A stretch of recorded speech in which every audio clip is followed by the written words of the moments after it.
Hello friends, I welcome you in this particular session where we are going to talk about verbal aptitude for your GATE 2026 examination. All the candidates who are joining me live, just quickly confirm your presence in the comment section and tell me whether my audio, visual, everything is clear so that we can start with the session.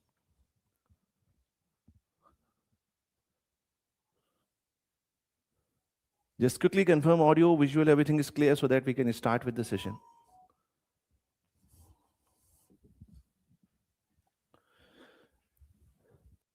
So let us set the rule for this particular session so that you and me are on the same platform and we can get the maximum out of this particular session.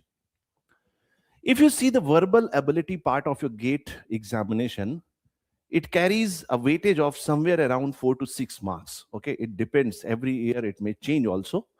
But somewhere around 4 to 6 marks you may see in this particular section. If you see the total weightage or the total marks of GATE examination, it looks like that it is a very small weightage.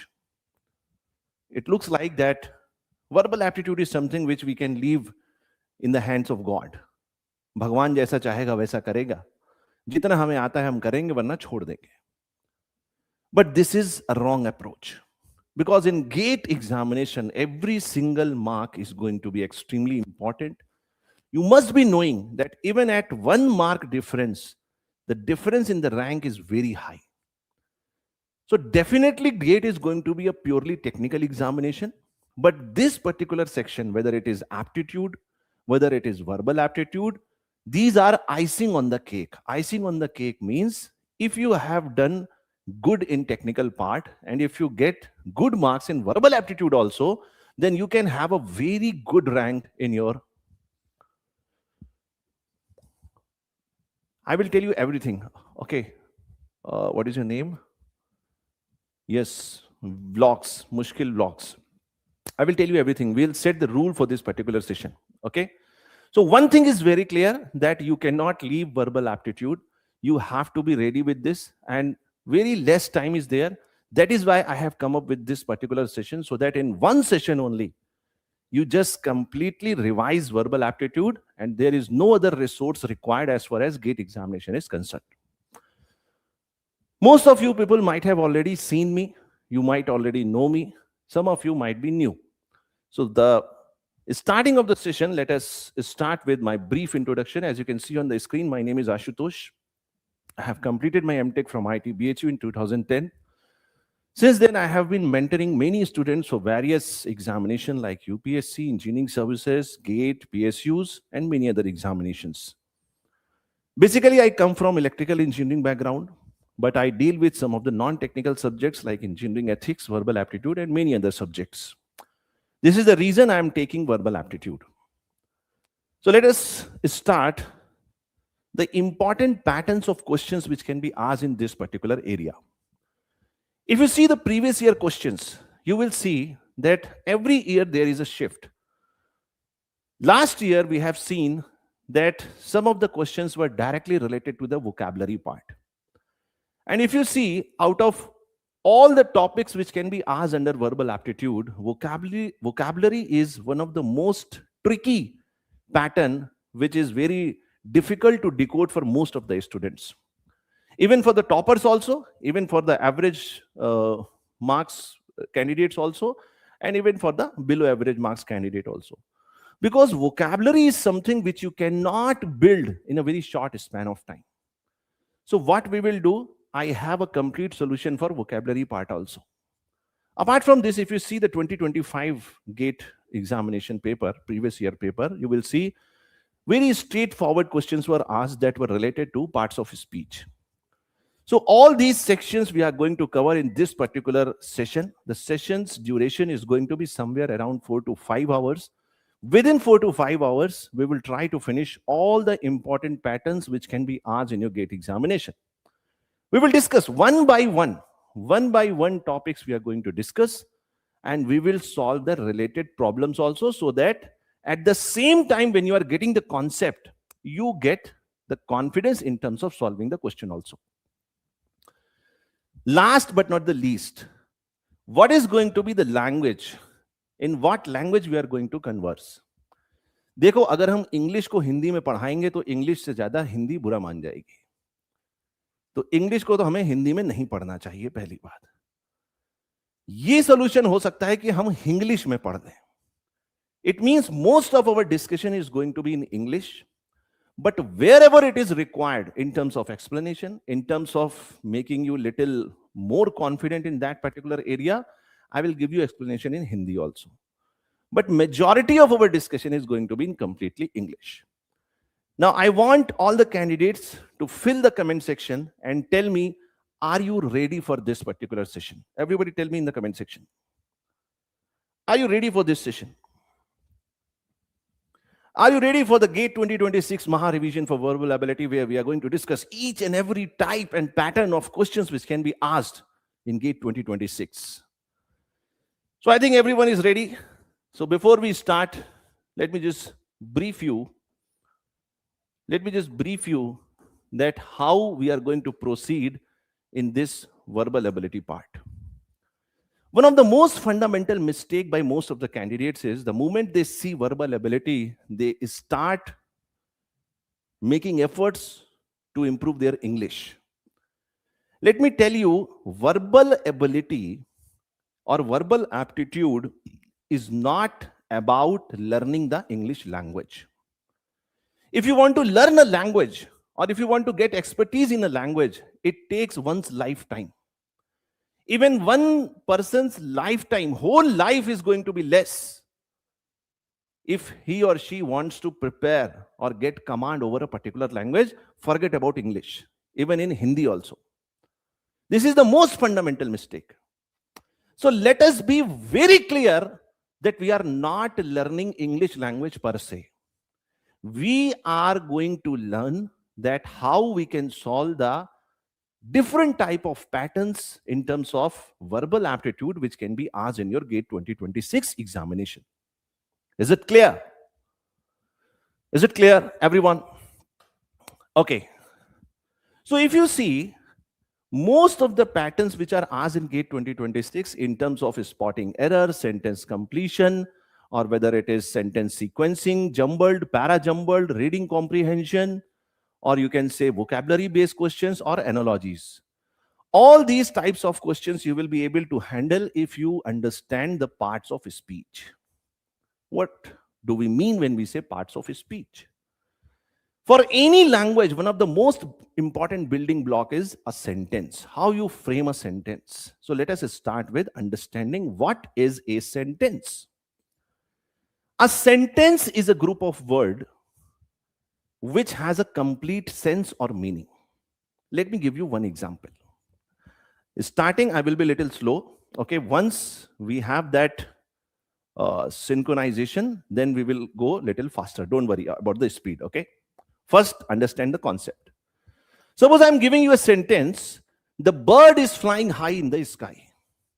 The bird is flying high in the sky. Let us interrogate every single word in this particular statement. You are saying the. Sir, what is the? The is basically article. Sir, what is article? Articles are those words which give some additional information about the noun or pronoun, you can say, or simply noun, you can say. So it gives some additional information. Additional information. Now, articles can be definite or indefinite. Articles can be definite or indefinite. When we say definite article, so what are the examples? The example of definite article is the. For example, you are saying the bird. The bird means you are very sure which bird you are talking about. It means you are very definite, you are very specific. So this is definite article. Indefinite article means a or an. A or an. Either you are using a or you are using an. Yes or no? So if it is going to be a singular one, then you are using a or an. The usage of a or an depends upon the sound from which your word is going to start. If the word is starting with a vowel sound, then you are using and. Then you are using and. If it is a vowel sound. You are using a if it is a consonant. If the sound is consonant. Is it clear? Tell me in the comment section. Is it clear? The usage of, we'll discuss in detail, a and the. Every single usage we are going to discuss in detail. Are you comfortable with this? That definite article means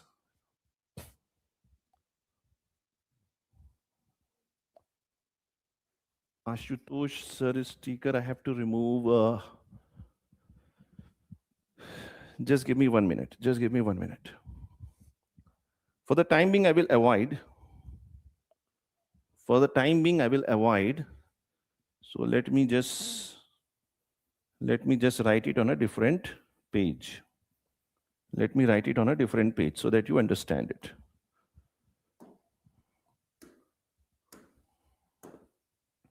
Okay. So we were talking about, now it is clear. Till definite and indefinite it is clear. Okay. Now let's talk about definite article.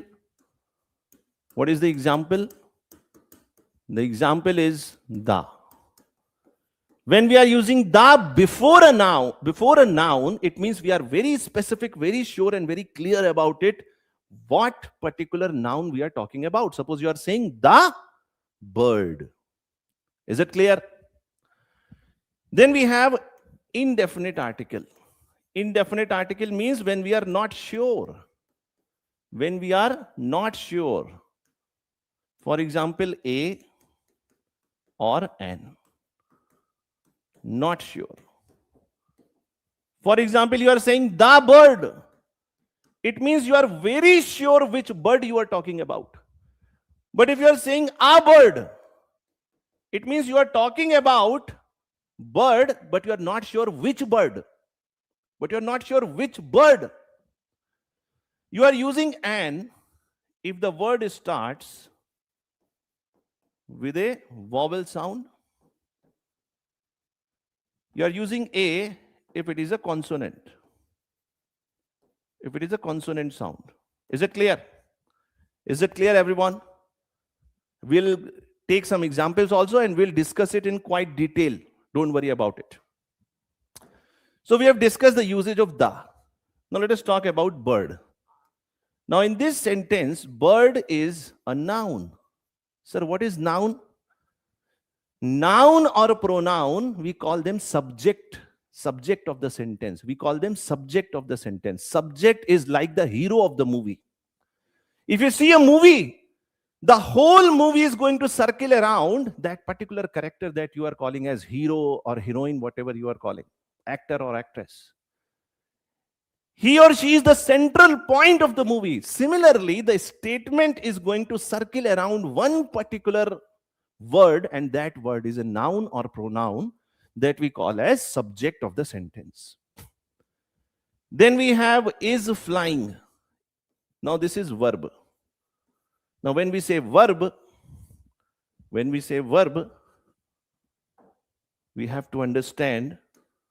We'll talk about verb in detail, but when we say verb, you please understand that verb is a word which talks about action or intended action. Intended action. Intended action means actually any action is not there. Suppose thinking or think, that is also a verb. Dreaming, not doing any action, but still it is a verb. So verbs are going to be those words which are related to the actions or the intended actions of the subject. Now, verb you can define as auxiliary verb, or you can define as main verb. When you say main verb, the verb you are defining is actually main verb. Then, sir, what is auxiliary verb? Or it is also called as helping verb. So auxiliary verb or helping verb basically gives you the time stamp. Time stamp. For example, is, am, are, was, were. So these are helping verbs or auxiliary verbs which give you the time stamp, whether it is past, present, or future. It's actually supporting the main verb when that action has happened in the past, present, or in the future. So you are saying the bird is flying. Now you are saying high. Now, sir, what is this word high? If you remove this word and you simply say the bird is flying in the sky, that is also okay. If you are simply saying the bird is flying in the sky, that is also okay. Complete sentence. But if you are saying the bird is flying high in the sky, it means you are giving some additional information. You are modifying a particular word in this statement, and that particular word is flying. So you are modifying the verb. So the words which modify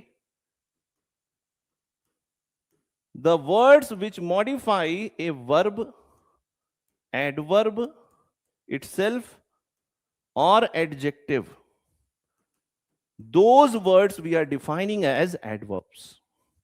So flying high. So here this word high is basically adverb. Are you getting this? Tell me yes or no. In the sky. In is what? It is a preposition. Sir, what do we mean when we say preposition? Preposition relates the subject with the rest part of the sentence. Are you getting this?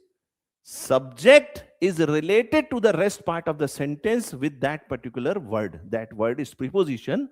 So you are saying the bird is flying high, the sky. So how the flying of the bird is related to sky with this word, that is preposition. So preposition is a word which relates the subject with the rest part of the statement. Again, the is article. The sky, it means you are very clear which part of the sky the bird is flying. And again, sky is going to be a noun. Now you understand each and every word in the statement is going to play a very important, significant role. And they have a very specific usage. And that is what, if you understand, solving questions in the GATE examination will be your left hand's play. Everybody tell me in the comment section, are you able to follow this? Say yes or no. Are you getting this? Say yes or no. Are you getting this? Is it clear? Okay. Now, why I'm saying that sentence is a group of words which gives you a complete sense or meaning, because if you ask any question, you will get the answer. I'm asking who is flying. Do you have the answer? Yes, the bird is flying. What the bird is doing? Sir, bird is flying. How the bird is flying? The bird is flying high. Where the bird is flying? Sir, in the sky. It means if you can get answers to all your questions, then it is a complete sentence. It has a complete meaning. It has a complete sense. I hope it is clear. Now let's proceed and let's talk about the different parts of speech so that you become familiar with these patterns, these frames, how they are going to be used when solving the questions. So we talk about noun. In general, we have already studied in our childhood, in our school, that noun is nothing but words which gives identity to a person, place, or thing. So noun is nothing but identity. Pronoun, words which we are using in place of noun or pronoun. So we are calling them pronoun. Adjective. Adjectives are those words which modify noun or pronoun. This is the difference between adjective and adverb. This is the difference between adjective and adverb. Adjectives are going to modify noun or pronoun, whereas adverbs are going to modify either verb or adverb or adjective. Then we have verb. Now, verbs are going to be those words which give you the action part of the subject or intended action of the subject. I already discussed helping verb, auxiliary verb, and main verb. Is it clear? Adverbs, words which modify verb, adverb, or adjective. Those words we are defining as adverbs. For example, you are saying, the horse runs very fast. The horse runs very fast. If you remove very and you simply write, the horse runs fast. Now, what this word is doing? This word fast is talking about the verb. So this is adverb. And when you are adding very, you are actually modifying the intensity of this word fast, which is adverb. So modifying the intensity of adverb is another adverb. So this is also adverb.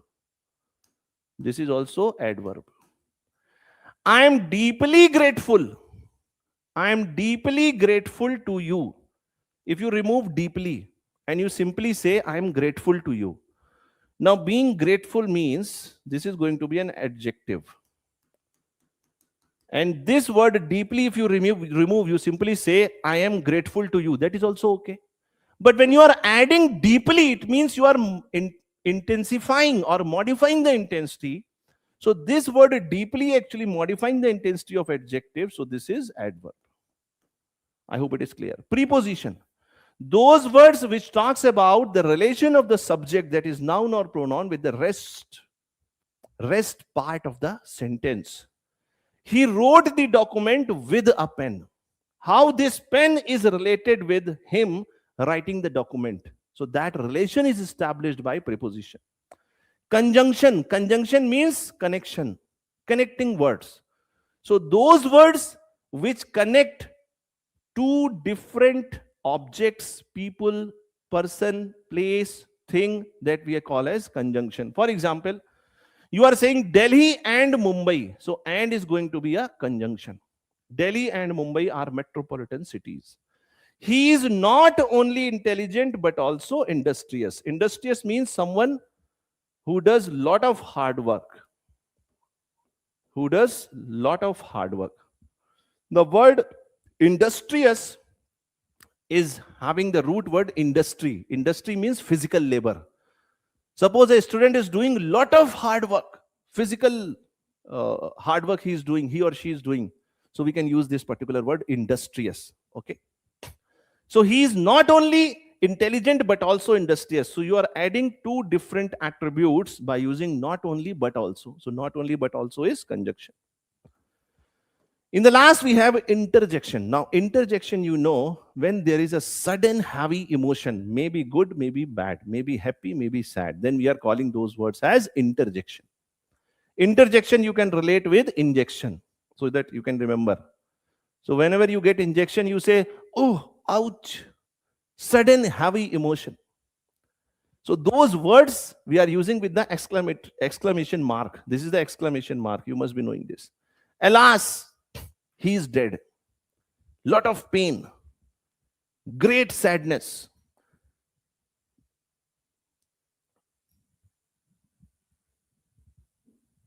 Hurrah, we won the series. It's not hurrah. Okay. In Punjabi, if you call it, then you can say hurrah. But that is the wrong pronunciation. Okay. Just to make you understand. It is hara. Hara, we won the series. So it is great happiness you are having because your team has won the series. So these are the parts of speech. Now let us talk about noun. So every single part of speech we are going to discuss, and we'll do the related problems like we talk about noun, pronoun, adjective, verb, adverbs, and that is going to help you to solve the questions, various type of questions or patterns of questions in the GATE examination, whether it is spotting error, sentence completion, or many other types of questions. Is it clear?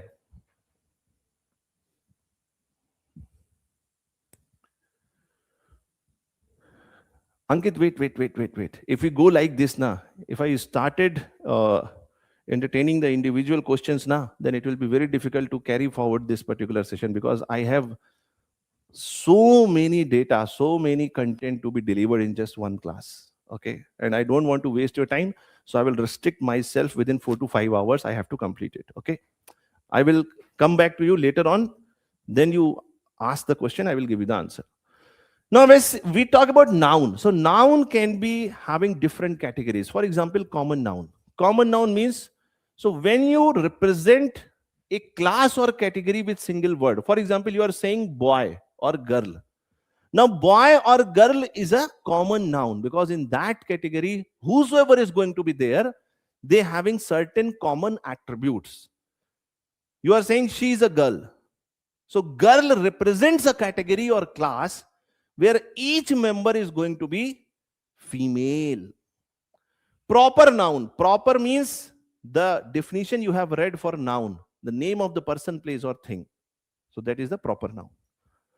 Collective noun. When you represent a group, for example, you are saying a herd of cattle is grazing in the field. So there are number of cattle. That group of cattle you are calling with one word, that word is herd. Similarly, for example, you are saying a school of fishes. For a group of fishes, we are using the collective noun school. Okay, a school represents a group of fishes. We say flock of birds. Flock of birds. So the group of birds, we are saying flock. Just to give you some idea, because that may be asked in your vocabulary part. Abstract noun. Abstract noun means something which is not personified. Abstract means something which is intangible. For example, happiness. For example, kindness. Can you show me your happiness? No. Can you show me your kindness? No. Can you show me your honesty? No. So anything which cannot be personified, which is intangible, which you cannot see, which you cannot listen, which you cannot smell, which you cannot taste, which you cannot touch, that is going to be abstract noun. For example, kindness is a virtue. So kindness is abstract noun. Material noun. Material noun represents the quantity or quantum. A material, a metal. The house is built of brick. Now this is one important example. This type of frame can be asked in your GATE examination. Never say bricks. Never say bricks. Never say bricks. Always say brick. Never say hairs. If you are saying hairs, it is wrong. Always say hair. Never say grains. This is wrong. Always say grain. Never say informations. This is wrong. Always say information. Always say information. Always say information. We'll discuss all these important rules, okay? Is it clear, everyone? Say yes or no in the comment section. So let us talk about the important rules related to the usage of noun while framing a sentence. While framing a sentence, okay? The first rule, the proper noun becomes a common noun when it is used in the plural form or when an article is placed before it. It means, common noun means name of the person, place, or thing. If you are using the proper noun or the name of a person, place, or thing in the plural sense, see, in general, proper noun you cannot use in the plural sense. Okay, Delhi is only one, Mumbai is only one, Ashutosh is only one. Are you getting this or not? So if you are using in the plural sense or you are adding the before it, in that case, it becomes a common noun. Common noun means you represent a category or class by using that noun. No, you don't need to remember this rule. Forget about this rule. I'm just giving you a frame or a structure that you can remember and you can easily solve the questions, related questions. Suppose you are saying there are 2 Hitlers in this house. And the question is spotting error. So you don't say that writing Hitlers is wrong because this is not proper noun. When you say there are 2 Hitlers in the house, it means there are 2 people in your house which you are saying they belong to the same category who are dominating or having dictatorship. What is the most important quality of Hitler? Dictatorship. He was a dictator, a dominant figure, a dominant leader. So you are not talking about Hitler. You're talking about that class or category where every member of that group is having dictatorship as the basic quality. So this is not wrong. This is correct. This is not wrong. Similarly, you are saying Kalidas is the Shakespeare of India. Before the name of a person, you are saying da. Generally, da is not added before the name of a person, place, or thing. You never say da Ashutosh. You never say da Mumbai. You never say da India. Are you getting this? If you are using da before proper noun, this is wrong. But here you can use, because you are using it as a common noun. Kalidas is the Shakespeare of India. It means all those people who have better writing skills, you are comparing them or putting them in one category, that is the Shakespeare. I hope it is clear. Rule number 2, collective noun takes a singular verb. Forget about this rule, just remember one logic. सिर्फ एक ही logic याद रखना, और ये बहुत जगह आपको काम आएगा इसको डिकोड करने में. जब भी किसी ग्रुप की बात की जा रही हो और उस ग्रुप को एज अ यूनिट आप ट्रीट कर रहे हैं, तो ये हमेशा सिंगुलर सेंस में होगा. और जब आप इस ग्रुप को एक यूनिट की तरह ना ट्रीट करके हर एक मेंबर उसमें अकाउंटेबल है, हर एक मेंबर को आप इंक्लूड कर रहे हैं, तो वो क्या हो जाएगा? Not as a unit. When it is not as a unit, then it is plural. ये लॉजिक बहुत जगह यूज होने वाला है. It means when you talk about a group and that group is treated as one unit, single unit, then it is singular. So you have to use the singular frame. The noun is going to be singular and the related verb is also going to be singular. Very important. GATE 2025, this type of question was asked.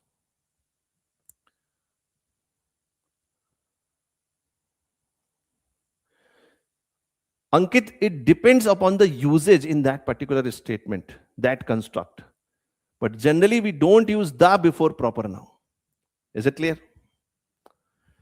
Now, let us see this particular statement. You are saying the committee have taken their seats. Now, please remember the word committee means that there are more than one people. Yes or no? Committee means more than one people. It means it has to be plural. But you please understand, when the committee word is treated as a single unit, suppose you are saying committee is taking a decision. Suppose the same word you are using in this, the committee blank taken the decision. Now you tell me what is going to be the correct word here.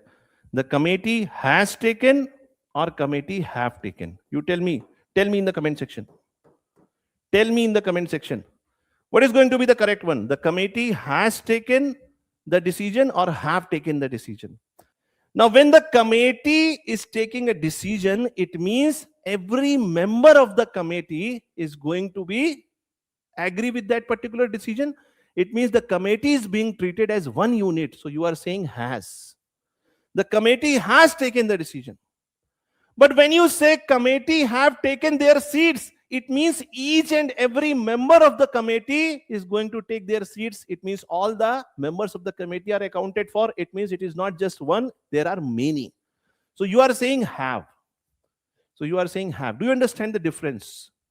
The same word being used in two different frames. The simple logic is, if that word is being treated as a single unit, then you are using the singular frame. If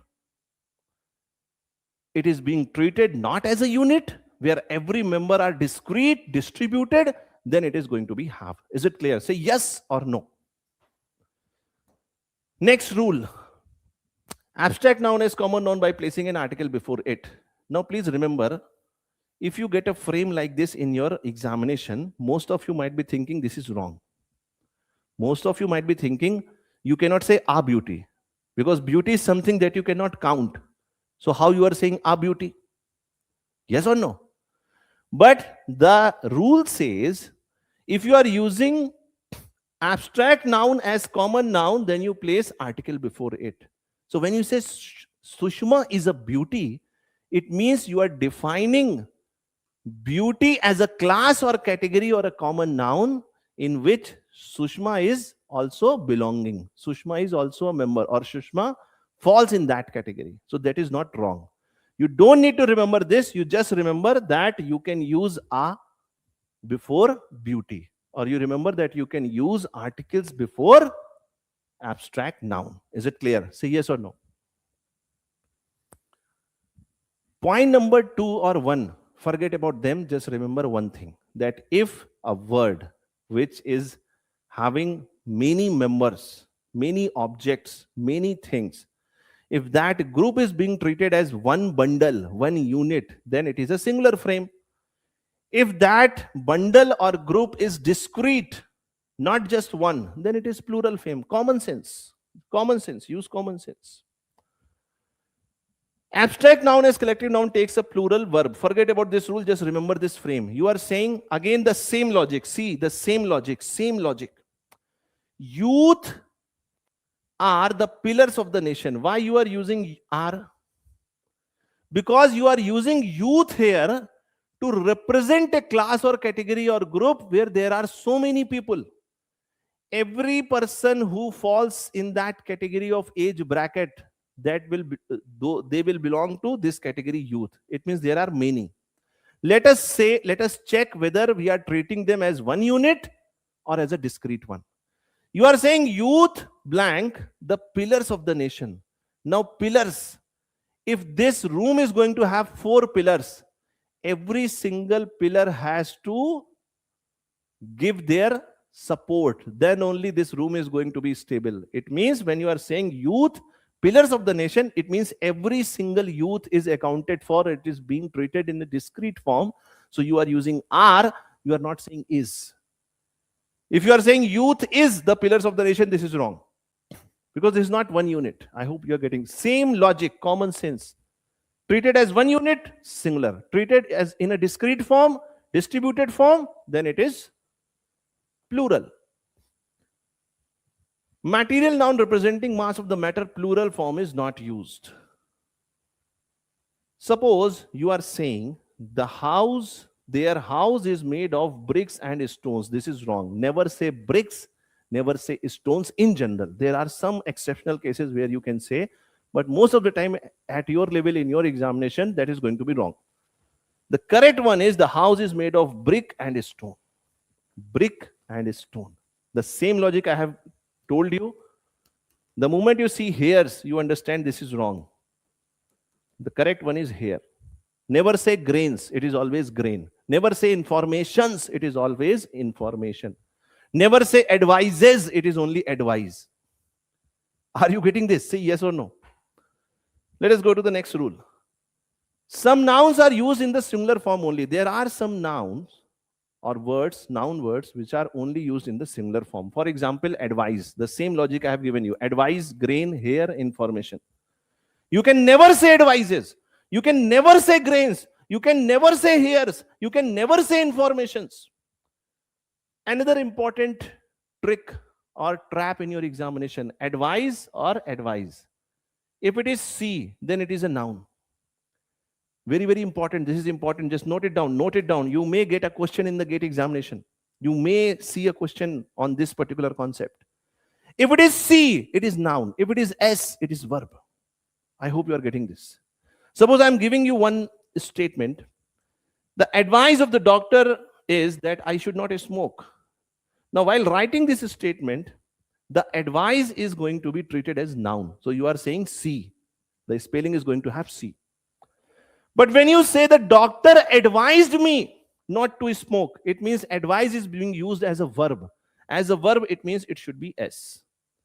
This differentiation can be asked in your examination. Just take a note of it. Very, very important. Is it clear? Go to the next rule. Similarly, as we say that there are some nouns which are only used in the singular form, similarly, there are some nouns which are only used in the plural form. For example, scissors. Now in our home we say, भैया scissor लेकर आओ. गलत है. Because the scissor has two flakes. So we never say scissor. We always say scissors.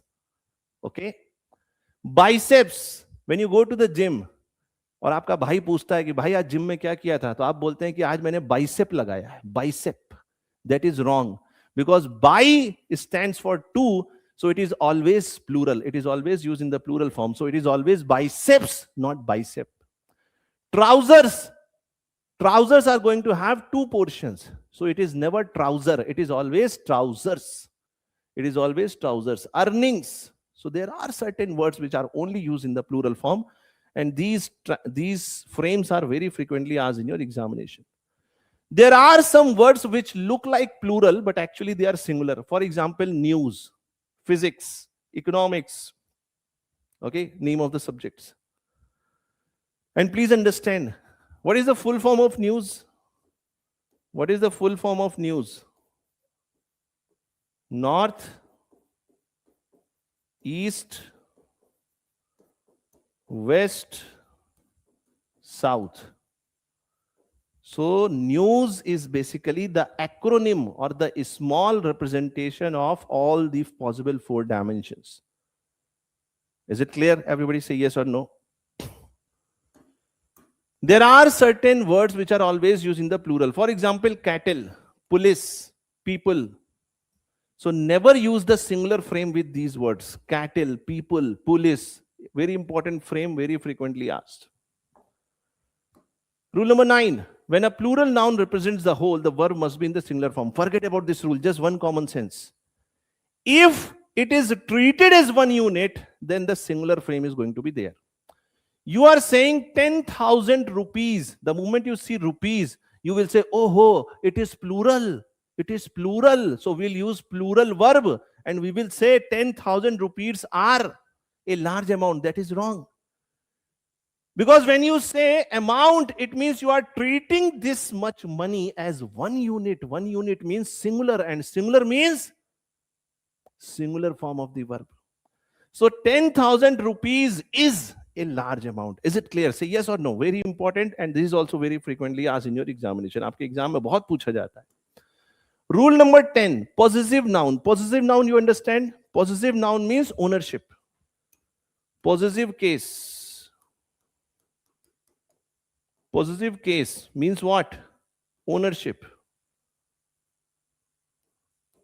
जैसे आपने सुना होगा कि अक्सर कहा जाता है कि जो भाई होते हैं वो बहन को लेके बहुत पॉजिटिव होते हैं. हमारा जो इंडियन कल्चर है उसमें जो ब्रदर्स होते हैं, brothers are very positive about their sisters. Okay, मतलब गर्लफ्रेंड के लिए सब चलता है, लेकिन जब बहन की बात आती है तो ऐसे मत जाओ, वैसे मत जाओ, ये कपड़े मत पहनो, उधर मत खड़े हो, इधर मत बैठो. So positive word means ownership. Ownership. For example, you are saying Ram's book.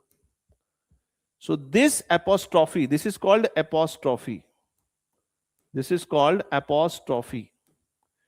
It shows the ownership of Ram over this book.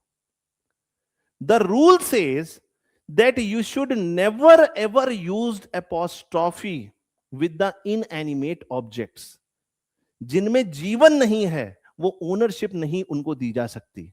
जैसे आप लिख रहे हैं tables leg, this is wrong. Table क्या है? Inanimate. So inanimate things can not have ownership. Are you getting this? Are you getting this? Say yes और no in the comment section. मक्खन खाने को मिल रहा है, मजे मजे में खा जाओ, लेकिन यस और नो तो बोलो बाबू. टेबल्स लेग गलत है, क्या सही है? Leg of the table. ये बहुत इंपॉर्टेंट फ्रेम है, बहुत ज्यादा पूछा जाता है आपके एग्जाम में, इसको ध्यान में रखना. Positive case ownership will never is never going to be used for inanimate objects. जिसमें जीवन नहीं है उसको ओनरशिप नहीं दे सकते. Rule number 11, there are some inanimate objects which can be used in terms of feminine gender or in case of masculine gender. ठीक है, जैसे हम मून की बात करेंगे तो हम उसको as a feminine gender represent करते हैं. क्यों? because moon is having Shitalta, represents beauty. Okay. So the traits or the qualities of females are being represented or reflected in moon. That is why we are treating moon as a female gender in the statement. There are some inanimate objects which represent strength, superiority, violence, power. For them, we are using the male gender. For example, sun, death, war. These words are being treated as if they are male. There are some cases where possessive case can be used with the personified objects. Now there is a glitch. अब देखो यहां पर एक trick है, trap है. हमने ये सीखा और समझा कि इन एनिमेट चीजों को जिनमें जीवन नहीं है उनको हम ओनरशिप नहीं दे सकते, लेकिन यहां कह रहा है दे सकते हैं अगर हमने उनका पर्सोनिफिकेशन किया हो. It means if you are treating something which is inanimate as if it is a person, personification कर दिया, तो वहां यूज कर लेंगे. For example, you are saying death's icy hand. Now this statement is correct, this frame is correct, because you are treating death as a person. You are saying death is having hands, death is having hands. So this case is okay, this is okay, this is not incorrect. When the noun is in the plural form, the possessive case follows. Now very important rule, because in your college life you must be circling around the girls hostel. आपने भी girls hostel के चक्कर एक दो तो लगा ही होंगे, है ना? कितने भी सीधे बालक हों.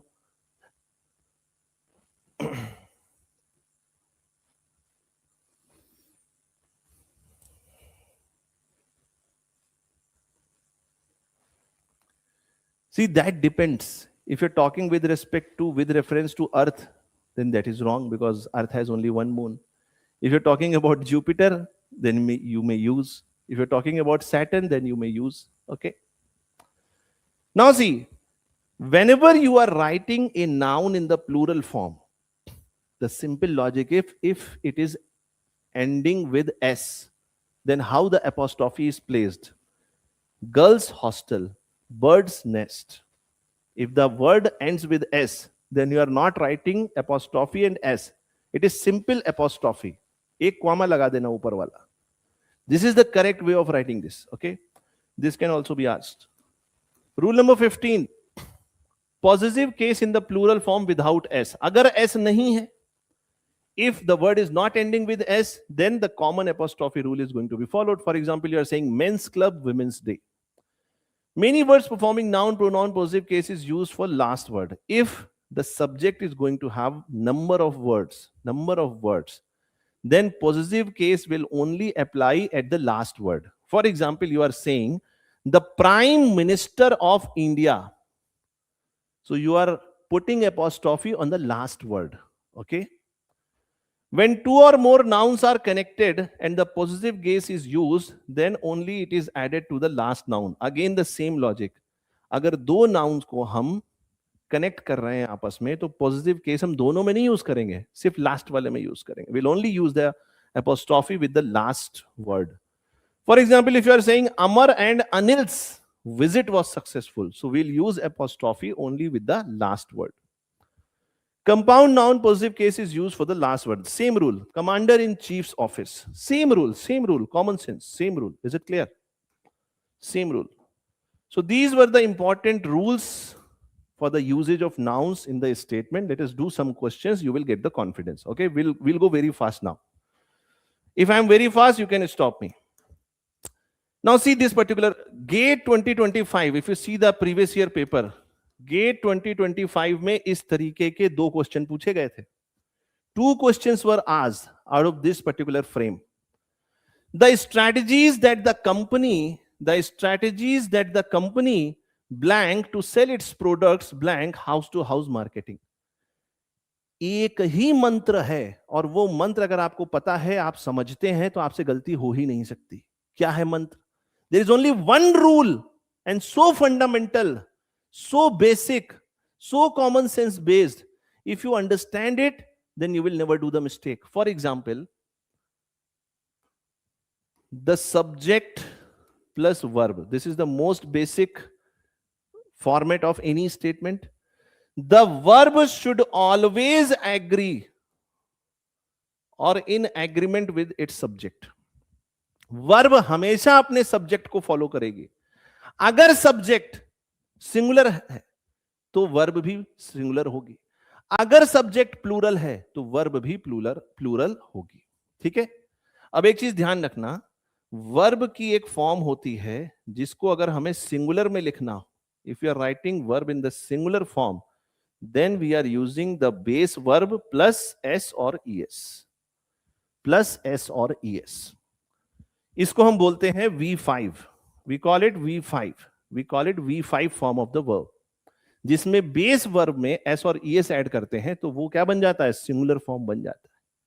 अगर प्लूरल फॉर्म है, अगर हमें वर्ब का प्लूरल फॉर्म लिखना है तो सिंपली हम क्या यूज करते हैं, base form of the verb, इसमें एस और ईएस ऐड नहीं करते। बात समझ में आ रही है कि नहीं? नाउन में इसका उल्टा है बाबू, यहीं पर सब गलती करते हैं, नाउन में ही गलती करते हैं। जैसे आपने कहा एप्पल, नाउन में अलग खेल है। आपने कहा एप्पल, इसका मतलब one apple, but if you are saying apples, it means more than one. It is more than one. So don't do this mistake in the examination. So I am saying verb will always be in agreement with the subject. So the moment you have to fill the verb, you always check which subject it belongs. You are saying the strategies that the company blank to sell its product. Now this verb is going to be related to this subject company. Because for selling the products, whatever is being done, that is done by the company. So it has, this company is singular, so this verb has to be singular. So it cannot be used, it can be uses, so either A or C.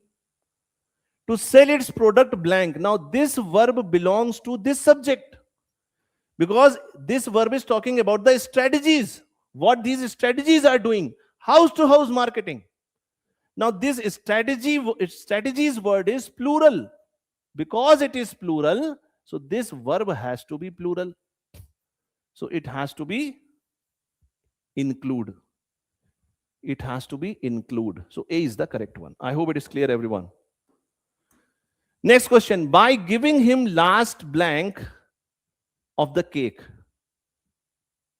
Cake का क्या होता है, piece. अब यहां पर दो piece हैं, एक पीस है शांति वाला और एक पीस है पार्ट वाला, टुकड़े वाला। अरे यार ये अजीब आदमी है, कितने आवर्स चलेगी क्लास, इससे तुमको क्या मतलब है, कितने, क्या मतलब मोदी जी से शिकायत कर दोगे क्या जाके? अगर पढ़ना है, मजा आ रहा है तो पढ़ो शांति से। पहले ही बता दिया 4-5 घंटे चलेगी। हम पढ़ रहे हैं गेट 2026, टाइम कम है, हम बात कर रहे हैं, अच्छा भैया चलो वर्ब का एग्रीमेंट देख लें, ये देख लें, पार्ट्स ऑफ स्पीच। सर कितने घंटे चलेगी क्लास बताइए, सर क्लास बताइए कितने घंटे। अरे यार कॉमन सेंस है यार, बीटेक कर रहे हो, पहले आओ बैठो, थोड़ा जायजा लो, देखो क्या माहौल है। ये तो बिल्कुल फूफा बनने वाली बात हो गई कि ऐसे कुर्सी से आधा ऐसे उठ के बैठे, हाँ जल्दी बताओ क्लास कितनी देर चलेगी, नहीं हम जा रहे हैं। ऐसे थोड़ी होता है यार, लाइफ में फूफा नहीं बनना, मतलब रिश्ते में बन जाना, ऐसे मत बनना। अच्छा सुनो, मजाक कर रहा हूं, गुस्सा मत हो, मजाक कर रहा हूं, थोड़ा सेशन को लाइट लेके चलते हैं, है ना। गुस्सा मत होना रुद्र भाई, तुम्हारे नाम में ही रौद्र रूप है, गुस्सा है, गुस्सा मत होना, दोस्त की तरीके से हंसी मजाक कर रहे हैं, लाइटली लो। चलो अच्छा, 4 से 5 घंटे चलेगी, ठीक है। तो जैसे मैंने बताया, केक का जो पीस होता है वो टुकड़े वाला पीस होता है, वो शांति वाला पीस नहीं होता है। तो शांति वाला पीस तो चला गया, और ये जो पीस लिखा हुआ है ये वो है मटर वाला, मटर। वो एक उस पे मीम चलता है ना कि ठंडक में लोग मटर बहुत खाते हैं, तो आज क्या बना है, मटर, कल क्या बनेगा, मटर, परसों क्या बना था, मटर, ये वो वाला मटर है। तो सारे गलत हो गए, सही क्या बचा, बी, पढ़ने की जरूरत ही नहीं। यही तो करना है एग्जाम में, स्मार्टनेस। काबिलियत की कोई पूछ नहीं इस दुनिया में, बहुत बड़े बड़े काबिल जो हैं वो पड़े हुए हैं, यहां सिर्फ एक चीज चलती है, वो है स्मार्टनेस। जीवन में एक चीज याद रखना, वो बच्चा आगे चल के सबसे ज्यादा सक्सेसफुल होगा जैसे ही केक कटा, हैप्पी बर्थडे, वो वेट नहीं कर रहा है ऐसे कोने में खड़ा होकर कि अब हमसे केक पूछा जाएगा, अब हमसे केक पूछा जाएगा, अब हमसे केक पूछा जाएगा। वो बच्चा क्या करता है, जैसे ही केक कटा गया, उसने झपट्टा मारा, अपने हिस्से का केक लिया और खा लिया। अब उसको तुम डांटो, मारो, कुछ करो, खत्म। क्योंकि उसको पता है कि उसको अपने अधिकार कैसे लेने हैं। ही और she knows how to get his work done. और वो बच्चा जो ऐसे खड़ा है, वो ऐसे ही जिंदगी भर खड़ा रहेगा। अब केक मिलेगा, अब केक मिलेगा, अब केक मिलेगा। उसको केक नहीं मिलता जिंदगी भर। तो शैतान बच्चा बनो, लेकिन बड़ी शैतानी मत कर देना। पता चला घर में पिटाई हो रही है, कहा आशुतोष सर ने कहा शैतानी करो। बहरख्याल, so by giving him the last piece of the cake, you will ensure lasting peace in our house today. तो ये वाला जो पीस है, PIECE, ये उस सेक्शन या पार्ट की बात कर रहा है, और जो लास्ट वाला पीस है, ये शांति, कामनेस वाले पीस की बात कर रहा है। आगे बढ़ते हैं। Identify the correct usage of noun. तो आपको बताना है कि out of ABCD which option is having the correct usage of noun. Is it clear? Now you see scenery. Scenery understand ना? View. जब हम पहाड़ों में घूमने जाते हैं उस तरीके से। So there are certain words which are never ever used in the plural sense. For example, you cannot say advices, you cannot say informations, you cannot say hairs, you cannot say grains, you cannot say bricks. You have to say brick, hair, information, advice. Similarly, you cannot say sceneries. The correct usage is the scenery. Now, whether it is or are, it is because it is singular. So B is the correct one. The scenery of this place is amazing.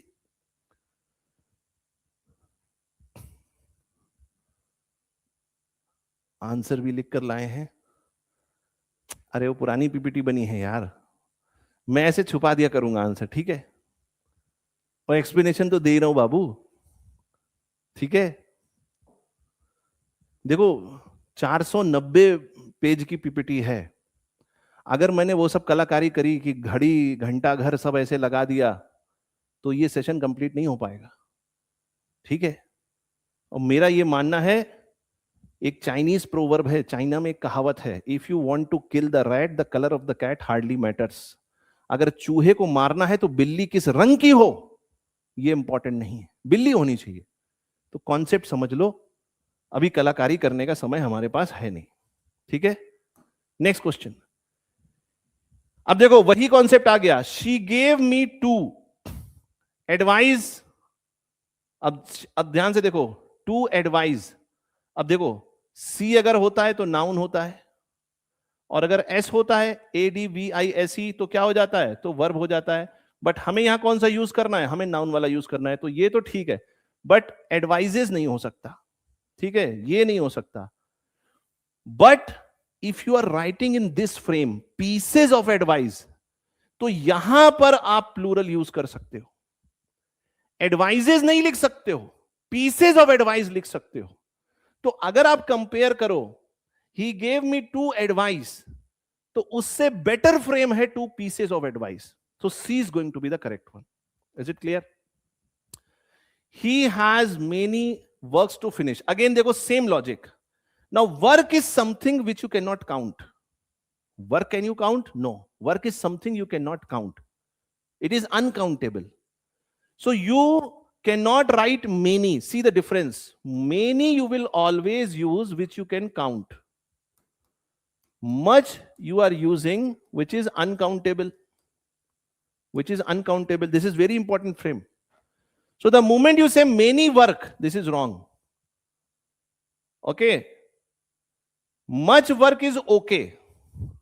He has much, but you cannot write works. You cannot write works because it is uncountable. If something is uncountable, are you getting this? So how you can say that you can write it in the plural form? Something is not into numbers. तो जो numbers में ही नहीं है उसको plural form में कैसे show करोगे? तो वर्क्स भी गलत हो गया, ठीक है? He has work to finishes, ये फिनिशेस भी गलत फ्रेम हो गया। The only possible way is pieces of work. So B is the correct one. He has many pieces of work to finish today. He has many. इसमें बेटा दोनों चीजें हैं, PYQs भी हैं और प्रैक्टिस वाले भी हैं, ठीक है, कॉन्सेप्ट समझने के लिए भी हैं और PYQs भी हैं, दोनों हैं. यस, अनकाउंटेबल को प्लूरल में नहीं लिख सकते. बात समझ में आ रही है? अरे जो चीज काउंट ही नहीं कर सकते नंबर्स में, उसमें प्लूरल में कैसे लिखोगे बाबू? अब देखो वही कमेटी वाला क्वेश्चन आ गया.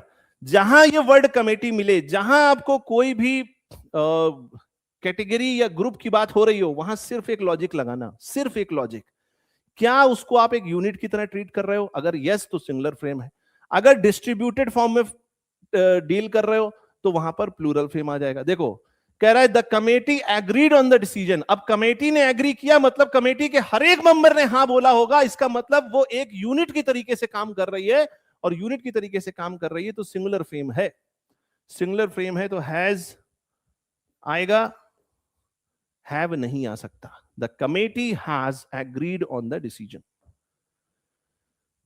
अब देखो वही वाला केस आ गया. ट्राउजर्स, ट्राउजर लिख ही नहीं सकते, सो दिस इज रॉन्ग.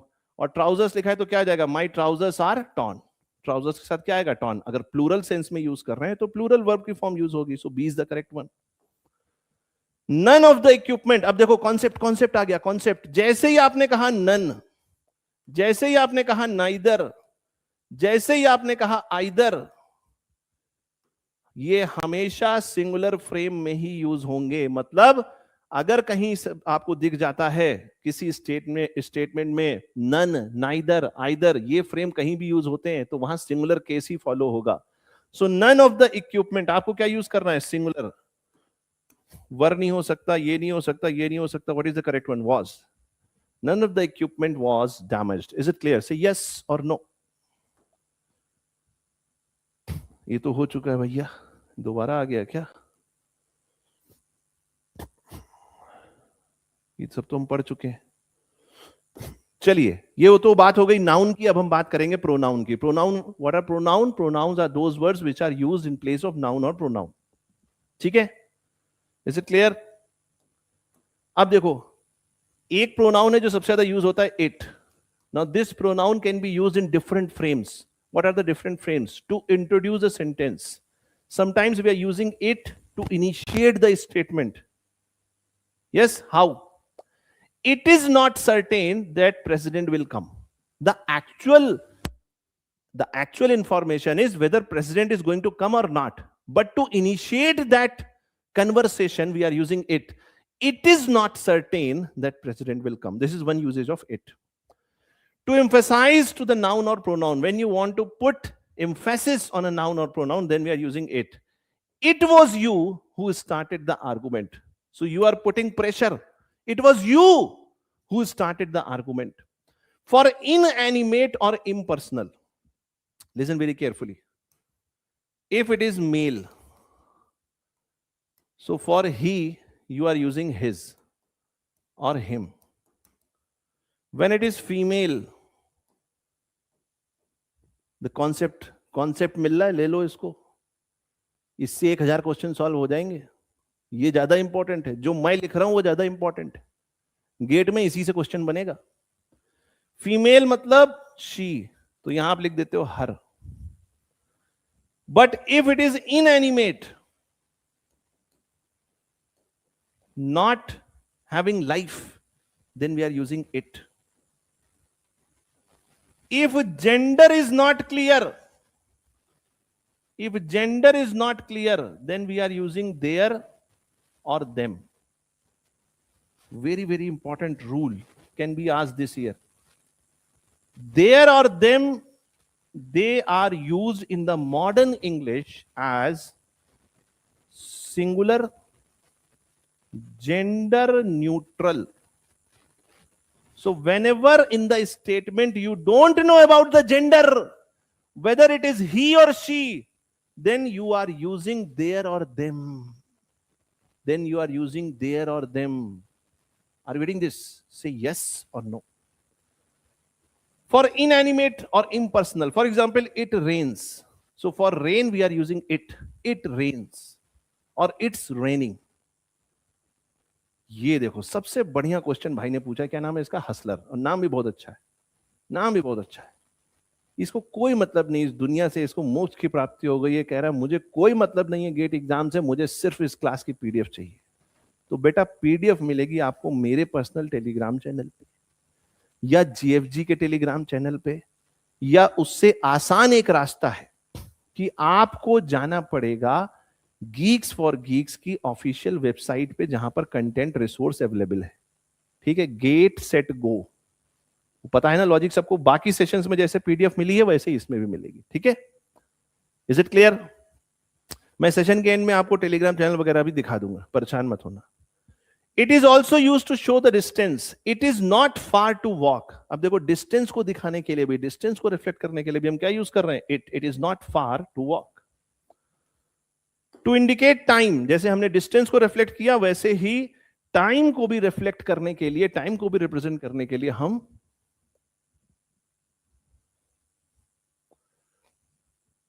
अच्छा फॉर्मूला रिवीजन की, ये मैं आपको पता करके बताता हूं, ये मैं पता करके आपको बताऊंगा। आप क्लास के बाद मुझसे कांटेक्ट करिएगा, क्योंकि मुझे खुद ये थोड़ा पूछना पड़ेगा। ठीक है, तो टाइम के लिए क्या हो गया? It is 10 o'clock। To represent time, to represent place, inanimate objects, to initiate the sentence we are using it. So all the frames we have discussed. Rule number 2. Now this is very important, very important concept. While confessing the fault, whenever there is any negative idea, negative connotation, punishment,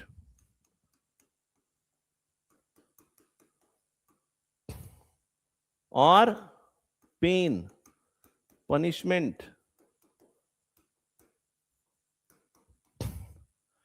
देखो हमारा civic sense क्या कहता है, हमारा common sense क्या कहता है, हम अच्छे इंसान कब हुए कि अगर कोई दुख दर्द है तो सबसे पहले अपने ऊपर ले लो, जिम्मेदारी है तो अपने ऊपर ले लो, उसके बाद जो आदमी हमारे सामने खड़ा है उससे बोलो कि भैया अब तुम्हारे ऊपर, तो आई के बाद आ गया यू, और उसके बाद वो इंसान जो उस फ्रेम से बाहर है, जो आउट ऑफ द सिस्टम है, आउट ऑफ द सिचुएशन है, दैट इज ही और शी। तो ये हो गया सीक्वेंस। अगर कोई नेगेटिव आइडिया है, पेन है, पनिशमेंट है, जहां पर दर्द है, जिम्मेदारी है, मतलब जहां कुछ सेक्रीफाइस करने की बात आएगी, वहां पहले हम अपने आप को लिखेंगे, फिर जो सामने खड़ा है उसके बारे में लिखेंगे, और फिर जो इस सिचुएशन के बाहर है। So I, you and he is the sequence of pronoun if it is a negative connotation, or if there is a pain, punishment, suffering, sacrifice, or something where you have to take the responsibility. If it is a positive idea, if it is a positive idea, if it is a reward, okay, if there is something positive, जहां मिठाई खाने को मिलेगी, तो मिठाई सबसे पहले किसको खिलाएंगे? मिठाई सबसे पहले किसको खिलाएंगे? जो सामने खड़ा है, जो सामने खड़ा है सबसे पहले उसको मिठाई खिलाएंगे, फिर जो सिचुएशन से बाहर है उसको जाके खिला के आएंगे, और उसके बाद खुद खाएंगे। ये नहीं सबसे पहले खुद खा लिया, ये नहीं सबसे पहले खुद खा लिया। Are you getting this? Say yes or no, is it clear? Are you getting this? So this is the rule. I hope it is just a common sense, you can easily remember it and follow it in solving the questions. So whenever there is a fault expressing a negative idea, what is the sequence of pronoun? I, you, and he. I means myself, you means the person who is in front of me, and he means the person who is outside the situation. When it is a positive idea, जब मिठाई मिलने की बात होगी, तो सबसे पहले जो आदमी सामने है, फिर जो आदमी सिचुएशन से बाहर है, और उसके बाद खुद खाना है। Is it clear? Say yes or no. Yes. Two singular nouns joined by and represent the same person or thing, then the pronoun should be singular. देखो वही लॉजिक कितनी जगह यूज होगा। If you are connecting two nouns but they represent to the same person, it means actually you are treating them as one. So whenever it is one, it is singular frame. The account officer and the treasurer should be careful in his work. You are using his because the account officer and the treasurer, actually they are not two different persons, they are same person, just in two different capacities. He is also working as account officer. He is also working as treasurer. Same person. So same person means one person. So it is singular. Say yes or no. Next question.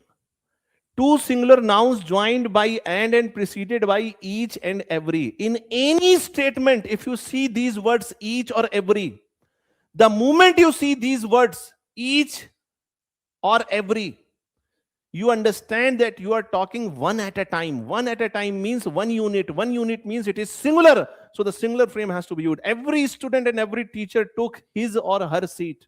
Singular case. Singular noun and plural noun are combined by either or neither nor. This is important frame. See very carefully.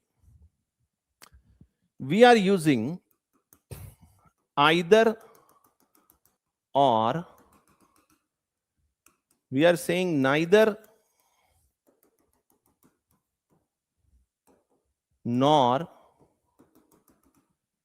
Now see, what are the frame? What are the frames? The frames are, the standard modern English says that if you are using, these are conjunctions, these are connecting words, either or, neither nor, not only, but also. These are conjunction words. So if this frame is there, and you have one singular noun, one plural noun, then in general, the singular noun will come first. Singular noun will come first. The plural noun will come later. This is the modern English accepted usage. This is the latest frame. Okay? But as per the conventional English, the other frame is also used. The other frame is also used. It means you can also have this frame, either or neither nor. Neither nor. You can use this frame also, and very important confusion. You can use plural here also. You can use singular here also. You can use plural here also. You can use singular here also. Singular noun, plural noun. So this is more correct. This is also correct. So if you have to choose in between these two cases, if the options are such that you have to choose out of these two cases, then you will choose the first one. Are you getting my point? Are you getting my point? Say yes or no. If choice is given, then you have to choose either this or this. Then you have to choose this one. If the choice is not there, if only this frame is there, then also no problem. But you have to be very careful. The verb you are using will always conform to the nearest subject. The verb will always conform to the nearest subject. So if this case is there in the examination and this choice is not given, the verb is going to be in the singular form. The verb is going to be there in the singular form. If this option is given, then verb is going to conform to the nearest subject. So then the verb is going to be in the plural form. The verb is going to be in the plural form. Extremely important. I hope you are getting this. Just note it down.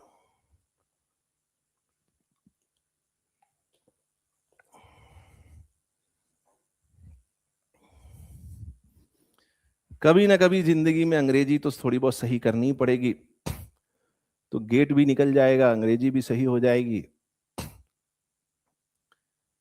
दोनों ही हाथ में लड्डू है. बात समझ में आ रही है? Let's go to the next one. Personal pronouns like yours, ours, hers are written without apostrophe. Very important rule. Lot of people writing the application letter or anything, in the end they are writing yours sincerely. So never use apostrophe. This is wrong. Never use apostrophe in that frame. That is wrong. This is the correct one. When it is personal pronoun like yours, ours, hers, never use apostrophe. If you are writing one, then it is one's. Never use his or her when the subject you are saying one. So one should do his studies. This is wrong. One should do one's duties. One should do one's duties. Are you getting this? Say yes or no. Say yes or no. Relative pronoun. What is relative pronoun? What is relative pronoun? What is relative pronoun? देखो, ठंडक में वो आता है ना, वो क्या होता है, मूंग की दाल का हलवा, जिसमें खूब सारा घी होता है ऊपर. तो वर्बल एप्टीट्यूड पढ़ना वैसे ही है. उसको चबाना नहीं पड़ता है, बस मुंह में रखा सीधे अंदर घुल गया. तो ये वो कंटेंट है जो मैं तुम्हें दे रहा हूं. ठीक है. मेरी इंग्लिश तुम लोगों से भी बहुत खराब थी एक टाइम पर. जो पुराने स्टूडेंट है उनको वो कहानी याद होगी, गर्लफ्रेंड वाली.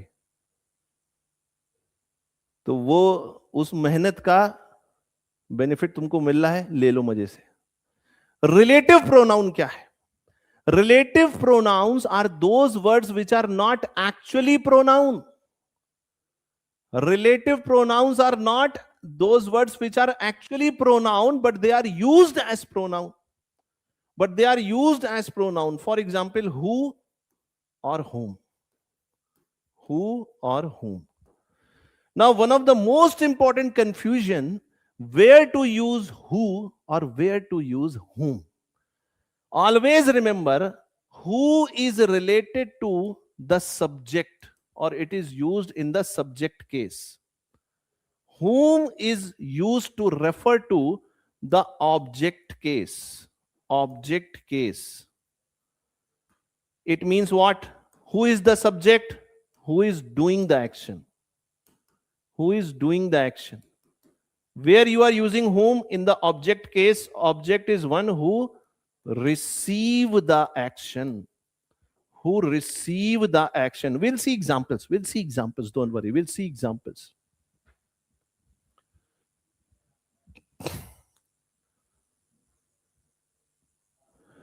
Yes, they are similar. They are similar. Okay. We see the examples also. Don't worry.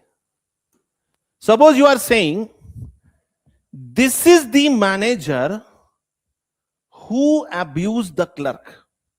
Who abused the clerk? What is the action? Abusing. What is the action? Abusing. Yes or no? Who is doing the action? The subject. Manager. So you are using who for the subject. You cannot use whom here. Ha ha ha. He. Ho ho ho. Are you getting this? Where to use who? Where to use whom? Who is related to the subject. Subject case. It means who is doing the action. Whom you are using for the object case. Who is receiving the action. I hope you are getting this. I hope you are getting this. Rule number 10. Relative pronoun in the objective case is generally omitted. Now this is the modern, recent English, standard English usage. Modern standard English usage. That objective case relative pronoun can be omitted. It means if it is not omitted, if it is not avoided, that is also correct. But for the modern usage, it is generally omitted. For example, you are saying, the student whom you wanted to punish. Who is punishing? You. Who is getting the punishment? Student. You are using whom for object case. Who is receiving the action? So if you are using whom, that is also correct. But the modern English usage says,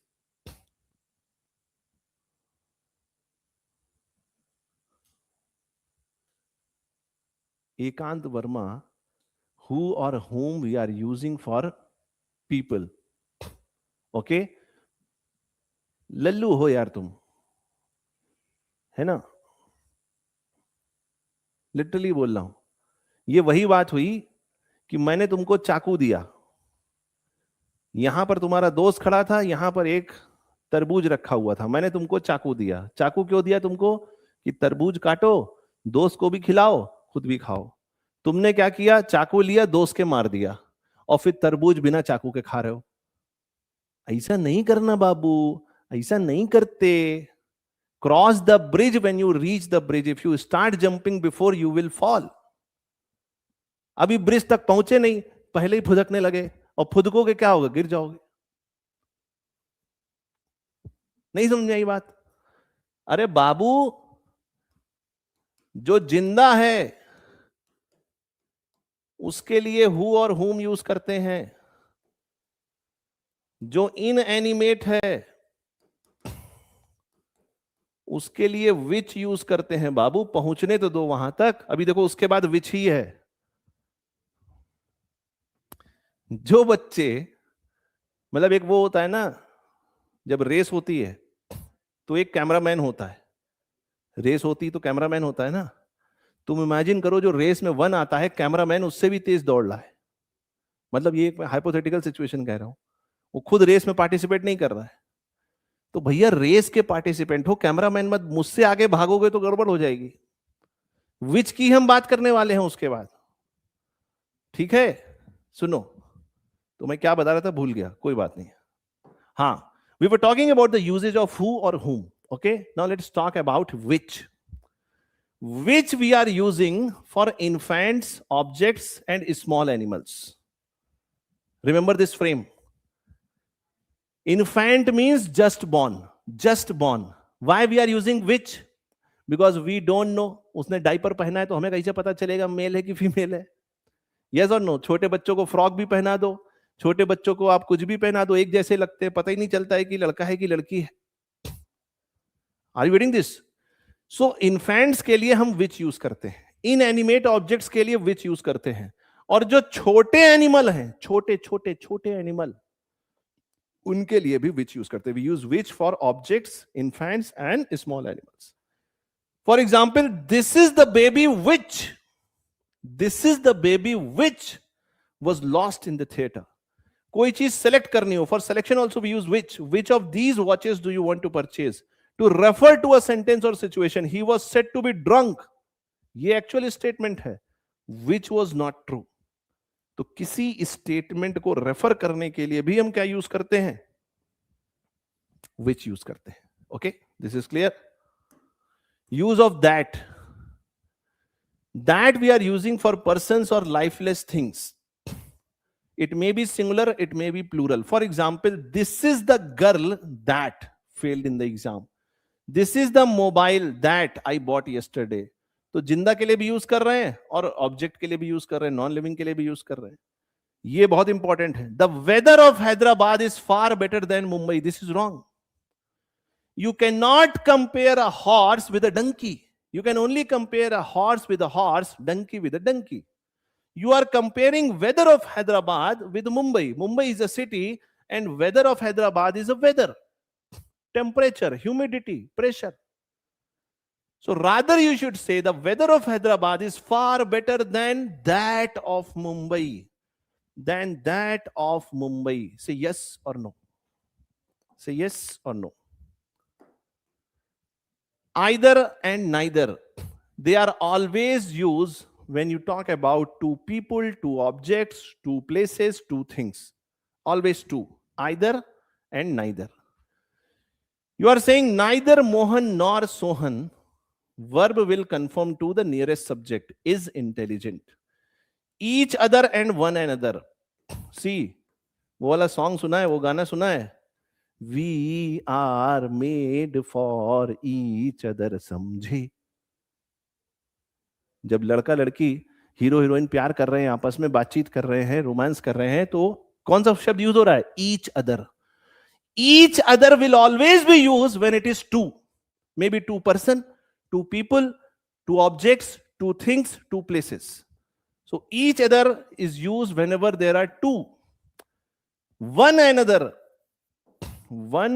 other you are using when it is always more than two. When it is always more than two. These two students love each other. One another, more than two people, places or thing. These four friends always agree with one another. Very important frame.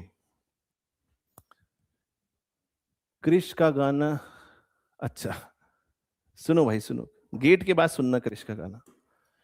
Anybody, everyone, everybody. The moment you are using anybody, everyone or everybody, whether to use masculine or feminine gender, you have to see the statement. It will depend on the statement. For example, you are saying every one of the boys. So you are saying male, so his. If it is girls, then you are saying her. Is it clear? Let's do some questions. Each of the engineers, the moment you see this each, every, it means it is singular frame. Singular frame means each of the engineer must. Now see, what is the correct one? Now there is a great confusion here. Great confusion here. As per the old English usage, the correct one is his. Because in earlier time, mostly engineers were male. Earlier time. But today females are also engineers. Yes or no? Women empowerment. So his is going to be wrong. I told you we are using their or them. In the modern English, this is gender neutral. This is gender neutral singular pronouns. So when you say each of the engineers, you don't know whether it is male or female. You are using gender neutral. You are using gender neutral pronoun. Is it clear? Next question. Neither of the two proposal. I told you when you use neither, either, none, always singular frame. Always singular frame. So neither of the two proposals has justified, and you are talking about proposals, so it is going to be its. Neither of the two proposals has justified its feasibility. Again, the committee reached decision after 3 hours of discussion. It means all the members of the committee are treated as one unit. One unit means singular. So the committee reached what? Its decision after 3 hours of discussion. If anyone calls, tell blank that I am unavailable. Now you cannot write him or her, because you don't know if someone is calling, he is going to be a male or female. So we are using them. We are using them. So if anyone calls, tell them that I am unavailable. The manager and the assistant blamed for the delay. Two people. So it is each other. It is each other. It cannot be one another. A is the correct one. This is between you and me. Sir, what is the difference between me and my? Very important confusion. Where to use me, where to use my. Me you are using when it is first person. I can use me. You cannot use me for me. Hello. Hello. Kaan mein ghanti baji babu. You cannot use me for me. I can use me for me. So me is used when it is first person. My is used when it is possessive case. My book, my car, my home. अरे आई तो use करते हैं भाई, voltage भाई अपने लिए आई use करते हैं, दूसरे के लिए यू यूज करते हैं. Is it clear? She is one of those employees who believe in improving. Who believe in improving. Now see, this is actually belonging to this subject. She is one of those employees. One of those employees. Now these employees can be male or female. This is not talking about she. This is talking about those employees who believe in improving skills. So it is going to be their skills. Gender neutral singular pronoun. I'm using Hindi, English both, okay? I'm using Hindi, English both. Is it clear? No employee should ignore. Now, you are again referring to employee, which can be male or female. So you cannot use his or her. You cannot use his or her. The correct one is there. No employee should ignore their responsibility towards workplace ethics. The CEO herself approved the proposal. Now see, here you are talking about the CEO, and CEO is mentioned as herself. Herself means it is, sorry, she actually We are talking about a female, so it is she. The CEO herself approved the proposal, didn't she? Is it clear?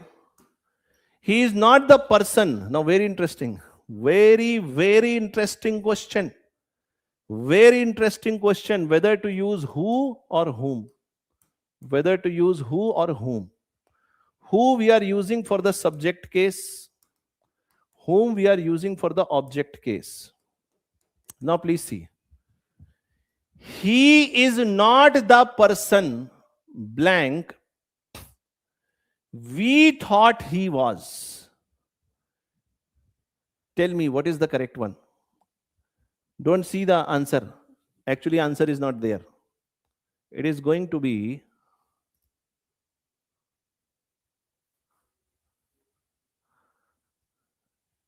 yes, it is going to be who or whom.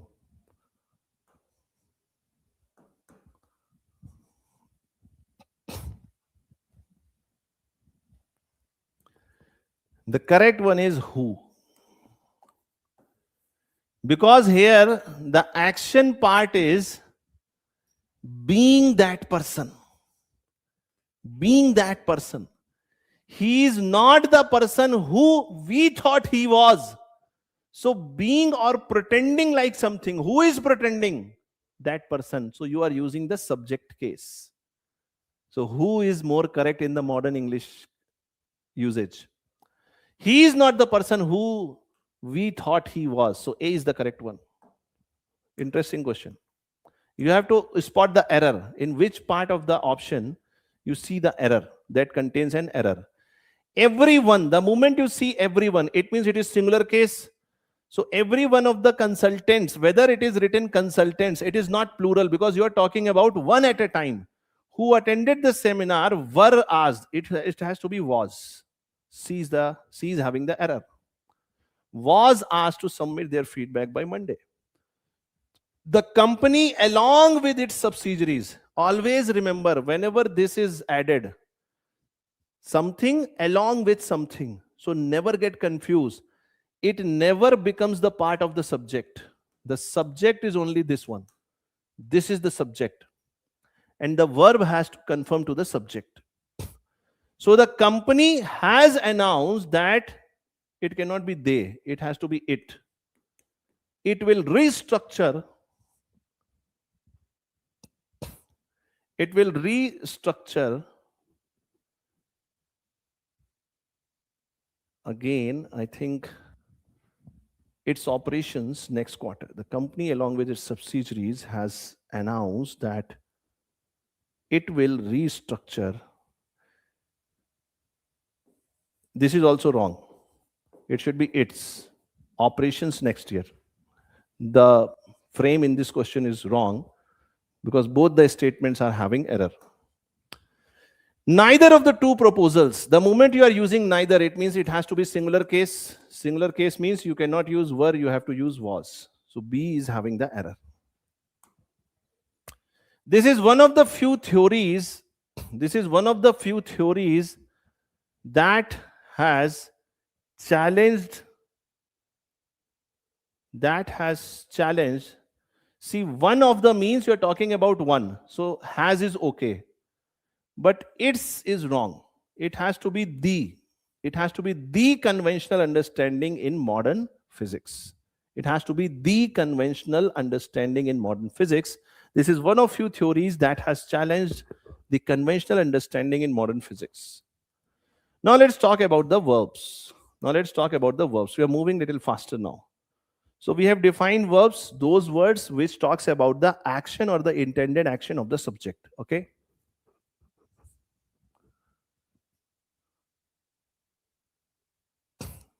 अभी तक नहीं आया है MSQ, लेकिन पूछ सकते हैं. Technically they can ask MSQ in aptitude also. Okay. Till now they have not asked because of maybe any reason, but they can ask. Okay. Okay. So verb, when two subjects are joined by and, the verb is plural. Common sense. Whenever there are two or more than two, it is plural frame. When it is one, it is singular. So no confusion. My friend and his father, two people. So are in Japan. When two singular nouns are joined by and refer to the same person or thing, the verb is singular. Same logic. Even if there are two things, but if they relate to the same person or thing, then they represent one unit, one idea, so it is singular. The district magistrate and collector is on leave. Why? Because district magistrate, it means DM and collector. Actually, they are not two different persons. One person in two different capacity. Yes or no? The secretary and the president, two different people. So it is plural. Have been given warm welcome. Two different nouns express one idea. Again, the same logic. Even if there are two different nouns, but they represent same idea, same logic, then also it is singular frame. For example, bread and milk is. Never say to your mommy, or maybe after marriage your wife, then bread and milk are good for breakfast. That is wrong. They will understand that your English is weak. Because bread and milk, idea, breakfast. Bread and milk is good for breakfast. And when you are going to the restaurant, never say rice and curry are my favorite dish. Because rice and curry, they constitute lunch or dinner. So one idea.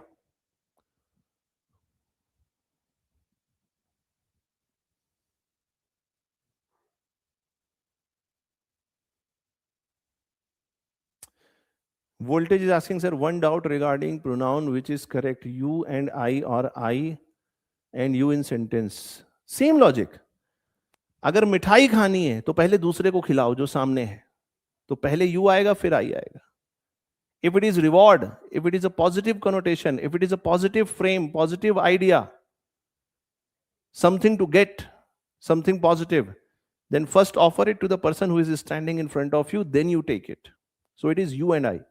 But if there is a negative connotation, negative idea, maybe punishment, maybe some pain, some suffering, some responsibility, then you should be the first one.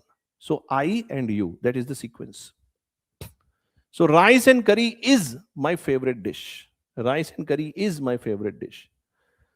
Again, the same logic, two singular subjects practically synonymous. It means they represent the same idea. For example, power and influence, same idea, two faces of the same coin. Two faces of the same coin, but the coin is one, is on the rise. His power and influence is on the rise. Peace and prosperity, two faces of the same coin. Coin is one, is the need of the day, is the need of the day. Two singular subjects are preceded by each and every. The verb should be in singular. This already we have discussed. The moment you see in any statement each or every, it means you are talking about singular frame. You are talking about one at a time. Every man and every woman has the right to apply for the job. Where to use none or no? Please see very carefully. None or no can be singular or plural depending upon the noun they are going to follow. For example, if you are saying none of the counterfeit money has been found, none of the students have finished the exam yet. None of the students have finished the exam yet. No can take singular or plural verb depending upon the noun which follows it. Same case. No example is. Because it is example, you are using is. No examples are. So it is example, so you are using are. Depending upon the situation, you have to use it. Majority can be singular, can be plural. If it is alone, it is singular. It means you are talking one at a time. Majority. In that majority, maybe so many people are there. So many people are there. But you are talking about majority as one unit, so it is singular. But if it is followed by a plural noun, then it is plural. The majority believes, because you are treating majority as one unit. The majority of the students, plural, so you are using were. Very interesting, very easy frame. The moment you see a lot of, a great deal of, plenty of, most of, some of, whenever they refer to number, always plural, because you are talking about many at a time. A lot of, a great deal of, plenty of, most of, some of. A lot of people were present in the party. But when they refer to an amount, then it is singular. A lot of work. A lot of work. Now, work is uncountable. So this is the singular frame. That logic also that you can use. So it is a lot of work has to be completed before we leave. Now, there are some words which are always used in the singular frame. Each, every, either, neither, anyone, someone, nobody. So everyone is responsible. You never say everyone are responsible. There are certain words which are always used in plural form. For example, few, many, several, both. Several are absent. Never say several is absent. Okay, because you're talking about many. Notes you will get after the class. Okay, first we have to complete the class, then only notes can be generated. Before the class or in between the class, we cannot have notes. Say yes or no. Are you getting this?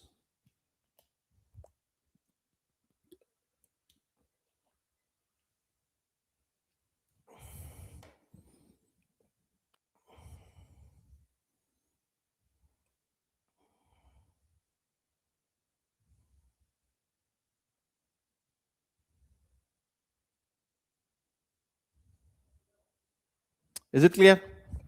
I'm going to discuss something extremely important. Just hold your seats. Hold your seats. I'm going to discuss something extremely important. Now, there are some words which depends which or what word you are using after them, that will decide whether it is singular or plural. All, some, none, most, half, all of the money. So you are treating the total money as one unit, so it is. All the students, now you are treating students not as one unit, where every student counts for, so it is are. All the students are present. Either or, neither nor rule. The verb agrees with the nearest subject, already we have discussed. Okay, either the manager or the employees, so it refers to employees, so it is plural. Neither the employees nor the manager, so is referred to manager, who is singular. Agreement with a number of, the number of. A number of candidates are absent. A number of candidates means there are many. So whenever it is many, plural sense, you are using plural. You say the number of candidates. Now the number of candidates may be 10,000, 10,000, 10 lakh. But that number is one. 10 lakh is one number. So because it is one, so it has to be unit or singular. So we are using is. The number of candidates is increasing. See, in all these types of rules, you don't actually remember the rules. Just connect it to your common sense. जो मैं आपको मूल मंत्र दे रहा हूं, वो लेके चलोगे तो काम हो जाएगा. कि अगर एक यूनिट की तरह ट्रीट कर रहे हो तो एक है तो सिंगुलर है. अगर डिस्ट्रीब्यूटेड फॉर्म में यूज कर रहे हो मेनी, तो इसका मतलब प्लूरल है. काम खत्म. gerund, what is gerund, babu? If you add verb and ing, if you add the ing form with verb, it becomes a noun. This noun we are saying is gerund. Okay, it is generally used in the singular frame. For example, smoking. Smoking is injurious to health, so we are using in the singular case. Okay, okay, babu.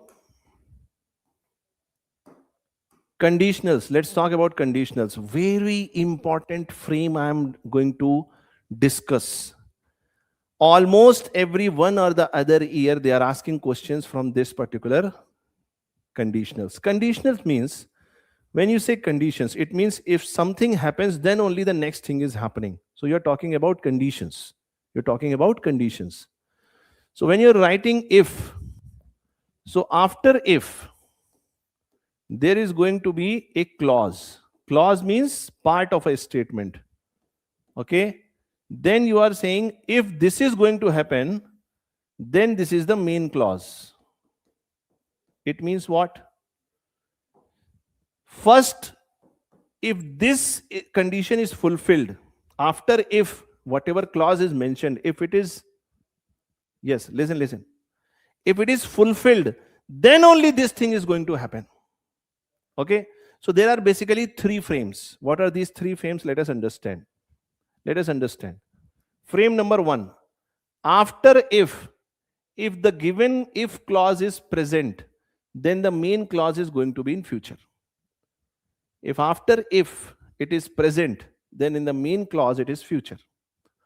If after if the if clause is past, in the past tense, then in the main clause it is would plus first form of the verb.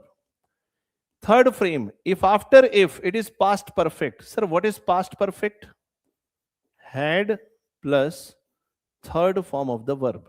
Had plus third form of the verb. Then in the main clause it is would plus have plus past participle. Sir, what is past participle?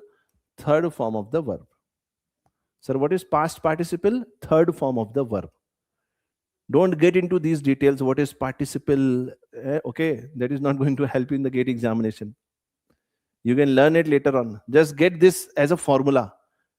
Actually, मैं आपको verbal ability पढ़ा ही ऐसे रहा हूं जैसे engineers को mathematics पढ़ाई जाती है. ठीक है, समझ में आ रहा है कि नहीं आ रहा है बात? देखो, इक्वेशन ही तो है ये, इसी को तो याद करना है. और अभी मैं आपसे एग्जांपल्स डिस्कस करूंगा. You will get the confidence. So you are saying if he comes. Comes means this is present. So if clause is in present, so main clause is going to be in future. I will give him these books. I will give him these books. If she came means past, simple past. If she came to my house, if it is past, then the main clause is would plus first form of the verb. I would give her your message. If she had come means past perfect. Past perfect.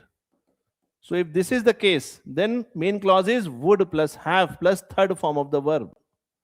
Given. I would have given her your message. If she had come to my house, I would have given her your message. Now let's see. After if condition, if there is a desired or hypothetical situation, it means hypothetical situation means something which is not real.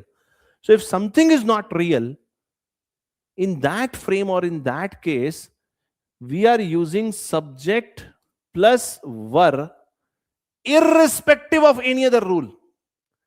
Irrespective of any other rule. Are you getting this? Suppose I am saying if I were a bird, I would fly to Australia.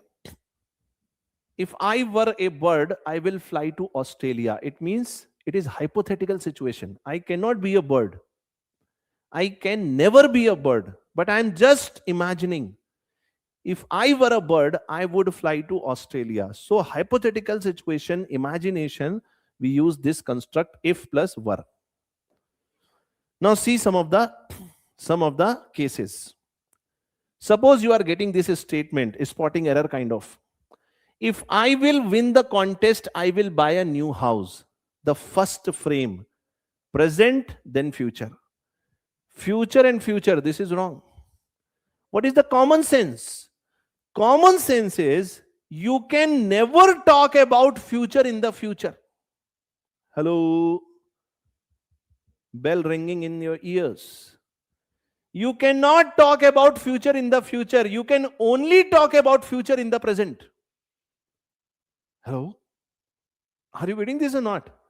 You can never talk about future in the future. You can only talk about future in the present. So if I win the contest, I will buy a new house. This is correct. If I would have been there, I would make a speech. Now would make, it means it has to be simple past. Are you getting this or not? It has to be simple past. So see, either you write like this. If I were there, I would make a speech. This is second frame. This is second frame. Or you can totally convert it into the third frame.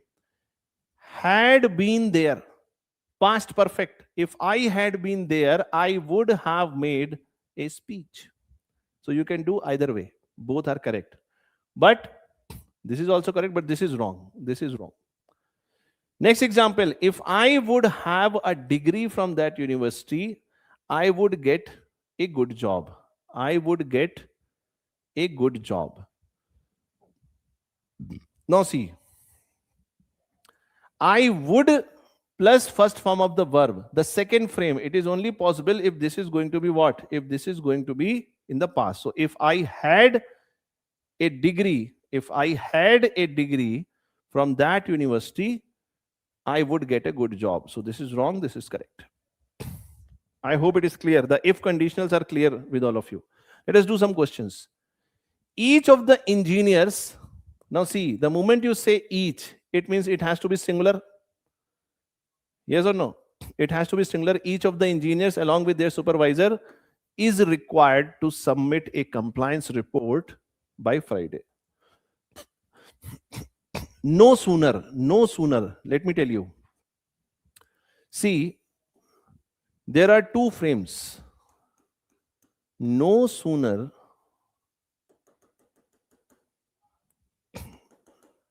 you are using than. Then we have hardly, scarcely, okay? We are using when. This is a construct. No sooner, hardly, scarcely, these type of frames, there is a very strict rule. If you know that rule, you will be able to handle the questions. The first thing you have to remember is that whenever you are using no sooner, always use than. Than is used with no sooner. If it is hardly or scarcely means there is no possibility. It is almost impossible. Then we are using when. Sir, what is the construct? The construct that I am discussing is going to be same as for the no sooner than as it is going to be for hardly, scarcely, and when. So what are the frames? The frames are, if you are saying no sooner plus had plus subject, then you are saying then here it is going to be simple past. The later part of the statement is going to be in the simple past. If it is no sooner plus did, okay, then it is going to be subject, okay, subject plus then again the later part is going to be simple past. If it is going to be no sooner or hardly, scarcely plus do or does plus then later part of the subject, it is going to be simple present. What is that simple present? V5 form of the verb, S plus ES. Base form of the verb plus S or ES. Just remember this frame. If you remember this frame, lot of questions you are going to do correctly. Lot of questions. Say yes or no.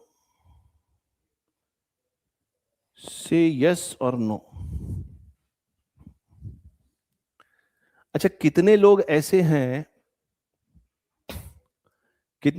जिनको gate exam से डर लग रहा है? सच में बताना, कितने लोग ऐसे हैं जिनको वाकई में गेट से डर लग रहा है?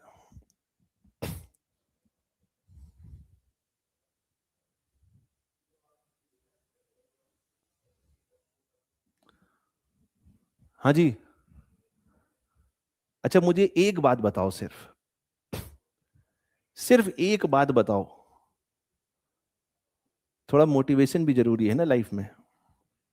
एक बात बताओ, मैं तुमको इस दुनिया का सबसे ताकतवर हथियार अगर दे दूं तो क्या तुम युद्ध जीत जाओगे?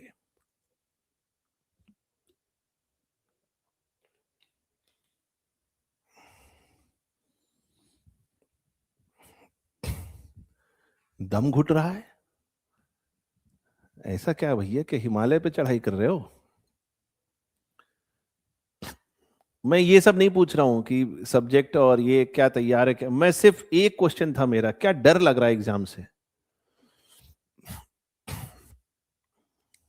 अरे सुनो मेरी बात, अगर एग्जाम से डर लग रहा है या नहीं लग रहा है, उसका आंसर इस क्वेश्चन में छिपा हुआ है कि मैं तुम्हें इस दुनिया, मान लो तुम एक युद्ध लड़ने जा रहे हो, तो क्या मैं इस दुनिया का सबसे ताकतवर हथियार, अस्त्र तुमको दे दूं तो तुम वो युद्ध जीत जाओगे? नहीं जीत पाओगे। युद्ध कभी हथियारों ने नहीं जीते हैं, युद्ध जज्बे से जीते जाते हैं। जज्बा समझते हो ना, जज्बा?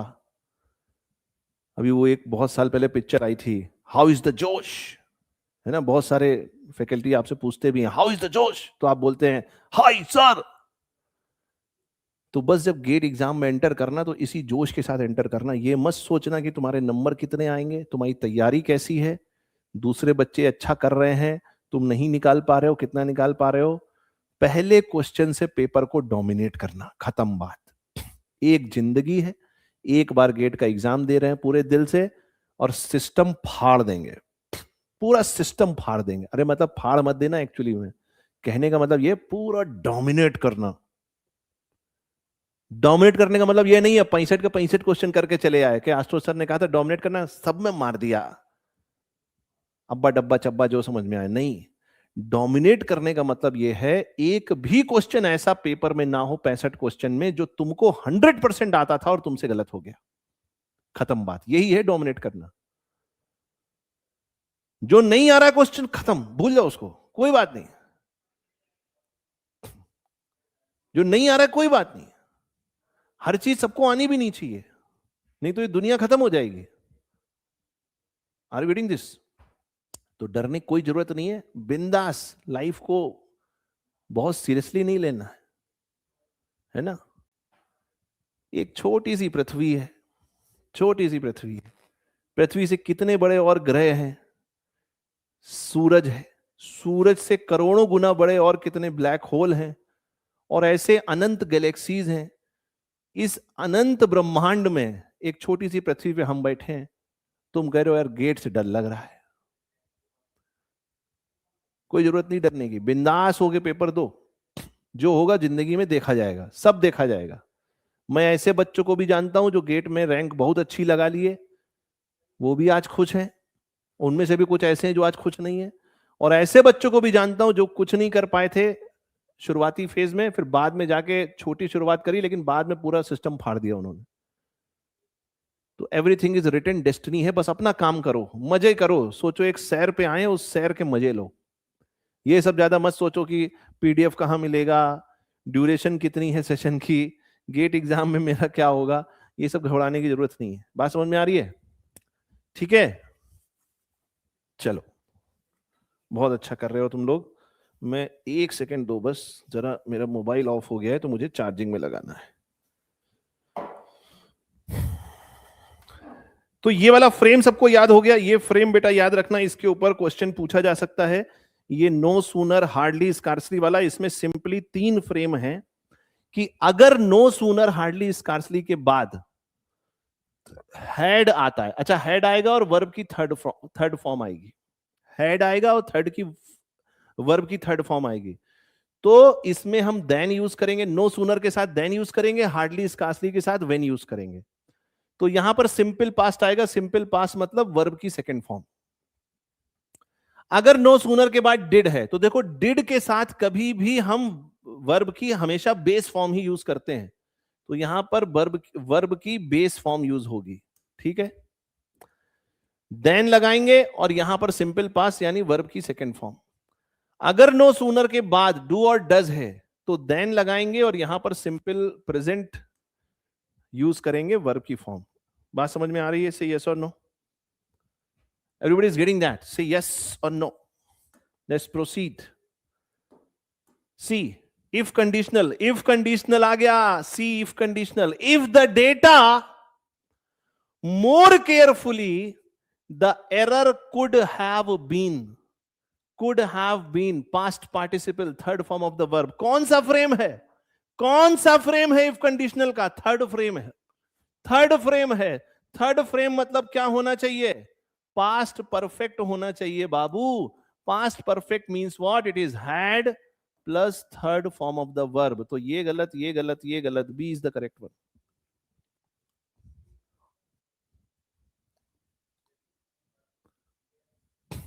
हाँ, वो कर सकते हैं, उसमें नेगेटिव मार्किंग नहीं है. It is essential that every, the moment you see this word every, it means it is singular case. Singular case means it is going to be, it is essential that every participant is present at the briefing. Now, 99.99% candidates, if they get this question in the GATE examination, they will mark is, and their question will become wrong. -1/3. Sir, why? It is a different case. Sir, what is that case? That case is subjunctive case. Subjunctive case. Now, if the situation is an order, a command, a wish, which cannot be avoided,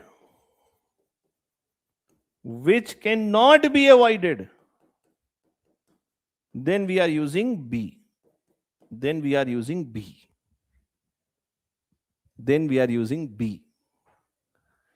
It is essential that every participant be present at the briefing. C is the correct one. Everybody is getting that? Remember this, subjunctive case, order, command, wish, something which cannot be avoided. You are going to use B. Identify the error in the given statement. So आपको error वाला option choose करना है.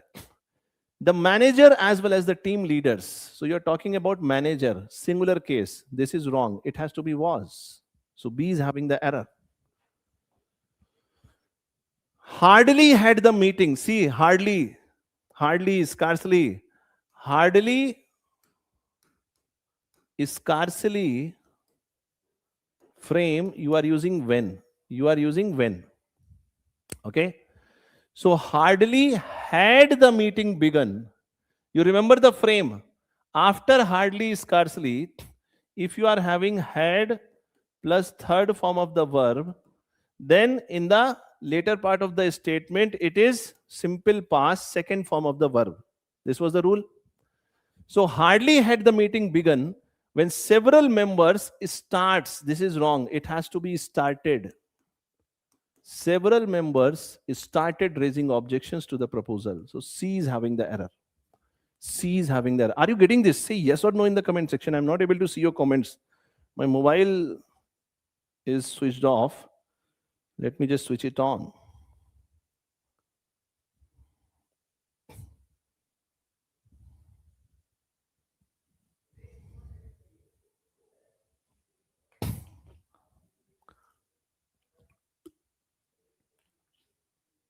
मुझे लगा था कि बहुत सारे बच्चों को वर्बल में दिक्कत होगी, लेकिन काफी बच्चों ने तैयार कर लिया है वर्बल. मुझे ऐसा लग रहा है. लाइव क्लास में नहीं आए तो मुझे लगा तैयार कर लिया. Everybody is getting that? Say yes or no. Please put it in the comment section. She acts as though she knows everything about the issue already. This is wrong because this is related to past events, so it has to be new. She acts as though she knew everything about the issue. So B is having the error.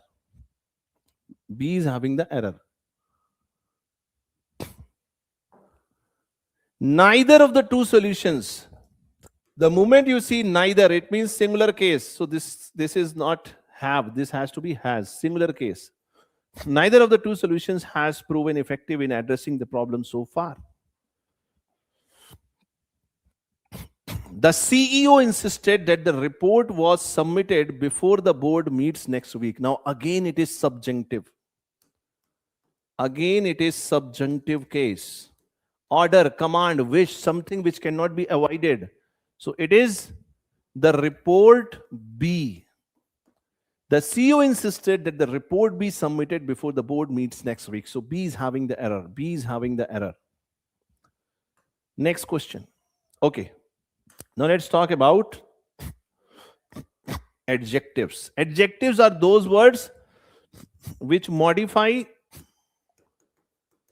noun or pronoun. Okay, noun or pronoun. Adverbs are those words which modify verb, adverb, or adjective. Remember this difference so that you can differentiate between adverb and adjective. Adjectives. Ramesh is a good player. If you remove good and you simply say Ramesh is a player, that is also okay. But you are adding some extra information to modify the intensity of this word player. Player is a noun. So this is adjective. Ramesh is a good player. Ramesh is intelligent. You are talking about or modifying the intensity of Ramesh. Ramesh is a noun. So this is going to be what? This is going to be adjective. I hope it is clear. Now when we talk about adjectives, adjectives can be used in three different categories: positive degree, comparative degree, and superlative degree. Positive degree means the normal case of adjective without any addition, without any change. Comparative degree, when we are talking two at a time. Two at a time. Superlative degree, when the comparison is one in comparison to the whole group. Are you getting this? Are you getting this? Positive degree, normal case. Comparative degree, two at a time. And superlative degree, one this side and the whole group this side. That is how you are making the comparison. So, for example, positive degree, you are saying no other player in the team is as good as. Always remember this frame. The moment you use this frame as, something as, always use the positive degree. You cannot use comparative or the superlative degree here. For comparative degree, you are saying Prakash is better. Good, better. Better is comparative form. Prakash is better than any other player in the team. What is the meaning of this any other player in the team? It means if you pick one player at a time from the team and you compare him or her with Prakash, then Prakash is better. So comparing two at a time, comparative degree. You can also say Prakash is the best player in the team. The best player in the team means the whole team is at one side and Prakash is at this side. And now you are making the comparison. Always remember, whenever you are using the superlative degree, the is used before the superlative degree of the adjective. The is used as you are saying the best. Now the superlative degree is best, but before best you are saying the. Is it clear? Say yes or no in the comment section. Is it clear? Say yes or no in the comment section. Are you able to follow this? I'm not getting your comments. I don't know what has happened. I'm not getting your comments. My audio, visual, everything is clear?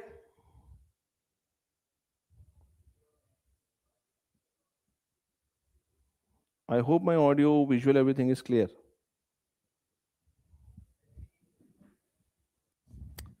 Clear now? Okay. Okay, so let's come to the rules. So whenever you are using these frames, as something as, so something as, always remember you will use the positive degree. When it is adjective plus ER, and then it is the comparative degree. When it is the plus adjective in the superlative form, then it is superlative case.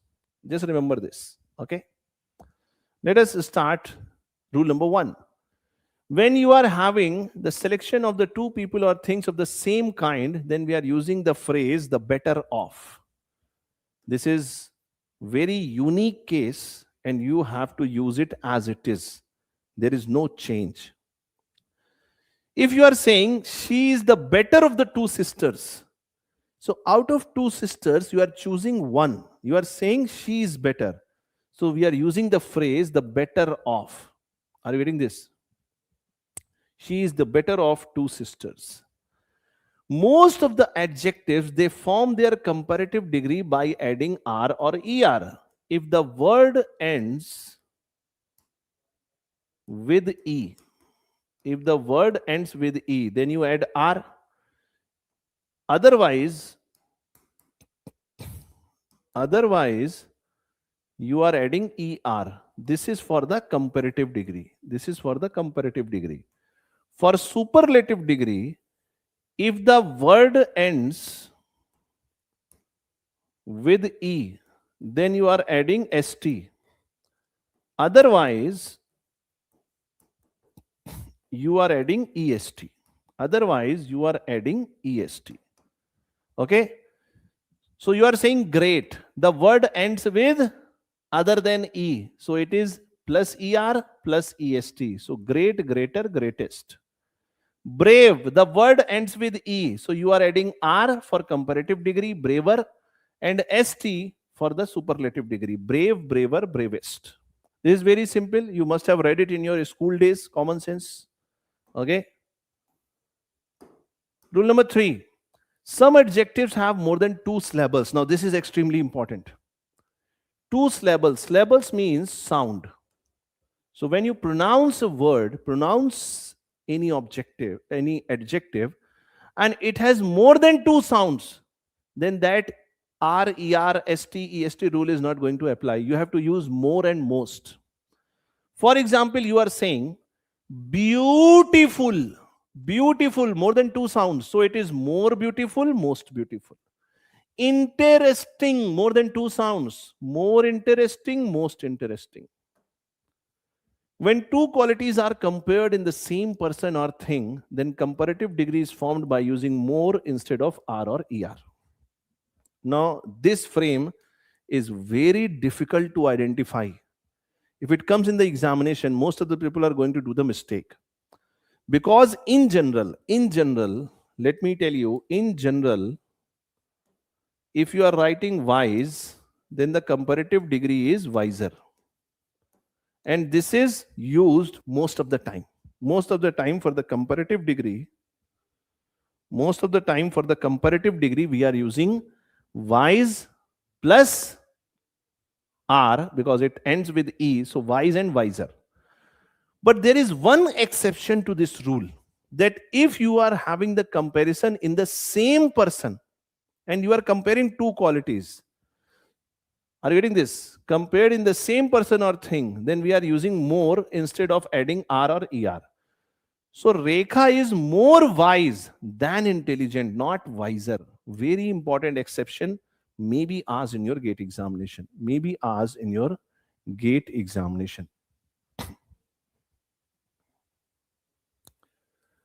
Vaibhav, beta, what you are asking? What is the question? Getting this? Okay, let's proceed. Just leave this, already I have discussed it. Any other.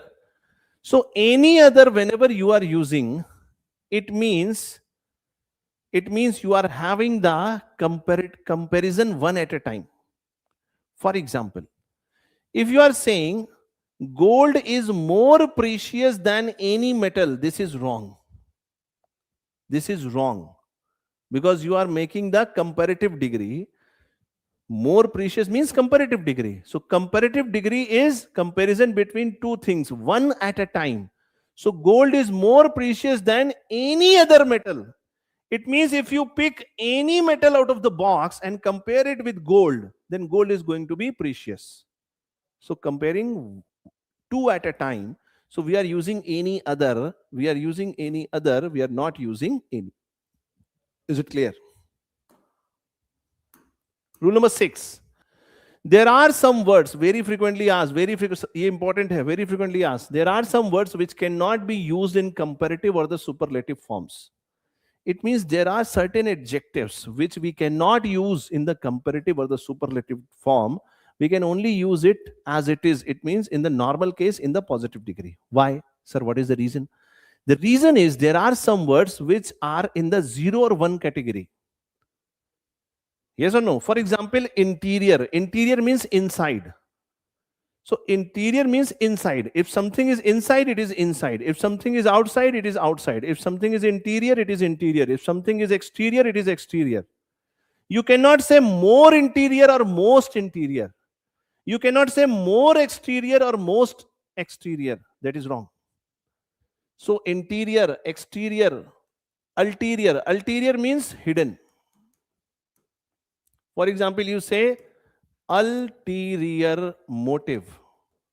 Ulterior motive. Ulterior motive means hidden agenda. So you cannot use comparative or the superlative degree. Major, minor. You cannot say more major, most major, more minor, because this is 0 or 1 category. 0 or 1 category. Okay. So you cannot say this is more interior than that. This is completely wrong. You can say this is interior to that. This is the correct frame. This is the correct frame. There are some comparative adjectives which are followed by to and not by then. This is also very frequently asked. For example, there are certain adjective words which are always followed by to, not by then. You have to just keep it in your mind as a frame. For example, you say superior to, not superior than.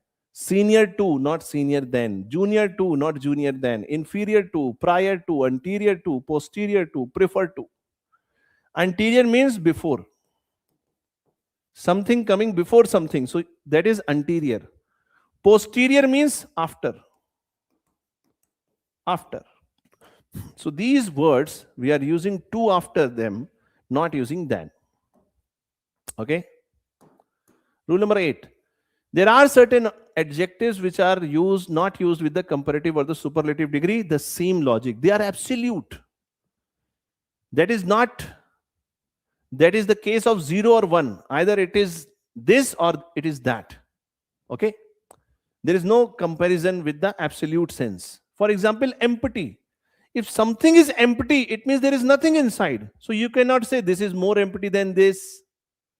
Hello. Absolute nature, 0 or 1. Excellent. Excellent itself is the highest degree. So you cannot add degrees. Excellent. Circular. If something is circular, you cannot say this is more circular. Either it is circular or it is not circular. Extreme, chief, entire, complete, perfect, final, last, unique, universal, round, square, triangular, eternal. Eternal means timeless. Eternal means timeless. Eternal means timeless. Eternal means timeless.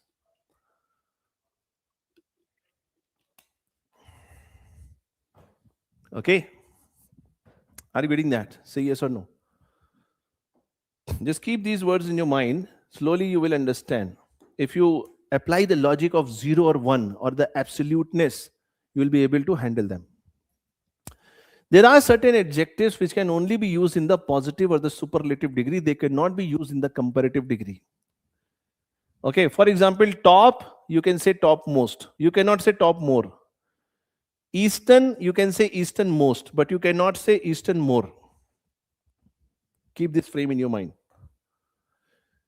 Preferable. Prefer is always followed by to, not by then. Already we have discussed. So you cannot say this is more preferable than that. This is wrong. You have to say this is preferable to that. Two adjectives which refer to the same noun or pronoun must be in the same degree of comparison. Now this is again the common sense.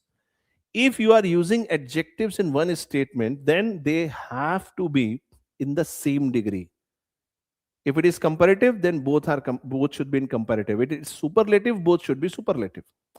For example, if you are saying Gandhiji is the noblest and wisest of all national leaders, so this is also superlative degree, this is also superlative degree. Now remember one important concept. You can also write the noblest and the wisest. That is also correct. This is also correct and this is also correct. Sir, what is the difference between these two? The difference is when you say Gandhiji is the noblest and wisest of all national leaders, it means you are combining these two qualities or attributes as one unit. Noblest and wisest you are treating as one unit. But if you say the noblest and the wisest, it means being noble is one different category and being wisest is a completely different category. That is the difference. Both are correct. There are some adjectives when they are preceded by the, it means the is added before them, then they represent plural noun. And the verb is also used in plural sense. For example, rich, poor, needy, aged, blind, dead, meek, wicked. Meek means physically very weak. Okay? Wicked means a person who is evil or producing harms to others. Okay? Bad for others. So the moment you say the rich, it means now you represent a category where everyone is counted for. So the rich usually, plural form of the verb, hate the poor. So these adjectives, if you add the before them, they become plural. So you just make this frame in your mind. The moment you see the rich, the poor, the needy, the aged, the blind, the dead, the meek, the wicked, always use it in the plural sense. The verb has to be in plural form. Farther, further. Farther we are using to represent distance and significant distance, and further we are using in addition to something. In addition to something. Many, a great many, a good many. Many means something which can be counted and it is more than one. Many and much. Many, we'll discuss this. Many we are using for countable ones. Much we are using for uncountable. For example, you can say much happiness. You cannot say many happiness. You can say many apples. You cannot say much apples. Much is used for uncountable things. And many we are using for countable things. I hope you are getting this. So the moment you see many, a great many, a good many, you have to use plural noun and plural verb. A great many people died in the accident. My brother has a good many friends. So we are using plural frame, plural form. But if you are writing it in this sense, many are singular noun, then singular verb. If after many you are adding a, it means you are talking one at a time. Same logic. One at a time. It means singular frame. So many a scientist is attending the meeting. If you are writing many a scientist, then this is wrong. It has to be singular noun and singular verb. Everybody tell me in the comment section, are you getting this? Say yes or no. Babu, say yes or no.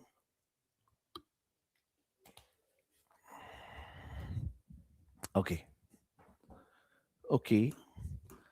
Now I'm going to discuss something extremely important.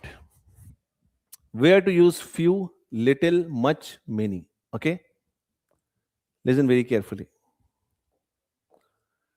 Few will always use when we are having countable nouns. Okay? When you can count something. Few apples. Okay?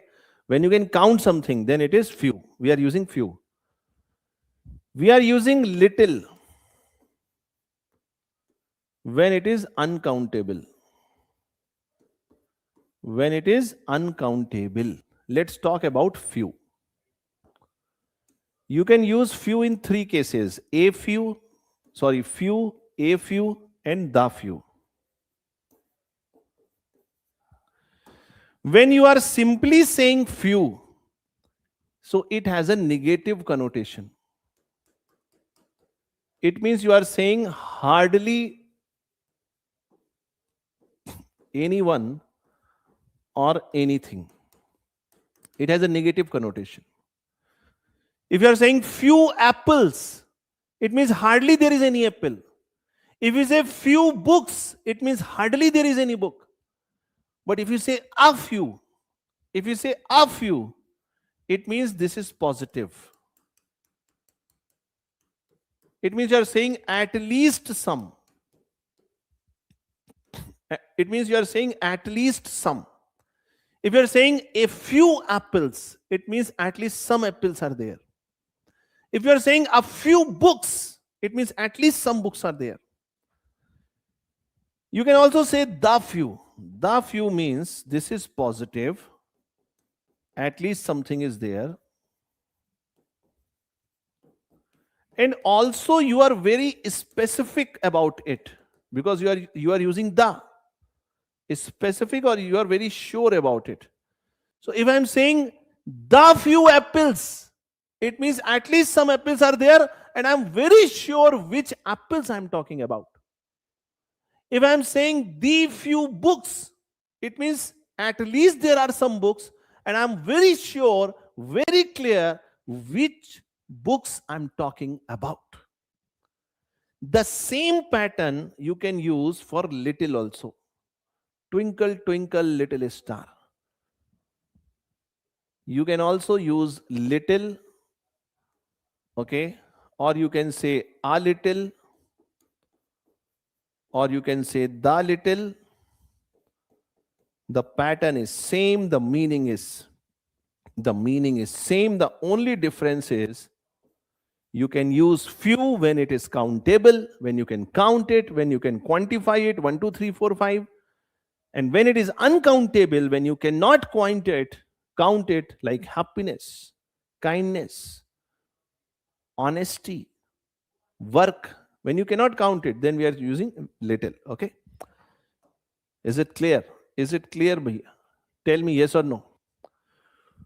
For example, you are saying there are few books on the machines in the library. It means hardly there is any book, because it has a negative connotation. Because it is having a negative connotation. Hardly there is any book on machines. If you are saying there are a few eggs in the basket, it means at least some eggs are there in the basket. Some positive connotation is there. Okay.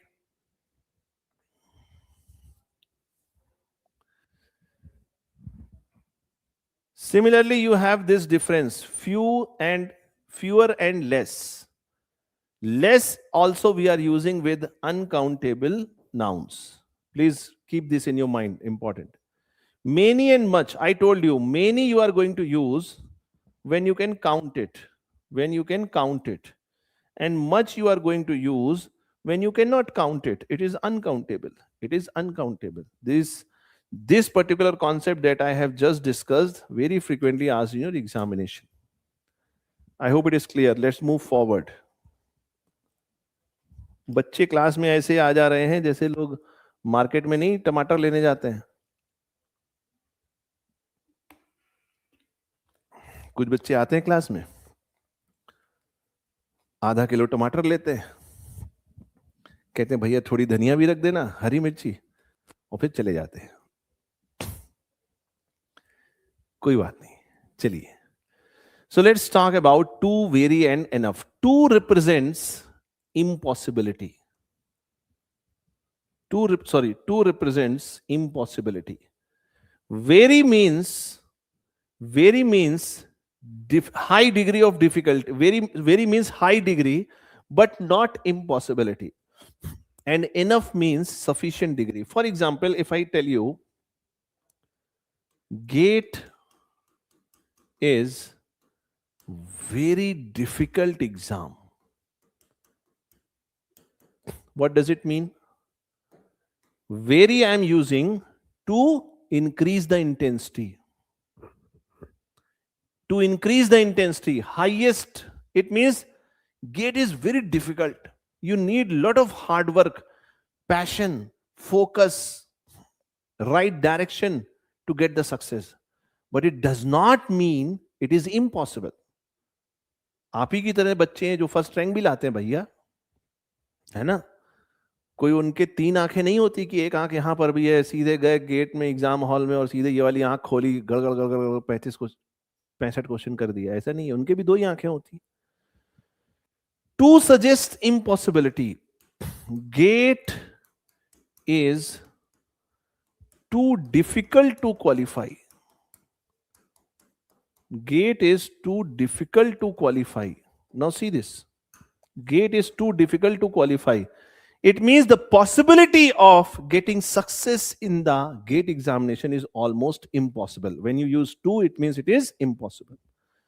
If I say your preparation is enough to clear the GATE examination, it means you have sufficient degree of preparation. So two refers to impossible situation, very high degree, enough, sufficient degree. Is it clear? Hardly, scarcely, rarely, seldom, without, only. Already I have discussed this case. Whenever you are saying hardly, scarcely, it is followed by when, not by then. When you are saying no sooner, it is followed by then, not by when. No sooner had, subject, past participle, it means verb third form. Already I have discussed this. Okay, so we can leave this. Now there are certain verbs which are related to sensation. Sensation means what you see, what you hear, what you smell, what you taste, or what you touch. All your five senses. These verbs, when we are using, they are always followed by adjectives, not by adverbs. Adverbs means when you add ly. For example, badly is adverb. Bad is adjective. So you cannot say he feels badly. This is wrong. Sensation. So we are using adjective. We are not using adverbs. Okay. The soup smells deliciously. Wrong. The soup smells delicious.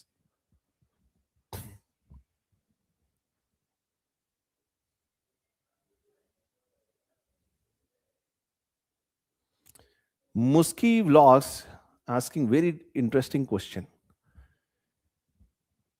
He's saying, sir, I have a doubt. The coffee is too hot. So when you say the coffee is too hot, it means it is almost impossible for you to drink it. When you say the coffee is very hot, it means you have to be very careful while drinking the coffee. This is the crux. Order of the adjective. See, this is not going to be asked in your examination. Very less chances that this can be asked, because in one sentence, it is not possible that they are going to give you so many adjectives but there is very little possibility, but they may ask you. So you have to be clear. The order of objective in a sentence is that first it is opinion, then size, then age, then shape, then color, then origin, then material, then purpose, and then comes the noun.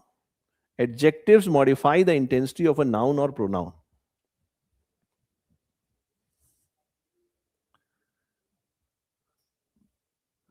अच्छा, आपने message नहीं देखा था class का, कोई बात नहीं.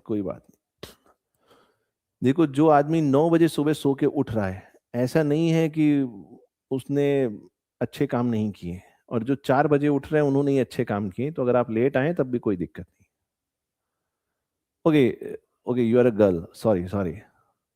Actually, your name is Mushkil Vlogs, so it was not possible for me to identify. Anyways, just come back to our discussion. We have very restricted time that we have to utilize very properly. Okay, because your time is also important, my time is also important. Okay. Anyways, how to remember this? Words which modify the intensity of noun, we are saying adjectives. So many adjectives. Adjectives can be about opinion, age, shape, size, color, origin, material, purpose. How to remember this? One simple rule I can give you, common sense, so that you can at least make some idea about it. Okay? The moment you see something or someone, what is the first thing that is going to happen? Opinion. What is the first thing that is going to happen? Opinion. If you meet a person for the first time, the moment you meet, okay, you're my oldest student of EMFT. Okay, thank you. Thank you for coming to the class. Okay, let us have a discussion. Okay, what we are discussing. The moment you see anyone for the first time, you immediately get some opinion in your mind. Yes or no? Yes or no? अच्छा है, बुरा है, गंदा है ना? बहुत ही बुरा है, बहुत ही अच्छा है. After that, you go for the size. If someone's height is going to be 6 feet 5 inches, then after your opinion, the second thing you are going to notice is size. Then comes age. If you meet someone after these two events, you will say, oh, what is your age? What is your age? Then shape, fat, thin, that kind of relation you can establish just to remember this. It has no logic like that. Then color, then origin, then material, then purpose, and then comes the noun. For example, if you are saying a beautiful opinion, small size, old age, round shape, red color, Italian origin, wooden material, dining purpose, table. Okay, very less possibility it is going to be asked, but if it is asked, you should be ready with that. Okay, you should be ready with that. Let us do some questions and let us be a little faster because we have to complete a lot of things. Okay, so I will go a little faster now. So he is blank, honest man, few people doubt his integrity. Now see, आपने वो सुना होगा जब तुलसीदास ने रामचरितमानस में भगवान श्री, मैं थोड़ा हिंदी में बता रहा हूँ, कहोगे तो इंग्लिश में भी बता दूंगा, थोड़ी बात ऐसी है, लंबी है, मैथोलॉजी से जुड़ी हुई है.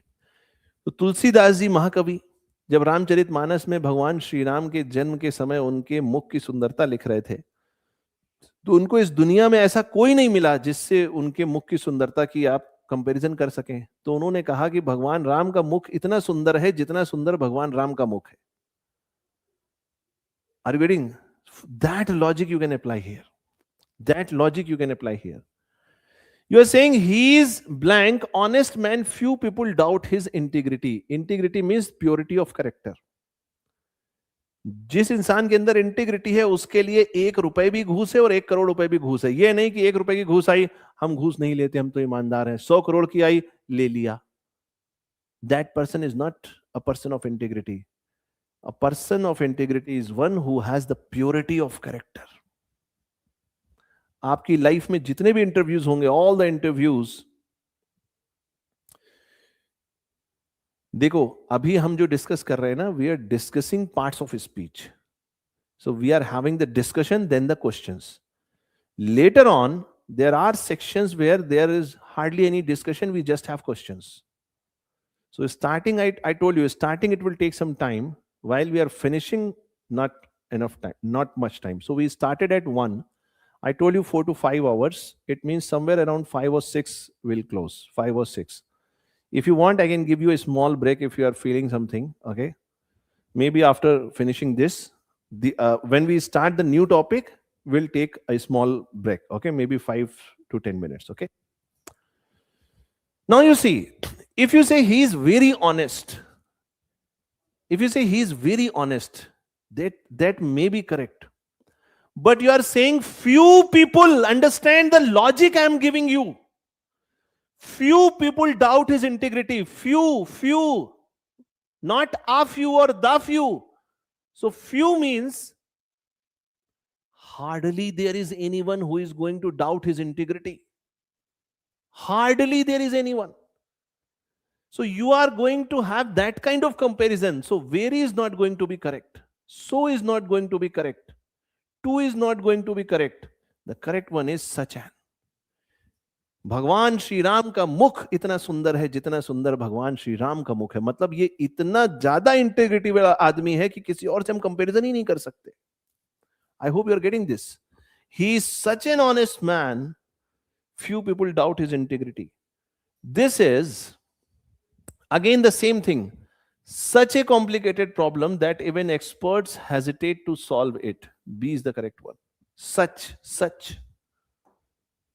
She is senior. After senior, we are saying to. C is the correct one. He has. Now see how to check what is the correct answer. Patience is something which you cannot count. You are using few when it is countable. So few cannot be the right answer. So you have to use little. Now, whether it is little, a little or the little, you are saying he has blank patience to deal with rude customers. It means He must be having the patience. Must be having the patience. Yes or sorry. He has patience to deal with rude customers. It means if customers are going to be rude, he is not having the patience. Not having the patience means you are not adding anything. You are simply saying he has little patience to deal with rude customers. It means hardly he is having patience to deal with rude customers. So A is the correct one. The weather today is blank than it was yesterday. Than means comparative degree. Where is the comparative degree? More pleasant.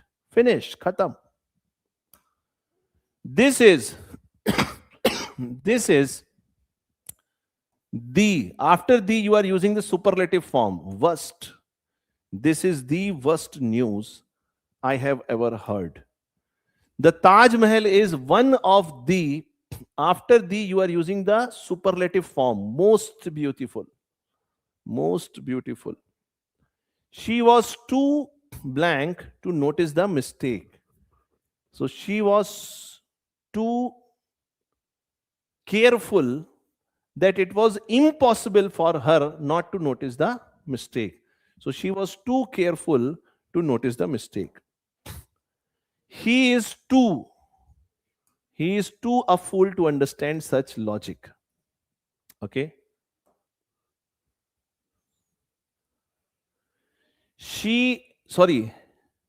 The blank she spoke, the angrier. Now, angrier is comparative degree. So here also you have the comparative degree. So louder. The louder she spoke, the angrier he became. He prefers. Now, after prefer, we use to. He prefers tea to coffee.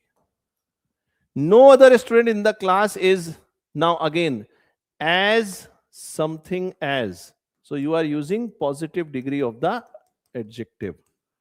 So what is positive degree? More, most, very, no, intelligent. No other student in the class is as intelligent as Rahul.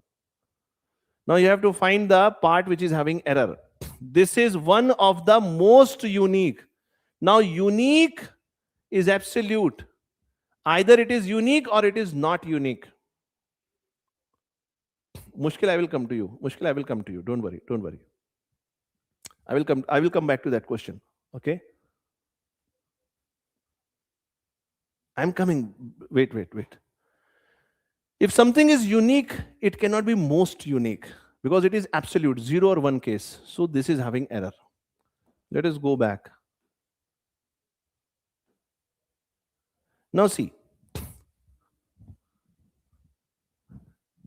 You are saying she was too something to notice the mistake. If you say she was too careful, to notice the mistake, it means it was almost impossible for her not to notice the mistake. So you are saying careless. She was too careless to notice the mistake. If she is careless, it means automatically she is not going to notice the mistake. Are you getting this or not?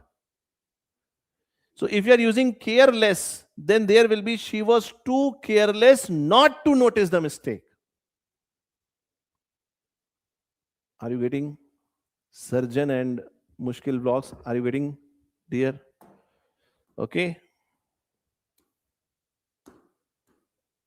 She is much senior than is wrong. It has to be to, senior to. Next question.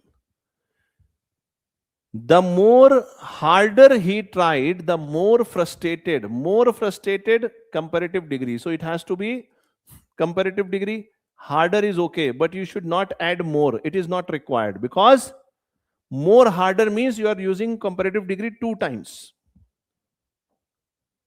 She has very little friends to rely upon. Now, very is not required. Little friends means hardly she is having any friend to rely upon. Okay. He was too much confident to admit his mistake.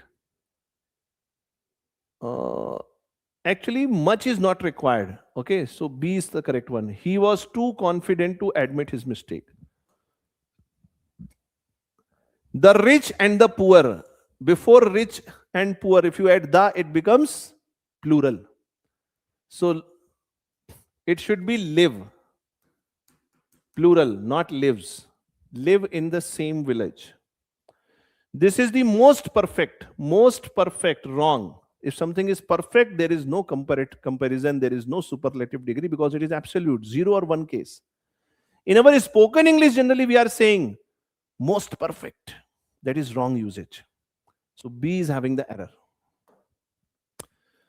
So let us have a break for 5 to 10 minutes. Okay. Let us have a break for 5 to 10 minutes. And then we'll continue. Is it clear? I hope it is clear, everyone.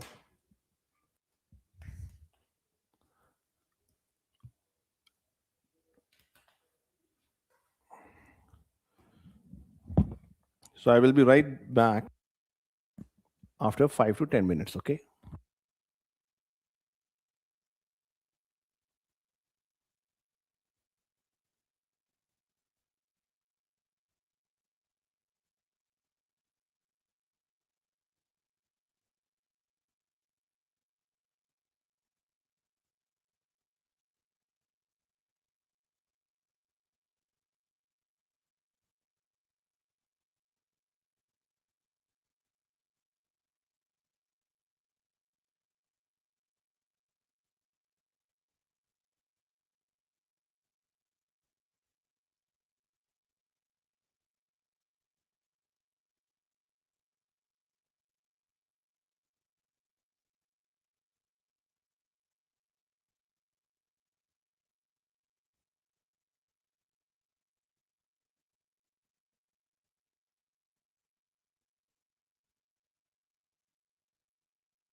So hello guys, welcome back.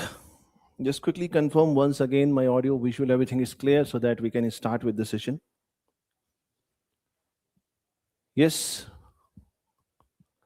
Shukla ji, we started somewhere around 1 in the afternoon. So as I told earlier that it will be somewhere around 4 to 5 hours. So you can expect maybe 5 or 6. Okay, up to 5 or 6.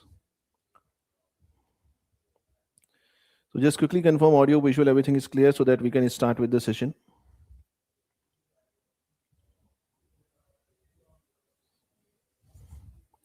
Mushkil vlog saying, sir, I'm comfortable handling grammar-based questions. However, I struggle vocabulary section, particularly synonyms, antonyms, and analogies. I find these specific types difficult to solve. So we'll talk about vocabulary also. Don't be in a hurry. Okay? Don't be in a hurry. If you want good food, you have to wait for it. Okay? If you want just roadside food, dhaba style food, then it is very quick. But good food, you have to wait. So wait for the time when we start discussing vocabulary. Okay, let's start.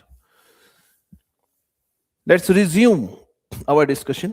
So we were talking about the rules for the usage of adverbs. We have defined adverbs, those words which modify the intensity of maybe verb, adverb, or adjective. Now this modification of the intensity may be positive, may be negative.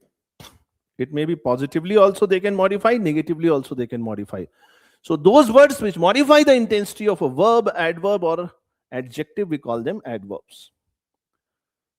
Clear? For example, you are saying he runs fast. He runs fast. Now this fast is modifying the intensity of this verb runs. So this is adverb. She is very intelligent. Now intelligent is adjective.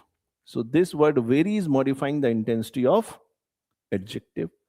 He spoke quite confidently. Now this word quite is modifying the intensity of this word confidently. Because confidently is modifying the intensity of this word spoke. Spoke is a verb. This word is modifying the intensity of verb, so this is adverb. And this word is modifying the intensity of adverb, so this word is also adverb. So I think now you can identify the difference between adjectives and adverbs. Let us go to rule number 1.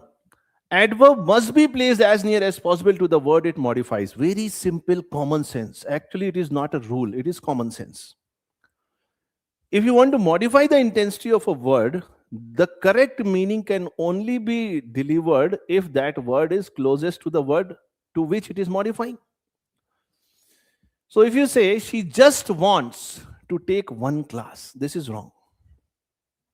Because here you are using just to modify the intensity of what?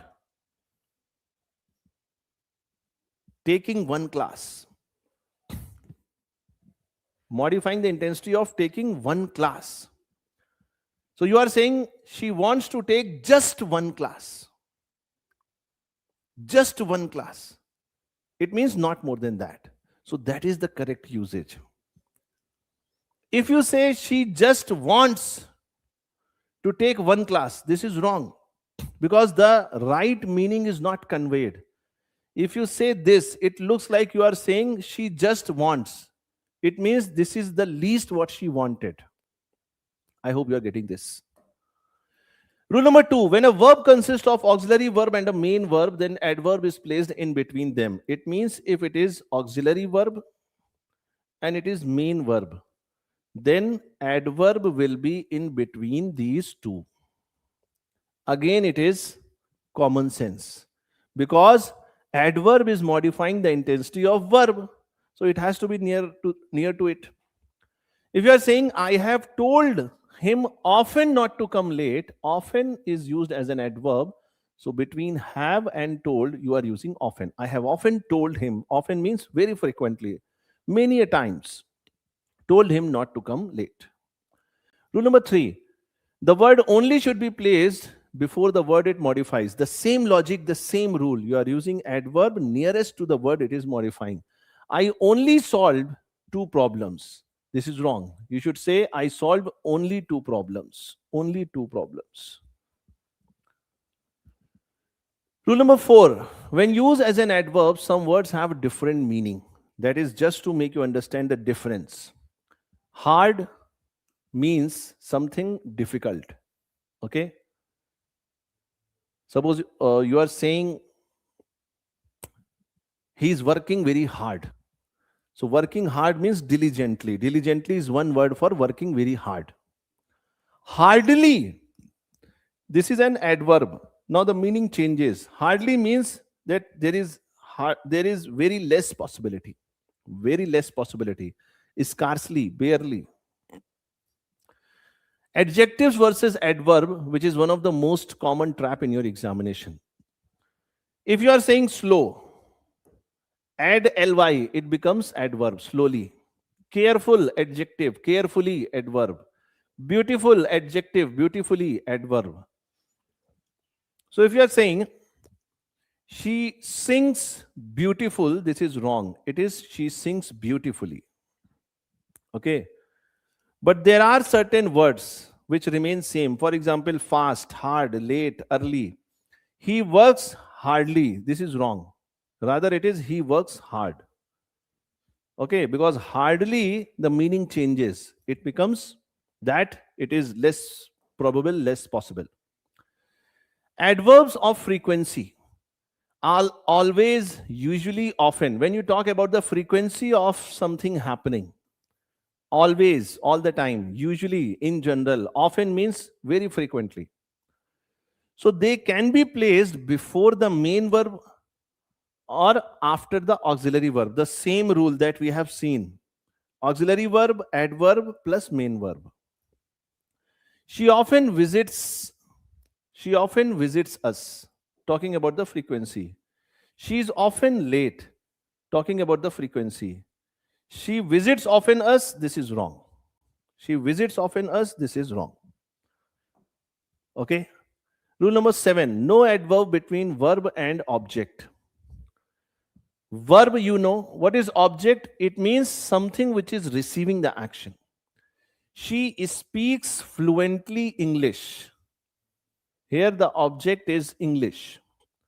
So the correct usage is she speaks English fluently. Now this is something you don't need to even remember. Just have a frame in your mind that if you see this kind of a statement, what is the correct one? Adverbs ending with ly, what are the exceptions? Not all words ending with ly are adverbs. He behaved friendly is wrong. He behaved in a friendly manner. He behaved in a friendly manner. So here just adding ly is not becoming adverb. So friendly is going to be an adjective, lovely, adjective, cowardly is adjective. Cowardly means someone who is not ready to face the challenge, someone who is not having the courage, someone who is not having the strength to face challenges. Coward, not able to take the decision.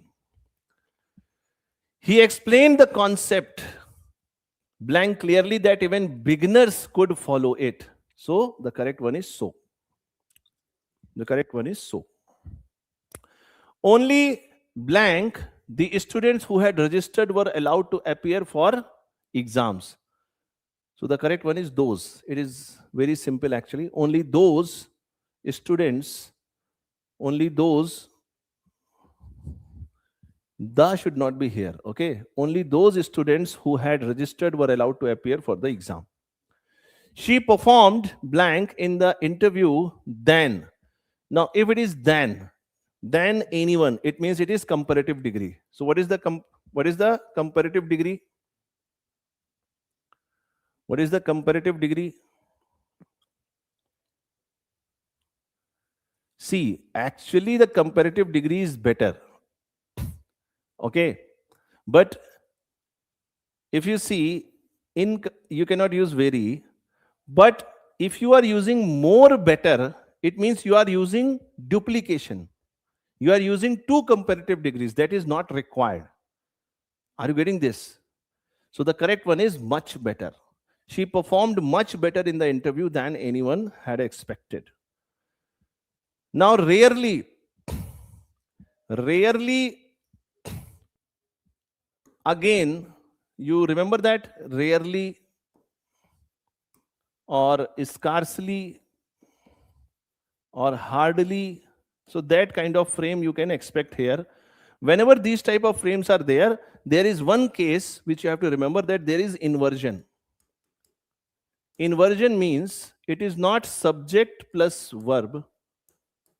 Actually, it is verb plus subject. This is how it is written. This is the frame. Okay. So rarely we witness is wrong. This is wrong. This is wrong. What is the correct one? B. Rarely do we witness such clarity of thought in technical presentation. The problem was too difficult to be solved without computational tools. He spoke blank during the seminar that many participants failed to hear him. So the correct one is so softly. Softly means very weak. The sound was very weak.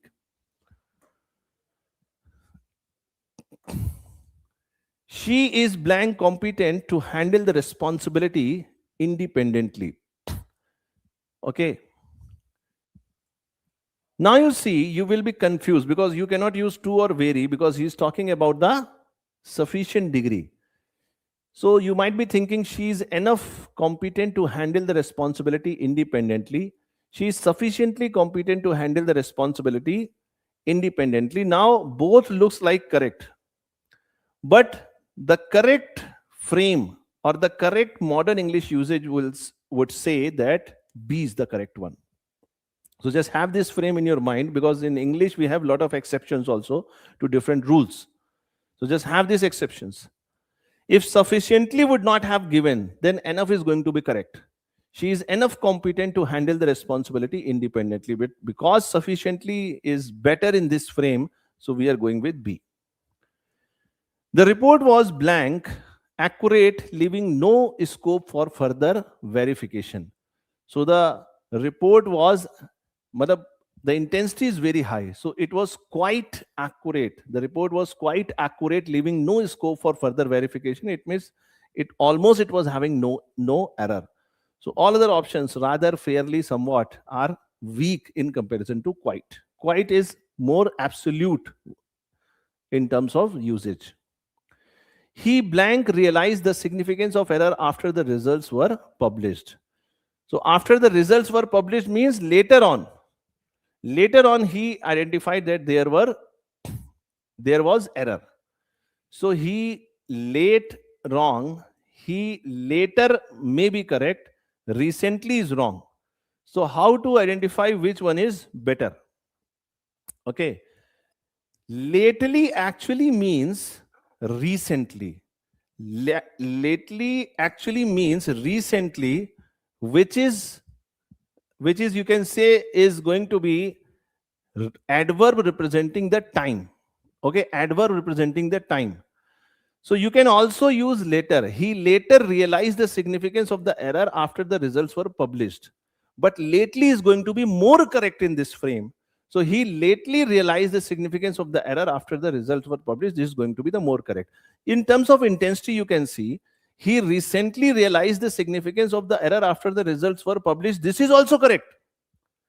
But given the option later will be more correct than recently, and lately is going to be more correct than these two. The engineer explained the procedure blank to junior staff. So the engineer explained the procedure. Something is wrong. Something is wrong in the question. I think this should not be there. It should be the engineer explained. Clearly the process is wrong. Explain the process clearly. This is correct. So B is the correct one. Okay. The algorithm is blank efficient but lacks robustness under extreme conditions. So when you are having this type of frame, when you are saying something, but there is some exception to it, so we are using rather. The algorithm is rather efficient but lacks robustness under extreme conditions. So B is going to be the correct one. He had blank finished the analysis when new data arrived. So she had almost finished the analysis when the new data arrived, means it was not completely finished, it was about to be finished. So again, scarcely barely is wrong, nearly is one possible option, but almost is going to be much better. So we'll go with A. We'll go with A. Okay. Rules for the usage of prepositions. Rules for the usage of prepositions. Prepositions we have discussed are words which relate the subject with the rest part of the statement. It means what subject is and what the subject is doing, how it is related. It is related with preposition. Lot of questions in your exam, they are asked on this particular pattern related to preposition. Okay. So there are some words, okay, which require gerund. What is gerund? Already I have explained. Verb plus ing form is treated as noun. Okay, that is called as gerund. Now these gerunds, they have very specific frames in which they are used.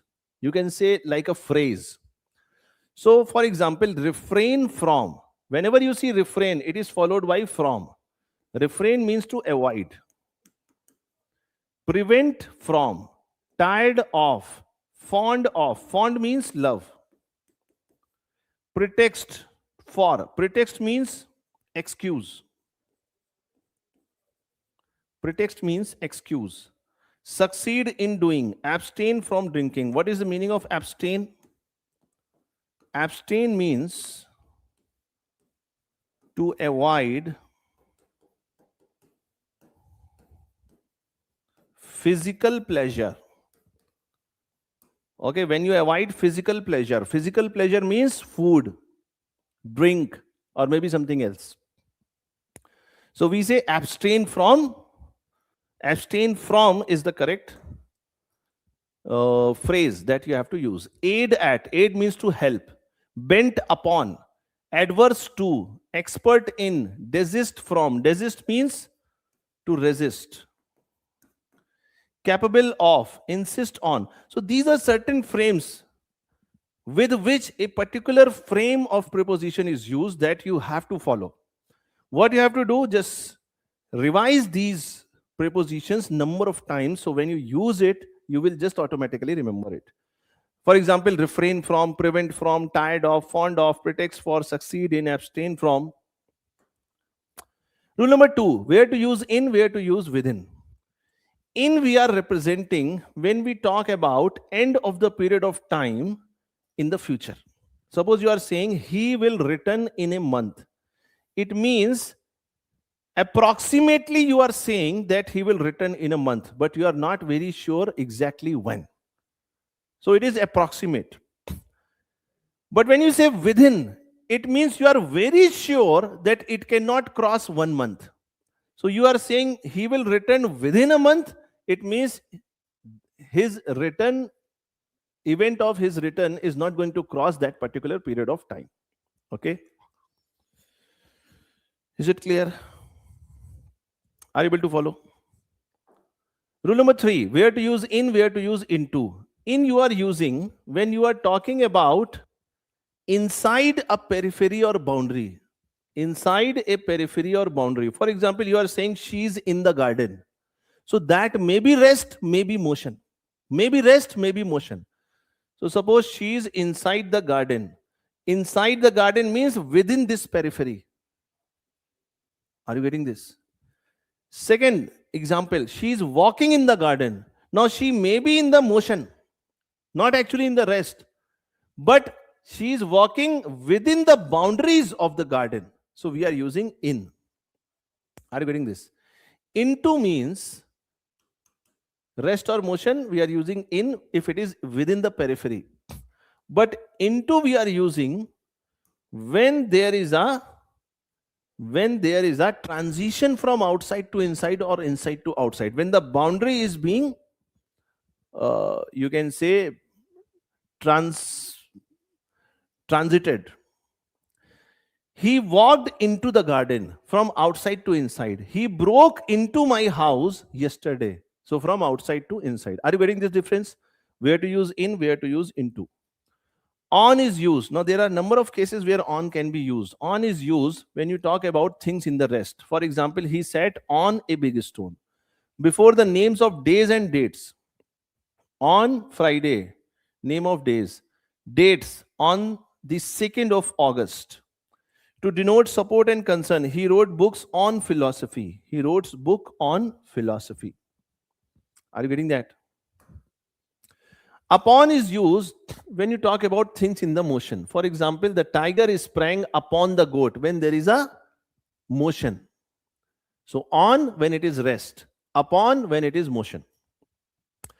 Beside means by the side of, beside gate, beside church, beside temple, you can say, when you talk about the position. But when you say besides, when you add s, it means in addition to. Between and among. Between you are going to use always between two people, things or objects or places. Among you are going to use when it is more than two. Okay. Use of in, on and at with respect to place. With respect to place. When you talk about place, how you are going to use in. In you are using for large areas. For example, you are saying in India, in Delhi. On you are saying when you talk about the surface, on the table, on the wall. When you are using at, it means you are exactly very sure which position or point you are talking about. At the door, at the station. Are you getting this? So if you are saying he lives at Delhi, this is wrong because we are using in for large areas. So he lives in Delhi. He lives in Delhi. In, on, at with respect to time. We are using in again for the long period of time. In 2025, in July, long time. On we are using for specific days or dates. On Monday, on 15th of August. At we are using when you talk about exact time. At 5 p.m. At noon. Okay. Let us see one important confusion. At night, in the night. Where to use at night, where to use in the night. When you say at night, it means you are talking about some habit or something which happens on a regular basis. Okay. For example, if you say, I drink water at night, it means that is the regular case. That is a regular habit. But when you say in the night, it means there is some specific event which is not regularly happening, which is happening very rarely. Suppose you are saying, I heard a strange noise in the night. It means you are talking about one specific event. He woke up in the night to get a drink of water. It means it is not a regular case. It is that specific night when that event happened. Are you getting this? Say yes or no. Are you getting this? Very important and generally ignored case. Getting that? Now, where to use by, where to use with, and where to use using. Okay. By, when you are talking about the method or the agent. By bus, by train. With, you are talking about when you talk about the instrument. He cut the fruit with a knife. Instrument. When you use using, you talk about the process. The problem was solved using MATLAB. MATLAB, that software is a process. Preposition after comparative degree.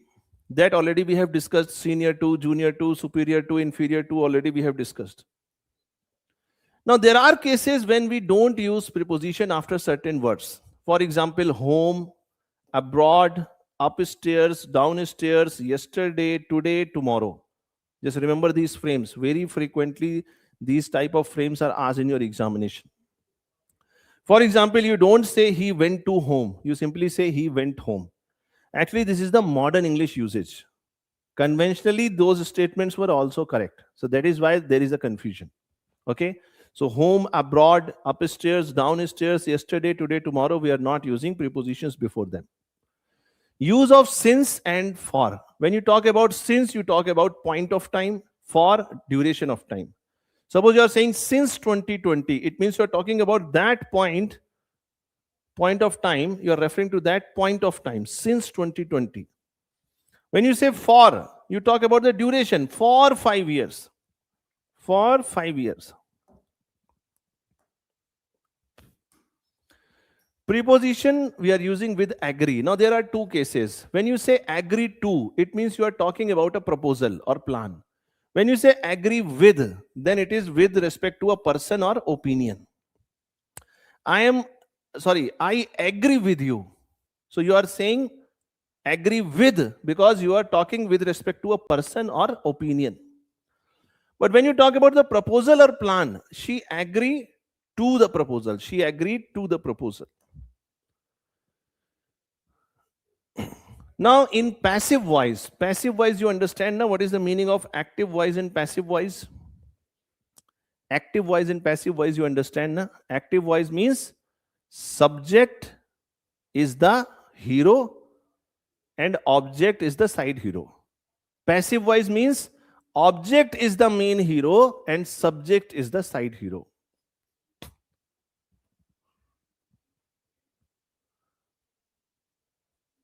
Ignore it.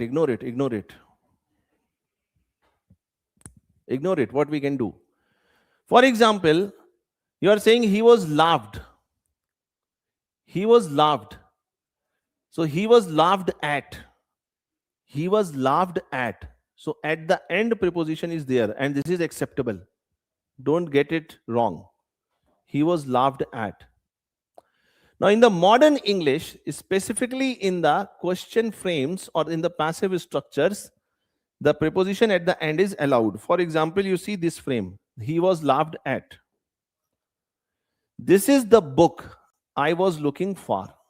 This is the book I was looking for. Preposition at the end.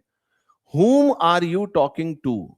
Question frame. Whom are you talking to? So preposition at the end is allowed. Okay. Let us see the usage which are most common exam traps. What are the wrong usage? What are the correct one? Angry on him. Angry on him. Angry and agree follow the same thing. So angry on him is wrong. Angry with him is correct. Good in maths is wrong. Good at maths. At you are using when you are very specific. Interested on is wrong. Interested in is correct.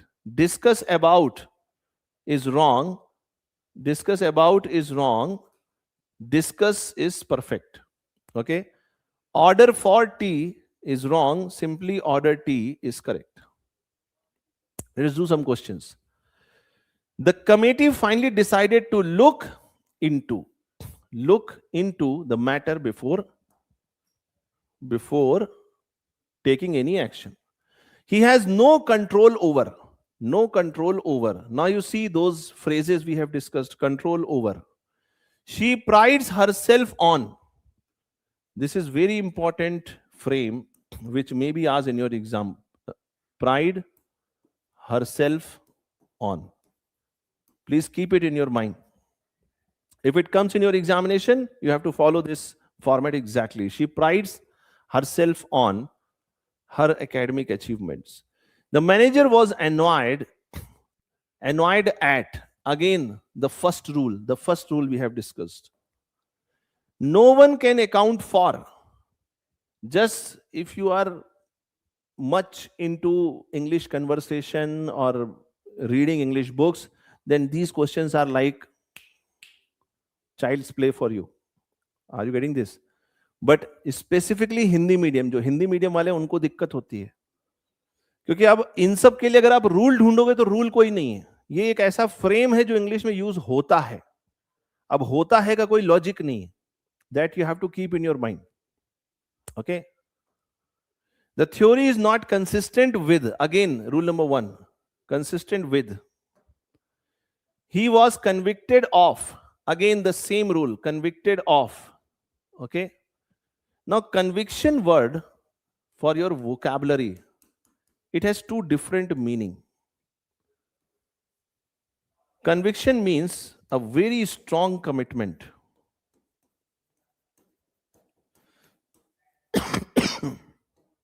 Okay. And it is also used for criminals when charges are framed. When charges are framed. Charges are framed.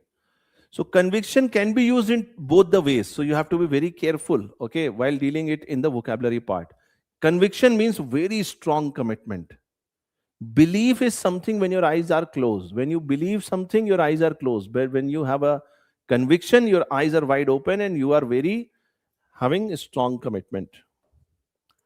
The speaker digressed. Digress means deviated. So digressed from. Again, rule number 1. Now, how to remember this? Just keep on doing the practice. The success of the mission depended on.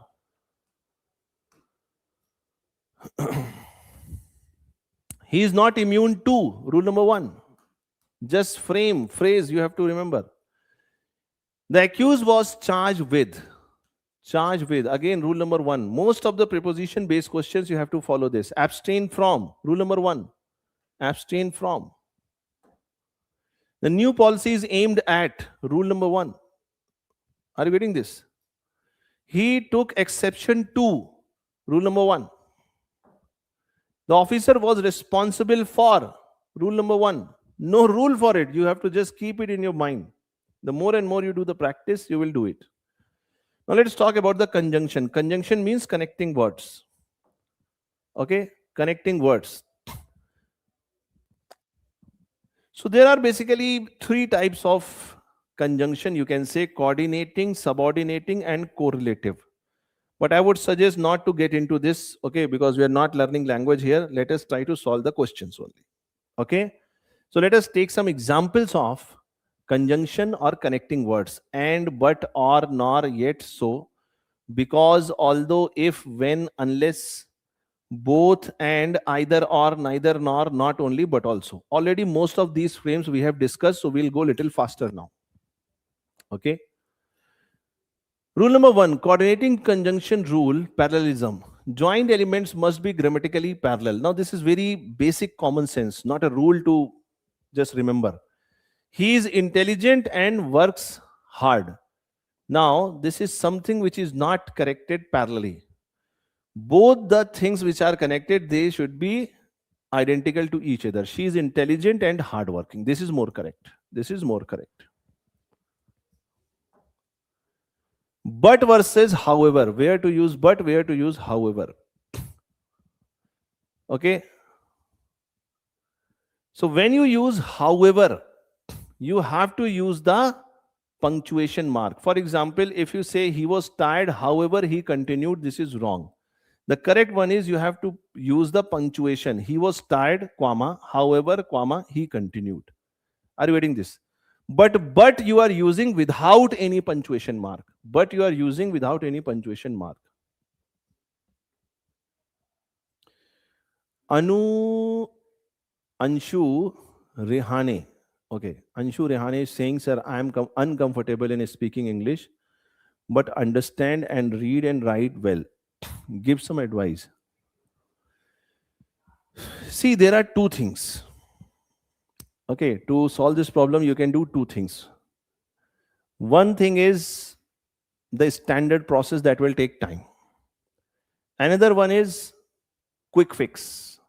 If you want a quick fix, immediately you want to have better spoken English, or you want to have little fluent English, you can join any English speaking course. But that I never recommend. That I never recommend, because that is very unstructured. That is something which is imposed on you. That is not coming naturally. The long process, which takes at least 6 months, is start reading English stuff, start watching English movies. Initially, you will not understand. You will have less understanding. You will have less interest. But more and more you invest your time, more and more you read about new words, slowly you will pick up. Language is not something which has a formula. It comes naturally. A child who is who is who is born in America, you don't need to teach him English. Child who is from West Bengal, you don't need to teach him Bengali. Child who is born in Tamil Nadu, you don't need to tell him Tamil. Are you getting this or not? Someone who is born in North India, you don't need to teach him Hindi, at least for conversation, communication. So language comes naturally. If you want that, then you have to do that what I have told you for next 6 months. If you want a quick fix, join any English speaking course. Okay. Anyways, where to use because, although, though. Okay. Now please remember, if you are saying although he was poor but he was honest, you are using two conjunctions in one sentence. That is wrong. Because he was late, so he missed the train. Wrong. Rather, you should say, although he was poor, comma, he was honest. Because he was late, comma, he missed the train. So please remember, because, although, though, they are not used together, so that there is, are you getting this? Okay. Use of and, similar ideas. For example, work hard and you will succeed. So it may imply result, sequence, surprise, but I think whatever rules we have discussed, that is going to be more than sufficient to solve the questions. Use of or. When you talk about choices or alternatives, hurry up or you will miss the train. Use of nor, when there is a negative connotation or idea. He did not call me, nor he texted me. Now you are using two negation together, which is wrong. So rather you should say, he did not call me, comma, nor did he text me. Nor did he text me. Either or, neither nor, already we have discussed this frame, no need to discuss it. Where to use since or because? Because you are using when you have a very strong reason. Since you are using when you know the reason, but you don't know whether it is strong or not. As you are using when you have a very weak reason. Okay? When you have a very weak reason. So as per the intensity based questions were asked in the GATE examination in 2023, if you remember. GATE 2023 verbal aptitude intensity based ascending and descending order was asked in terms of vocabulary. So these type of frames can also be used. Because, strong reason. Since, known reason. You know the reason but not very sure about it. As, it means very weak. Okay? Is it clear? Although, though, even though. So all means contrast. But when you say even though, it means very strong emphasis. Even though he tried hard, he failed. So very strong emphasis is there. Then you are using even though. Just keep it in your mind, keep it in your frame that even though is used when it is strong emphasis. Okay. While we are using in terms of multiple meanings. For example, when you talk in terms of comparison, when you compare two situations. So he is rich while his brother is poor. When you talk about time, while I was reading, he slept. So there are different frames in which while can be used. Unless. Unless means something which is not going to happen if something is not fulfilled. Means if this is not done, then something is not going to happen. Okay, so if you are saying unless you do not work hard, you will fail. This is wrong. Rather, you should say unless you work hard, you will fail. You cannot use two negations in one sentence. Okay, that is duplication. That is redundancy. So please keep it in your mind. Very important. Most of the time, people are not able to understand the mistake. Unless you work hard, you will fail. It is not unless you do not work hard. This is wrong.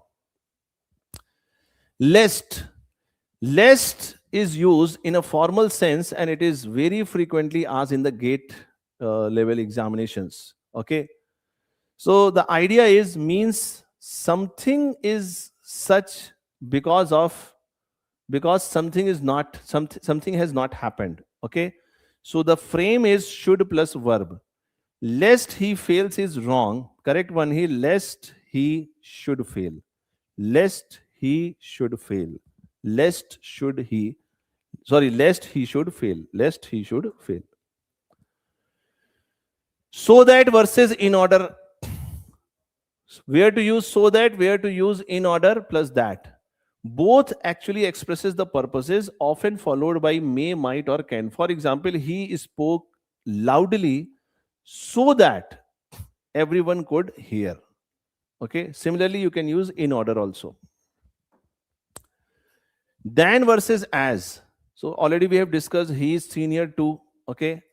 He is as good as. We have already discussed this frame. That after certain verbs. So there are certain frames which you have to remember. After those words we are using that. For example, insist that, suggest that, recommend that, demand that, propose that. Okay. So like rule number 1, you have to remember no conjunction after question words. I don't know that why he left. So the correct one is I don't know why he left. You don't need to use that. If it is a question statement, okay, if it is interrogative statement, then we are not using the conjunction like that. So you say, I don't know that why he left is wrong. Rather, you should say, I don't know why he left. Let us do some questions. No sooner, you already know the frame. It should be had. Why? Because no sooner had the data been processed than the anomaly became means second form of the verb. So you are using the first rule. So had is the correct one. Had is the correct one. He will not submit the report blank. The supervisor approves the methodology. So the correct one is unless.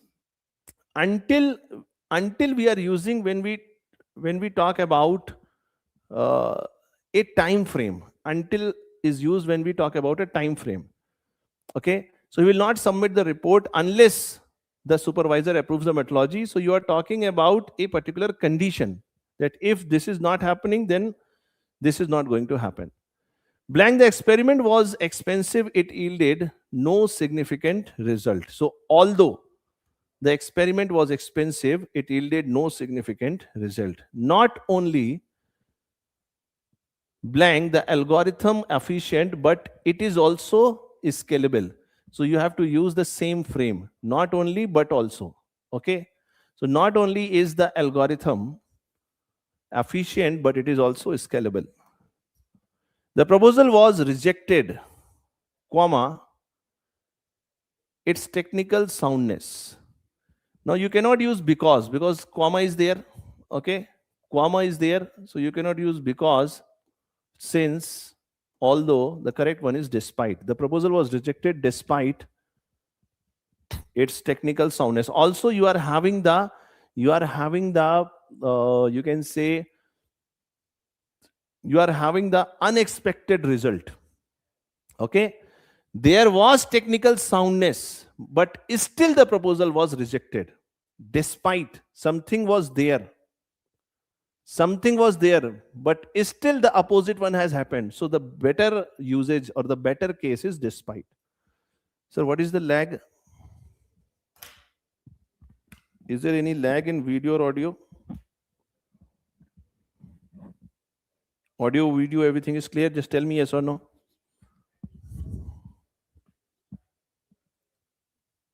Memes for fun? Don't do it for fun. What lag? Is there any problem you're facing in the audio and video? Because one candidate is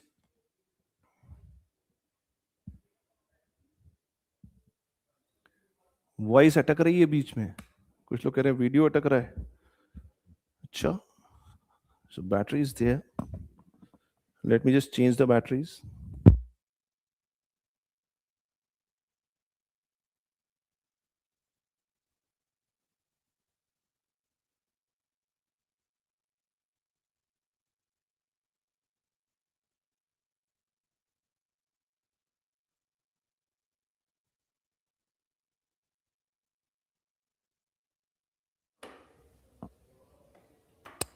Now is it okay? Tell me yes or no.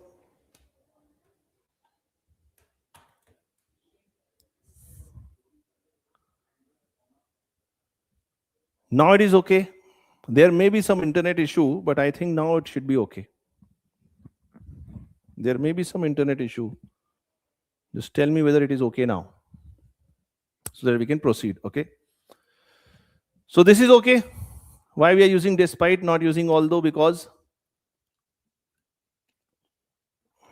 see, because actually you cannot use, since you cannot use, because and since you are using when you are giving the reason why something has happened. Because this, because, since this. Although and despite you are using when you expect something out of a particular event, but opposite is happening. Okay.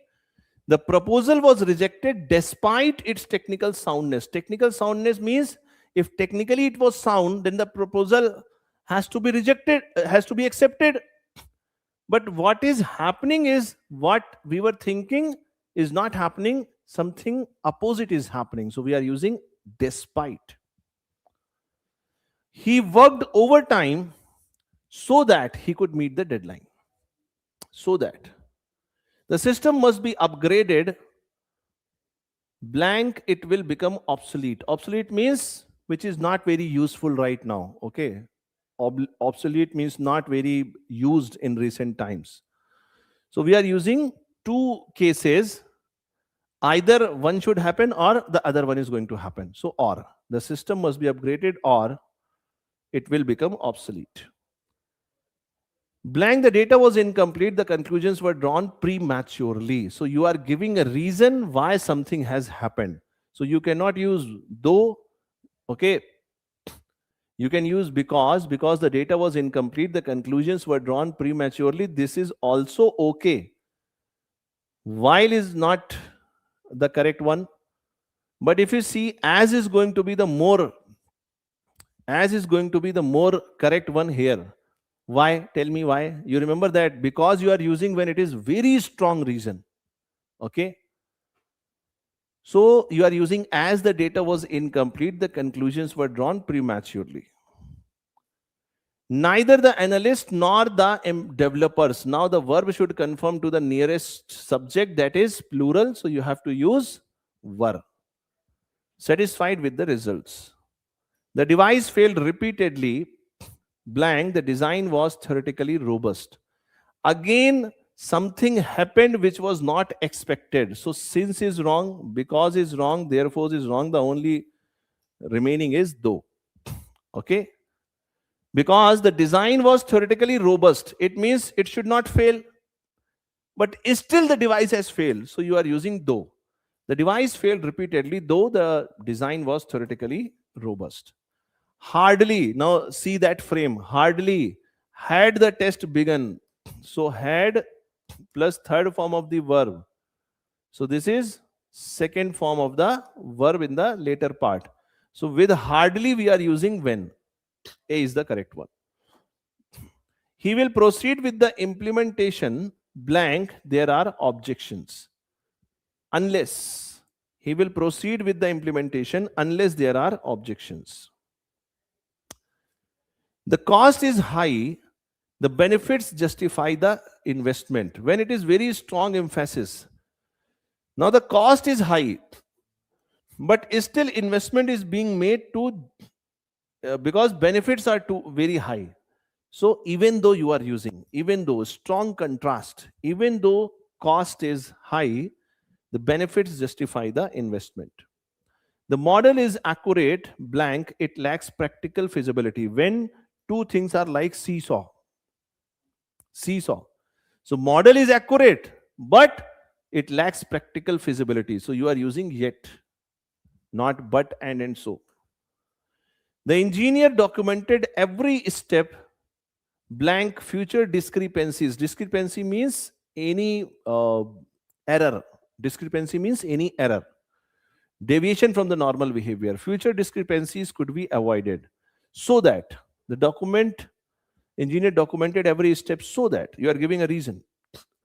The team succeeded in spite of, this is halwa actually, in spite of limited resources. He refrained from, remember that phrase, refrained from commenting on. So A is the correct one. Agreed with the, see, when agree you are using in terms of proposal. So you have to use to. If you are agreeing with a person or opinion, then you are using agree with. So agreed to, okay, agreed to the proposal under certain, sorry, not under, on certain conditions. On certain conditions. Blank his experience, he struggled blank adapting to the new system. So something is happening which was not expected. So despite his experience, it means he was having the experience, still opposite has happened. He struggled in adapting to the new system. A is the correct one. The result were expected, sorry, the results were accepted by the committee, okay, with the committee, through the committee is wrong. This is wrong. Blank minor reservations. Reservations means when you have reservations, it means you do not agree to those particular ideas. Okay, suppose I'm saying I'm having reservations. What you are saying, I'm having some reservations. It means I do not agree to what you are saying right now. Okay.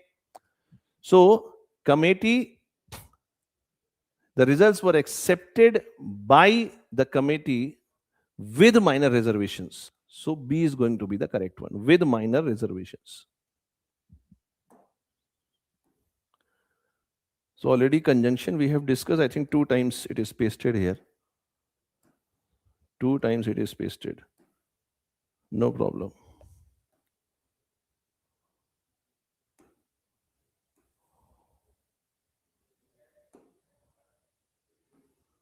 We have already done this, na? Conjunction we have done. Let's talk about interjection. See, interjection already we have discussed. It's not going to be a very important topic because very less possibility that you will be getting questions out of this. But there is a possibility that questions can be asked. So let me just see your comments. I was not able to see the comments.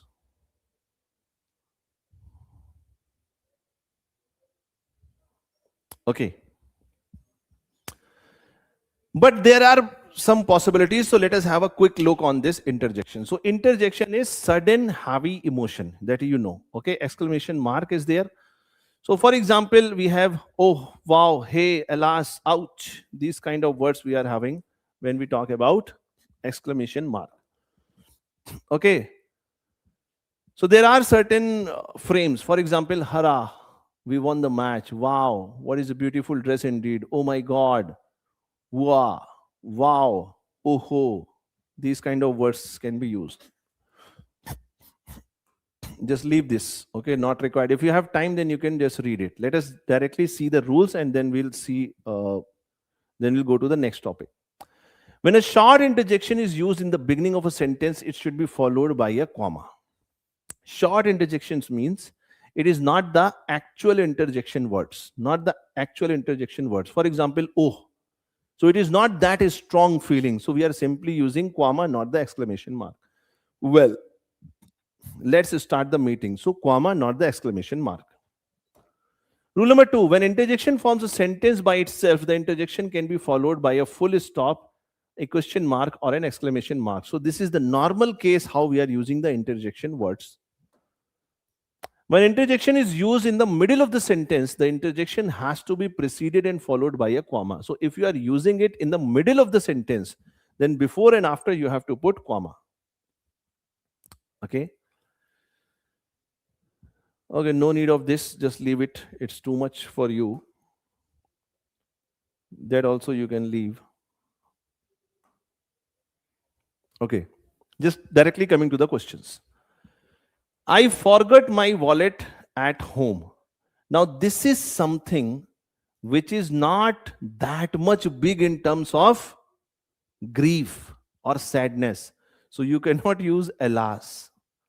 You cannot use ouch. You cannot use happiness because you have forgotten your wallet. So the correct one is oh. Oh, I forget my wallet at home. Choose the sentence with correct punctuation.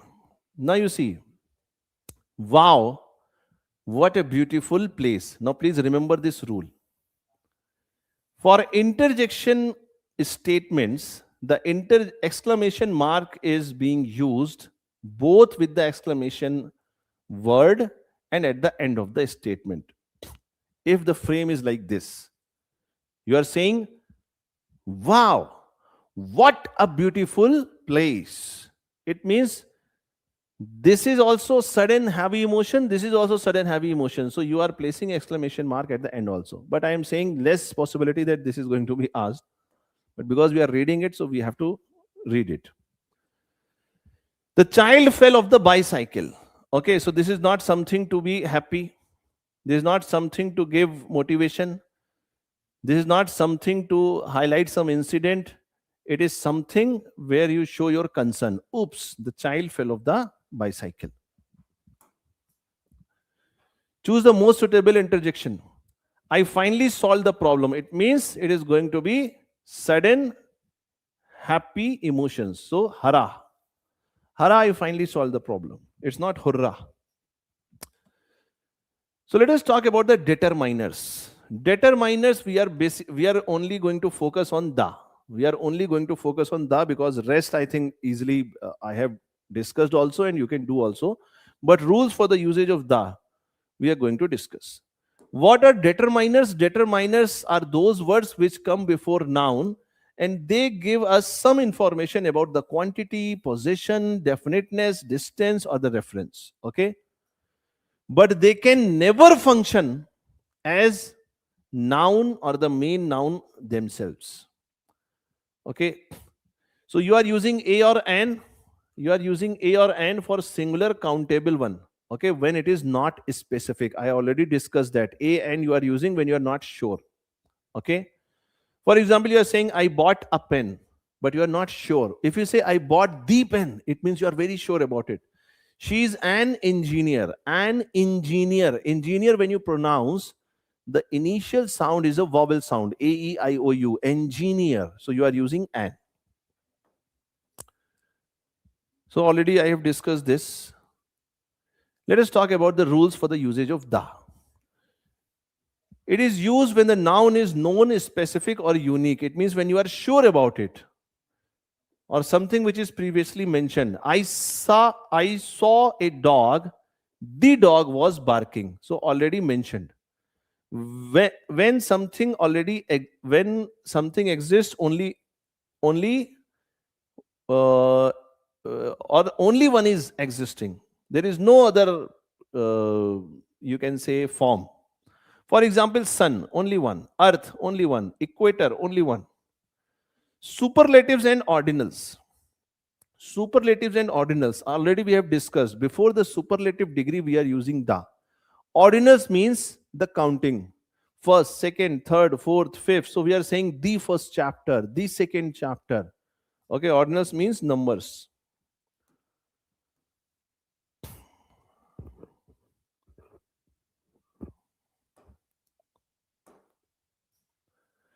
With the musical instruments, for musical instruments also we are using the. He plays the guitar. Now this frame you have to remember. Don't remember this rule. Again, repeatedly I am saying, we are not learning English. I am just enabling you to solve problems in the GATE examination. So the moment you see a musical instrument, you just identify whether the is used or not. So the guitar. Name of the oceans, rivers, mountain ranges, something which is unique, not having the other case, not having the alternative. Mountain ranges, groups, for example, the Pacific, the Nile, the Himalayas, the United States. Okay. He is best player, wrong. He is the best player. Okay. This you can leave. This also you can leave. Already we have discussed it. This you can leave. This you can leave. Let us directly come to the question part. Let us directly come to the question part. She bought. Now you tell me, an umbrella or a umbrella? So you are getting vowel sound. So an umbrella. She bought an umbrella from the market. Blank. Children likes chocolates. Children like chocolates. If you say the children like chocolates, wrong. A children like chocolate, wrong. And children like chocolate, wrong. Because children represent a class or category. It's not one. Are you getting this? It's not one. He is honest. It's not honest. It's not honest. Vaibhav Kerkar. Okay, तो वहां आपने जो पढ़ा था ना, उसका 3x 4x आज हम पढ़ रहे हैं. तो ये क्लास मत छोड़ना. मैंने बहुत सारी नई चीजें भी ऐड करी हैं, तो ये मत सोचना कि वो पहले पढ़ा था तो अब जरूरत नहीं है. सेशन देख लेना, 4-5 घंटे का सेशन है, तो आपको बेनिफिट करेगा. So it's not honest, it's honest. So he is an honest man. Very simple. There is blank milk left in the jug. So milk, can you count it? No. So you cannot use few. And you are saying some milk is there. It means it has a positive idea. So you cannot use little, because little alone is negative. You should say a little. There is a little milk left in the jug. She plays, again see, musical instrument. So what is the correct one? The. She plays the piano very well. Blank of the two answers is correct. Now here you can say either also and neither also. Either of the two answers is correct. Neither of the two answers is correct. Both are correct. So this question is actually giving little confusion, because if you say either of the two answers is correct, it means at least one of them is correct. If you are saying neither of the two answers is correct, it means no one is correct. I have blank friends in this city. Now you see, if you say I have few friends in the city, it is a negative idea. If you say I have a few friends in the city, at least some friend you are having. You cannot say little, because little is for uncountable. Number of friends you can count. So we are using few. Now it is up to you. Now this is not MSQ. Till now MSQ has not been asked. So very less chances that they will ask MSQ in the aptitude section. Maybe if they are asking, then that is a new case. So out of these two, if you have to choose, what you will choose? Few or a few? You have to choose always the positive one. Okay, I have a few friends in this city.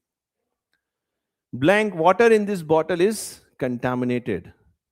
Now you are talking about water in the bottle. It means you are very sure which water you are talking about. So definite article, the water in this bottle is contaminated. He wasted blank time waiting for her.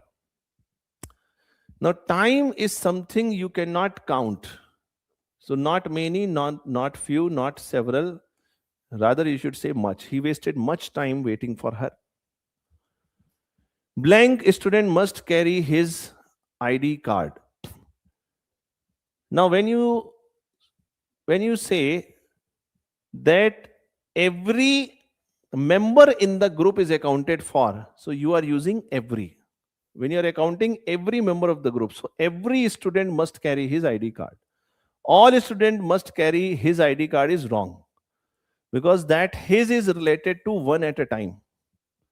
His is related to one at a time. I hope it is clear. Little money he has stolen. Now if you say little, already little is there, so not possible. A little, if you say, it means at least some money.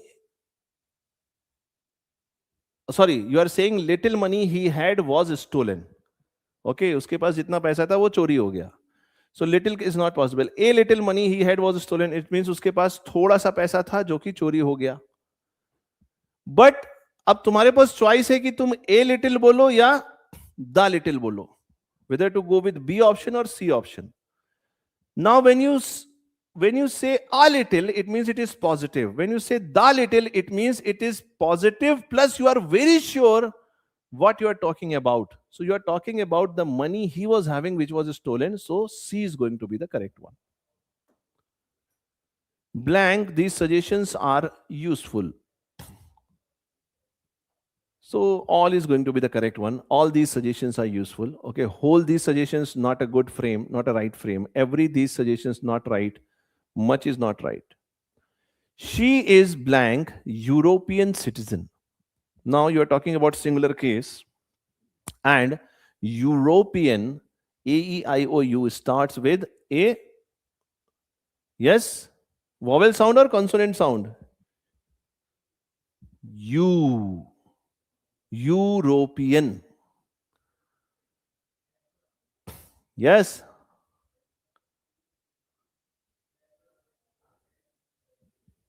University. So this is consonant, not vowel. So you are using A. Because the sound is Y, not U. Are you getting that?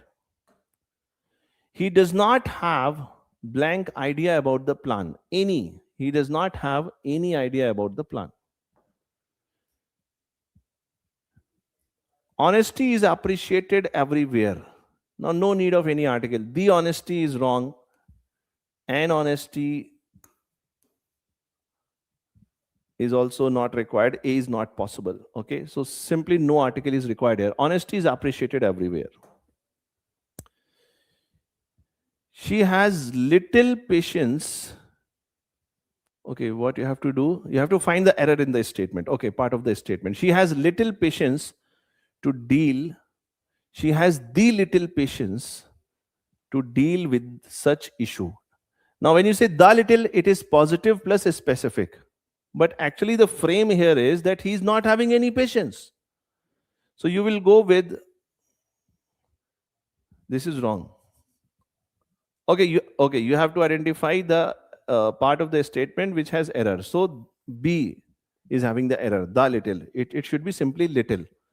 She has little patience to deal with such an issue. He is the best player in his team. This the is not required. So C. Every student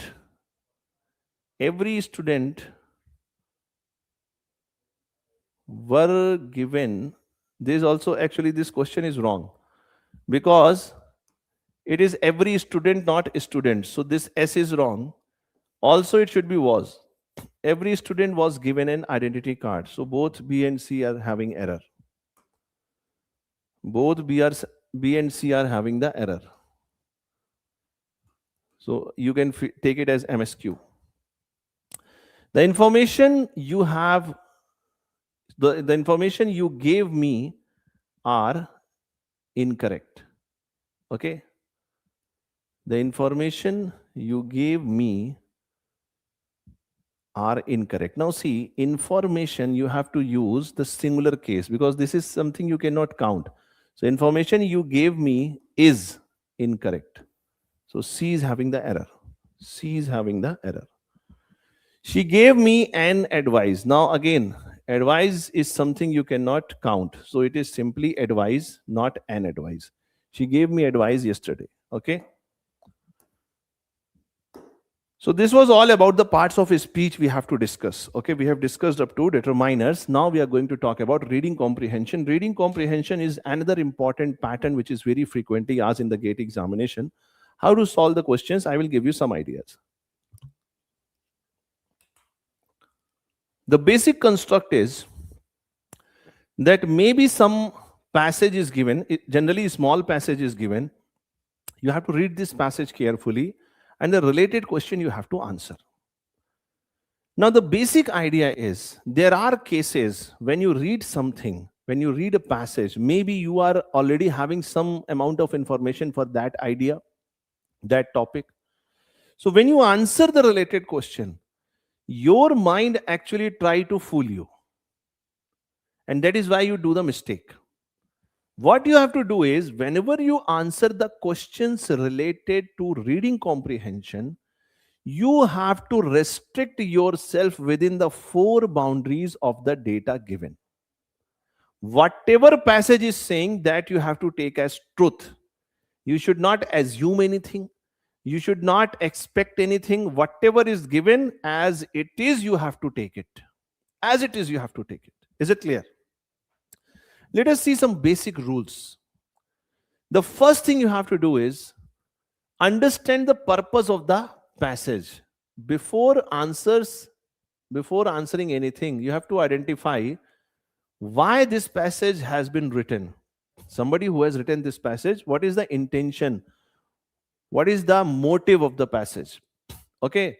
So in general, passages or anything is written to inform, to argue, to analyze, to criticize, to compare, or to propose a solution. Okay. Because that will give you a chain of thought so that you can think in some specific line. Then before you answer the question, you ask yourself, what is the author trying to do? The second thing, okay? So it gives you the main idea of the passage. What could be the possible title of the passage? What is the tone of the passage? Whether it is sarcastic, whether it is analytical, or what it is. Or some related questions. The moment you do this exercise while reading the passage, almost there is a possibility that the question that you have to answer is almost you are having the answer. Most of the time they are asking this only. Okay, what is the tone? What is the inference? What is the main idea? What could be the possible title? When you read the passage, you read it actively, not passively. It means you don't read it like you are reading a novel, because you have very limited time to answer the question. And reading comprehension is one type of question in verbal ability. Code with Alok. Okay. Now it is okay. So reading comprehension is one type of questions asked in verbal ability where you need a little bit of time. So time is going to be very crucial, very important. Okay. So it is very important that you read the passage very attentively, all your brain working parallelly. Are you getting this? And be ready for the critical words, because, however, therefore. Okay, you cannot circle it in the screen, but at least you should mention it in your stable pad, or uh, have a marking in your brain that this is something from where questions can be asked. Okay, so you have to see for the keywords, contrast words, however, although, but. Is there any conclusions? Okay, related examples, whatever is given. Do not bring outside knowledge. This is one of the most common mistakes students do while solving the questions in the reading comprehension. Now, once you complete one reading, then you directly go to the questions. Why? Because suppose in one reading, you are not getting 100% of the idea about the passage. Maybe the language is very difficult. Maybe you are not comfortable with reading that point of time. For the second time when you are going for the reading, before that you read the question. Because that will give you the direction in which direction you have to read the passage finally. Okay.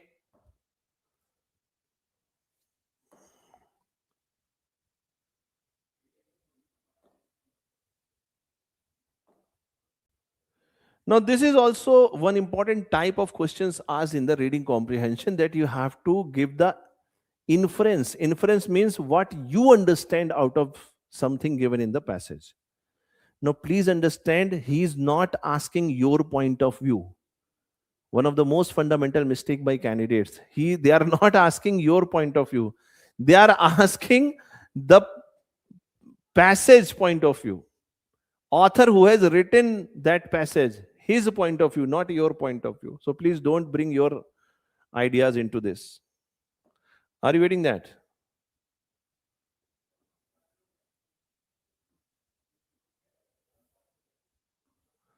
Now let us do some questions. Okay. So there is one passage. We'll do some questions related to passage. Okay, then we'll move to the vocabulary part. Are you okay? Are you comfortable? Okay. Now I will tell you how to highlight the important critical words so that you can get some more speed and accuracy over these type of. नहीं, पहले question नहीं पढ़ना भाई.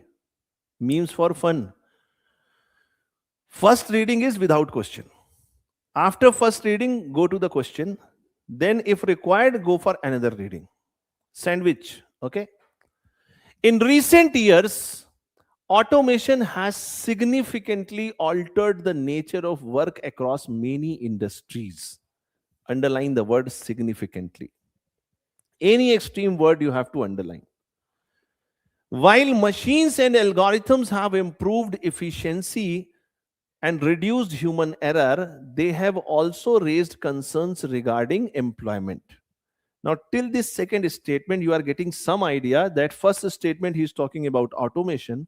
Second statement, he is talking about the employment. So you understand that it is about how the new technology is replacing the human labor. Some idea you are getting. Okay. Contrary to popular belief, now you have to circle this. Now there is a twist. Automation does not merely eliminate jobs, instead it transforms them. Now there is a turn. Up to the second statement, he was saying that technology is replacing the job. Now he is saying, but the reality is different. Contrary means opposite. Many routine and repetitive tasks are increasingly handled by machines. It means those tasks which are routine and repetitive, machines are replacing them majorly, allowing human workers to focus on tasks that require creativity, problem solving, and emotional intelligence. However, next part of the passage, however, a strong word, there is a turn. This transition is not without challenges. Workers whose skills are narrowly defined often find it difficult to adapt to new roles created by technological change. As a result, the demand for continuous learning and skill development has increased. Now he is also giving you solution. First, he has raised the problem, then he analyzed the problem. Now he is giving you the solution of the problem. He is saying, as a result, the demand for continuous learning and skill development has increased. Educational institutions and employers now play a critical role in equipping individuals with adaptable skills rather than training them for a single static professions. The long-term impact of automation, now comes the conclusion part. The long-term impact of automation on employment therefore depends less on the technology itself and more on how societies prepare their workforce to engage with them. Let us see the question. The primary purpose of the passage. Primary purpose of the passage. We know what is the primary purpose of the passage. Let's see what could be the possible answer. Argue that automation leads to large-scale unemployment. Wrong.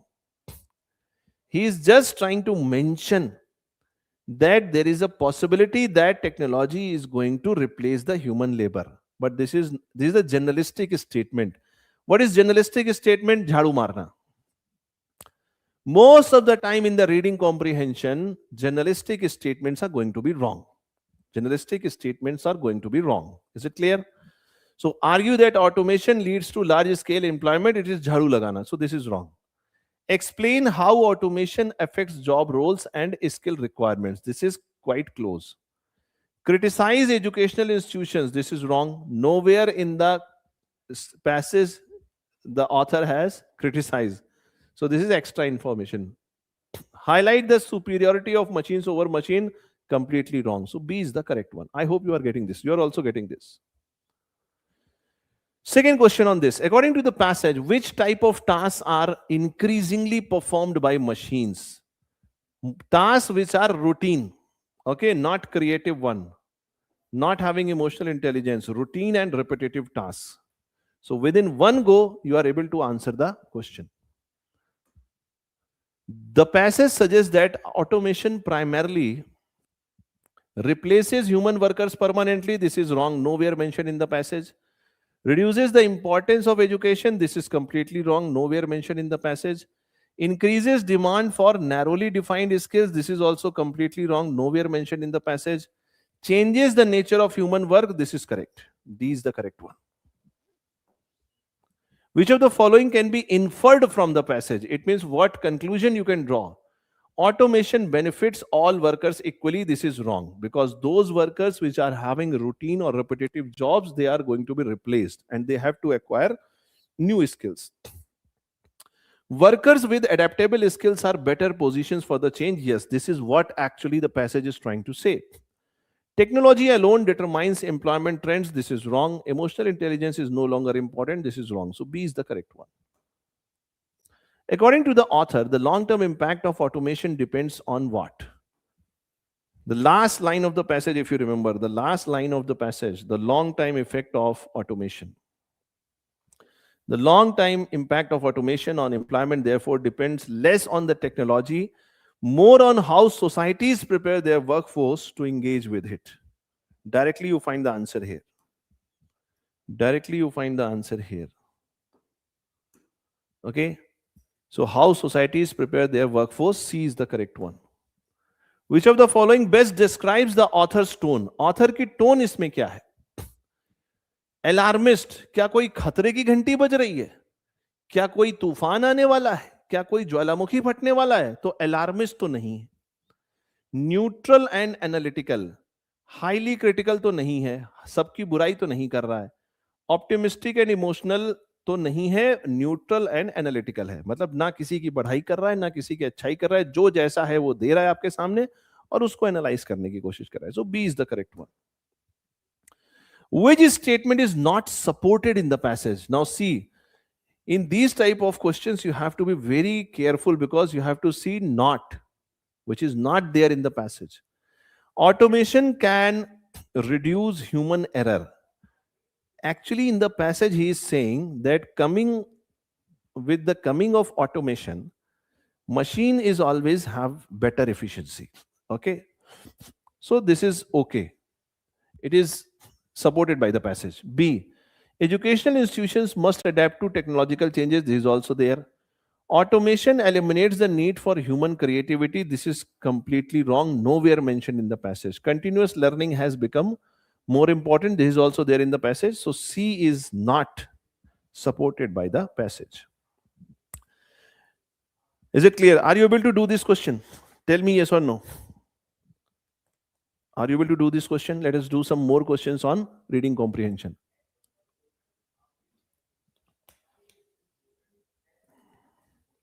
Then we'll go for vocabulary also. Okay. Vocabulary, synonym, antonyms. Now this is one question reading comprehension passage. Only one question is there. First one was lengthy one. Technological progress often brings efficiency, but it also creates uncertainty. Ab dekho, critical word is but. It means one side he is saying that technology brings efficiency. Other side he is saying that it creates uncertainty.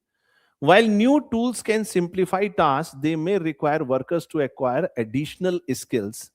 Organizations that invest in employee training tend to adapt more smoothly to such changes.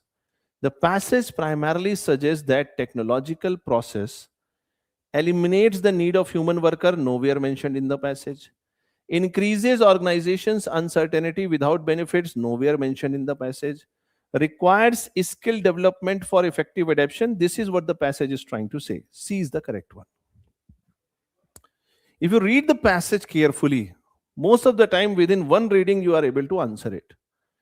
Next question. Standardized testing is frequently criticized for encouraging rote learning. Rote learning, you understand? When you try to remember things. However, critical word, however, when designed carefully, such test can access conceptual understanding and analytical ability rather than mere memorization. What is standardized testing? Standardized testing means when you want to know the capability of a candidate. So you have some tests and you want to standardize them.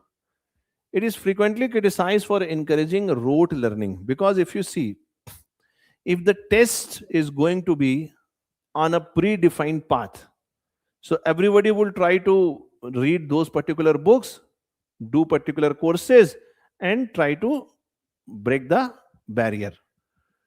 So there is a possibility that standardized testing is going to encourage rote learning. This is correct. However, when designed carefully, such tests can access conceptual understanding and analytical ability rather than mere memorization. This is also true. If these tests are standardized in such a way that they focus on the creativity part or the technical or analytical ability part, then they are going to be better. Which of the following best reflects the author's view? Standardized tests are inherently flawed. This is wrong. It is not mentioned. He is saying that if they are designed carefully, they are going to be much better. Rote learning is unavoidable in assessment. This is wrong. Nowhere mentioned. Well-designed test can evaluate higher order skills. This is correct. This is what the author is trying to say. If you practice a little bit, reading comprehension questions you can do very easily. Urban expansion has reduced green spaces in many cities, contributing to environmental concern. Nonetheless, recent urban planning initiatives aim to integrate sustainability into development projects. Okay? So one side he is highlighting the problem, other side he is giving you the other view also, which is good. What is the main focus of the passage? Causes of environmental pollution? No. Failure of urban planning? No. Relationship between urban growth and sustainability? Yes. Question number 11. Scientific consensus. Consensus means coming to the same point, same platform. Coming to some agreement. Scientific consensus evolves as the new evidence emerge. The revision of earlier theories does not weaken science, rather it reflects the self-correcting nature of the scientific inquiry. It means when Newton was there, what Newton said was truth. When Einstein came, some of Newton's theories got rejected. So the passage is trying to say that the self-inquiring nature of the science is not actually negative for the science, actually it is positive. So the passage implies that scientific revision indicates inconsistency in the scientific methods. Wrong. Weakens public trust in science. This is wrong because nowhere it has mentioned public trust. Demonstrates science ability to improve itself. Yes, this is what the passage is trying to say. Remote work has increased flexibility for employees. Remote work means working from home. But it also demands greater self-discipline. Without clear boundaries, productivity may decline despite reduced commuting time. Commuting time means time which is consumed when somebody is going from office place to home or home to office place. So the intention of the passage is that if you are working from home, your commutation time is reduced. So ideally the productivity should increase. But what is happening is the reverse. Why it is happening? Because of lack of self-discipline. So the author suggests that remote work always improves productivity. Wrong. Requires strong self-management skills. Yes. Unsuitable for most employees. Wrong. Reduces the importance of time management. Wrong. B is the correct one. Next passage. Economic growth measured solely by GDP. GDP means gross domestic product. It is a parameter which is used to measure the growth of any country's economy. Okay, I hope you have some idea. So he's saying the economic growth measured solely by GDP may overlook aspects such as income distribution and quality of life. So GDP actually tells you the quantum, 5 trillion economy, but how this 5 trillion is distributed is not being reflected in the calculation of GDP. That is what the first statement is saying. As a result, alternative indicators are increasingly being considered, and that is the reason economists are trying to get some more indicators to give the real picture of the economy, how the fruits of the development have been distributed.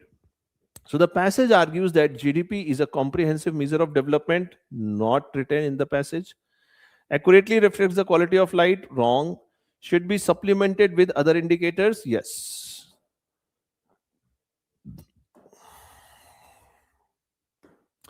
Let us talk about jumbled and parajumbled. Jumbled and para-jumbled. What is the difference between jumbled and para-jumbled? See, jumbled means you have to make a coherent sequencing in the given statements. Para-jumbled means starting and end sentences are fixed. In between these starting and end statements, you have to make the coherent sequencing of the sentences out of the given options. Okay, that is the difference between jumbled and para-jumbled.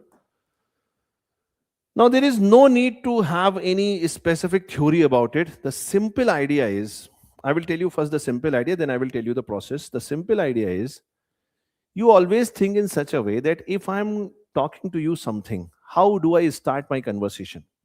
I first introduce the topic, then I tell you some discussion, and then there is conclusion. This is the natural flow of conversation or communication. This is what you should follow. So you start from general statements, then you go little specific, and then you give the final conclusion. This is the basic idea how to solve the questions related to jumbled and para-jumbled. What are some of the important steps to solve related questions? Identify the opening statement, the starter rule. What is the starter rule? Now please remember, any passage or conversation or communication is not going to start with some critical words like because, however, therefore, thus, hence, although, because these are the words you are using when you analyze something or you give some conclusion. So starting is not going to be started with these words.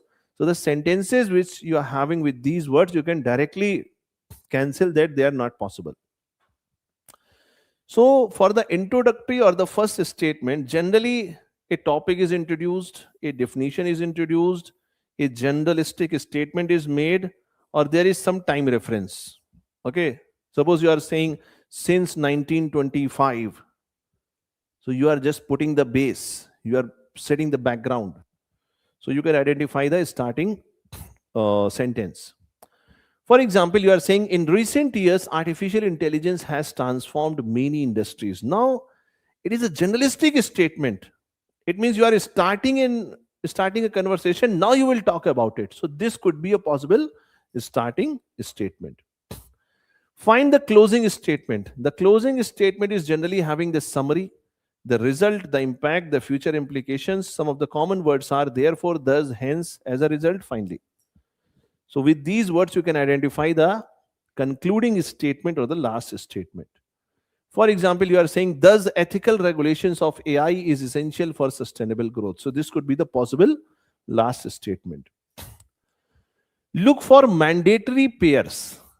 If you are going to find what is the correct sequence in one go, that may be not possible. Maybe that is not that easy. So what you have to do, you have to identify the pair. Pair means what? Suppose in one statement he is saying Ram. In the other statement he is saying he. So the statement which is having the name should come first.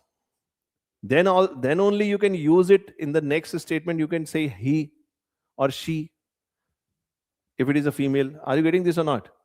So there is a pronoun rule. Okay. For example, you are saying the smartphone has changed communication. It has become an essential tool. So you are using it in place of a smartphone. So after A, B should come. So similarly, you can identify some pair of given statements very easily so that you can crack the answer. Is it clear? This is not required. Okay, this already I have explained. Already explained.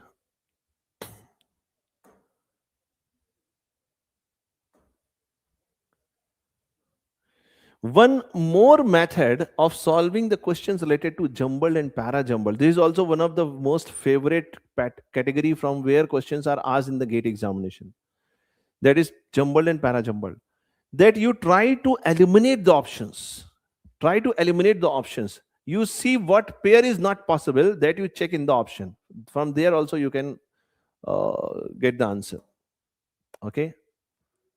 Also, okay. So the general rule is find the starting sentence, Identify mandatory pairs, detect the connectors, arrange middle statements logically, and find the ending sentence. Let us do some questions. Okay, let us do some questions.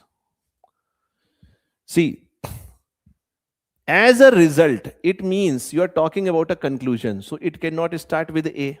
If it cannot start with A, so let us see the options. So A is not a possibility, so you are starting with B. So starting statement is fixed. Starting statement is fixed, B. Okay, so you are starting with B. Fossil fuels are rapidly depleting worldwide. You are starting with B. Now, after B, what are the possibilities? After B, there could be A or C. After B, there could be A or C. So let us check. Fossil fuels are rapidly depleting worldwide. Governments are investing heavily in solar and wind power. Now you see, in this statement, you are talking about government is investing in solar and wind power. Opening statement, you are talking about fossil fuels are rapidly depleting worldwide. But you're not able to find the connection.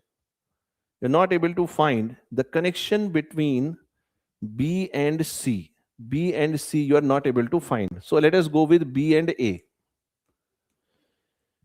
As a result, renewable energy is gaining global attention. As a result, renewable energy is gaining global attention. So there is a possibility because fossil fuels are rapidly depleting worldwide. So as a result, renewable energy is gaining global attention. So after B, there's a possibility A can go. So if after B we are having A, so A should be the correct answer, B, A, C, D. B, A, C, D. So this we have fixed. Let us check C and D. So fossil fuels are rapidly depleting worldwide. As a result, renewable energy is gaining global attention. Governments are investing heavily in solar and wind power. Perfect. This shift is necessary to ensure long-term energy security. What is the correct answer? The correct answer is B, A, C, D. The correct answer is B, A, C, D. This is wrong. B, A, C, D is the correct one. Here the answer given is wrong. Okay, don't go with this answer. Are you getting this? Paroha ji is asking notes कहां मिलेगा? Notes आपको Geeks for Geeks की official website पर मिल जाएगा. ठीक है, you will get the notes at the official website of Geeks for Geeks. Are you getting this? तो इसमें कुछ प्रॉब्लम है, इसको अवॉइड करना. हमने जो किया है वो सही किया है. Question number 2. I will not solve all the problems because we are running out of time. So I will just do some problems. Remaining problems, you will get the PDF. You can do it as part of your homework. Okay. However, you cannot start a passage with however. So A is not the possible starting one. So A is not possible. So you are starting with B. You are starting with B. After B, what are the possibilities? Either it is A or C. Either it is A or C. Either it is A or C. Okay, so you're starting with B. Smartphones have become an integral part of modern life. Okay, let us check whether A is possible. Smartphones have become an integral part of modern life. However, excessive screen time can negatively affect mental health. Okay, so after B, A is possible. Let us check C. Many people rely on them for work, communication, and entertainment. So after B, C is also possible, and C is more general. A is directly coming to a conclusion. C is more general. So chances are that after B we have C. Okay. So let us have after C what are the possibilities. After B, if it is C, either it is A or it is D.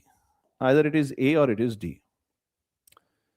So smartphones have become an integral part of modern life. Many people rely on them for work, communication, and entertainment. However, excessive screen time can negatively affect mental health. So A goes well.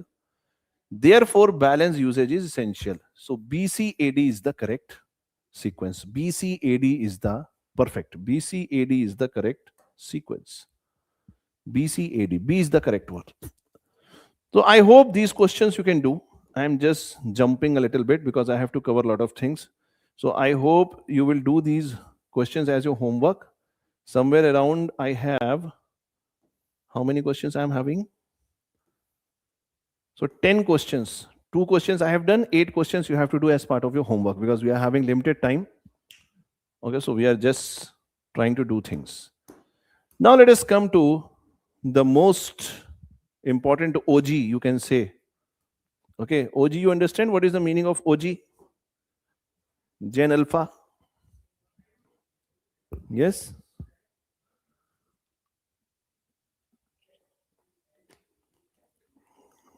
Yes, going for next topic.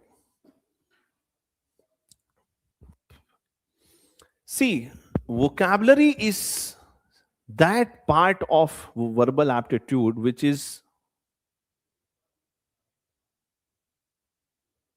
yes, is that part which actually frightens every single candidate, whether he or she is rank 1 or the last one.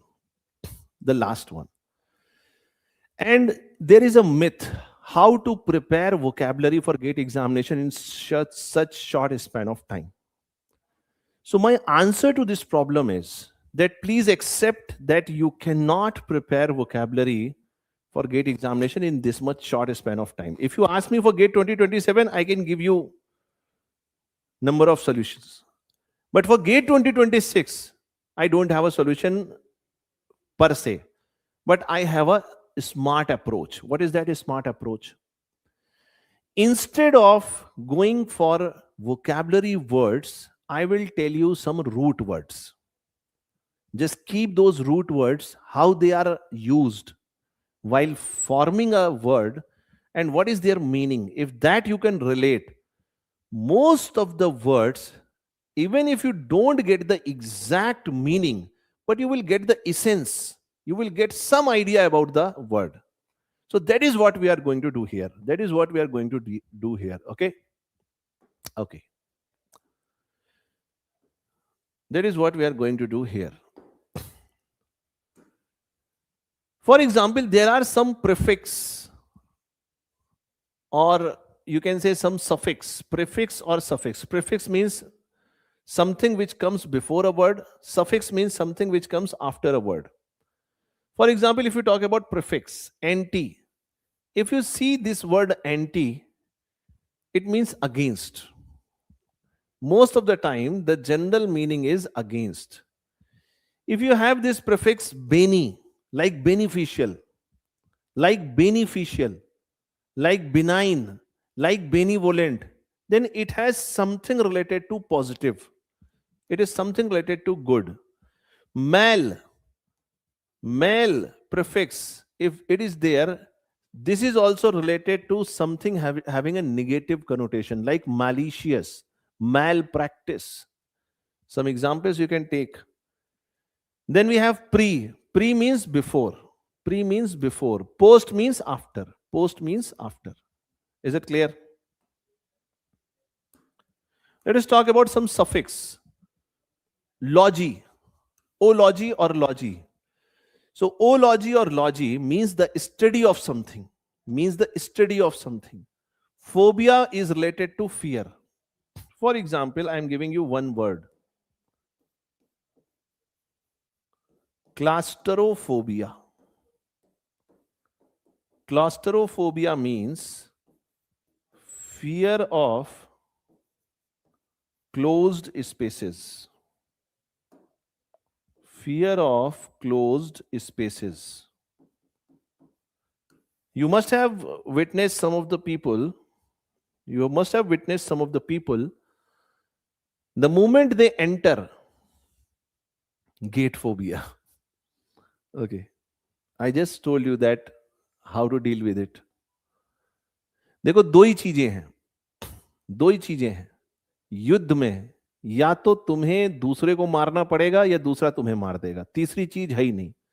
ऐसा नहीं होता है कि युद्ध लड़ने गए वहां जाके लूडो सांप सीढ़ी खेल रहे हैं कि लाल वाली मेरी पीली वाली तेरी. तो युद्ध है जीवन का ये. तो इसमें या तो तुमको मरना पड़ेगा या तुम्हें मारना पड़ेगा.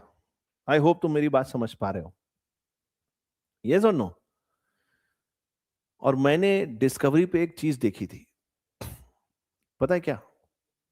उसने बहुत पहले देखी थी, उसने मेरे जीवन की सोच को ही बदल के रख दिया हमेशा के लिए।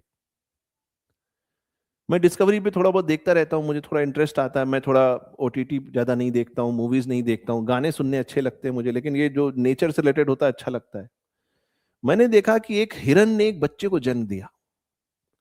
जैसे ही उस हिरन ने उस बच्चे को जन्म दिया और वो बच्चा जमीन पे पहली बार खड़ा होने की कोशिश कर रहा था, पीछे से एक टाइगर आया और वो उसको पकड़ लेता है और उसी की मां के सामने उसको खा जाता है। उस दिन मेरे दिमाग से बहुत सारे चश्मे उतर गए। मतलब मैं जो कुछ सोचता था समाज के बारे में, जीवन के बारे में, वो बहुत कुछ बदल गया। और उसकी मां वहीं खड़े देखती रही, वो उसको खा रहा था। कि जीवन उतना आइडियल आदर्श है नहीं जितना हम सोचते हैं। यहां पे जो ताकतवर है, जो बड़ी मछली है, वो छोटी मछली को खाएगी ही खाएगी। अब वो भगवान ने डिसाइड किया है या भगवान उसकी सजा देंगे वो मुझे नहीं पता, लेकिन समाज ऐसे ही चलता है। जो ताकतवर है, जिसके पास डंडा है, वो कमजोर को जरूर मारेगा, इसमें कोई दो राय नहीं। तो हमेशा आप जब अपने लाइफ में किसी ऐसे मोमेंट में हो जब आपको लगे कि वो मोमेंट आपके लिए इंपॉर्टेंट है, जैसे ये गेट का एग्जाम आपके लिए इंपॉर्टेंट है, तो सिर्फ इसमें एक ही बात है जो आपको जिता सकती है, और वो है डू और डाई। दूसरा इसमें 0 और 1 है, तीसरा कुछ नहीं है। डू और डाई का मतलब ये नहीं है कि वहां गेट एग्जाम में गए, अच्छा नहीं हुआ तो कंप्यूटर में अपना सर मार दिया, ये मतलब नहीं है। डू और डाई का मतलब ये है अपना अपनी पूरी ताकत लगा देना, ये मतलब है ना? कुछ लोग समझ नहीं पाते हैं, मैं थोड़ा इनडायरेक्ट वे में बोल रहा हूं, पता चला गेट का एग्जाम खराब हुआ, कंप्यूटर स्क्रीन पे सर मार, ये नहीं करना बाबू। डू और डाई का मतलब है गिव योर बेस्ट। डू और डाई का मतलब है give your best. Are you reading this? Say yes और नो? ठीक है, ठीक है। चलो चलो,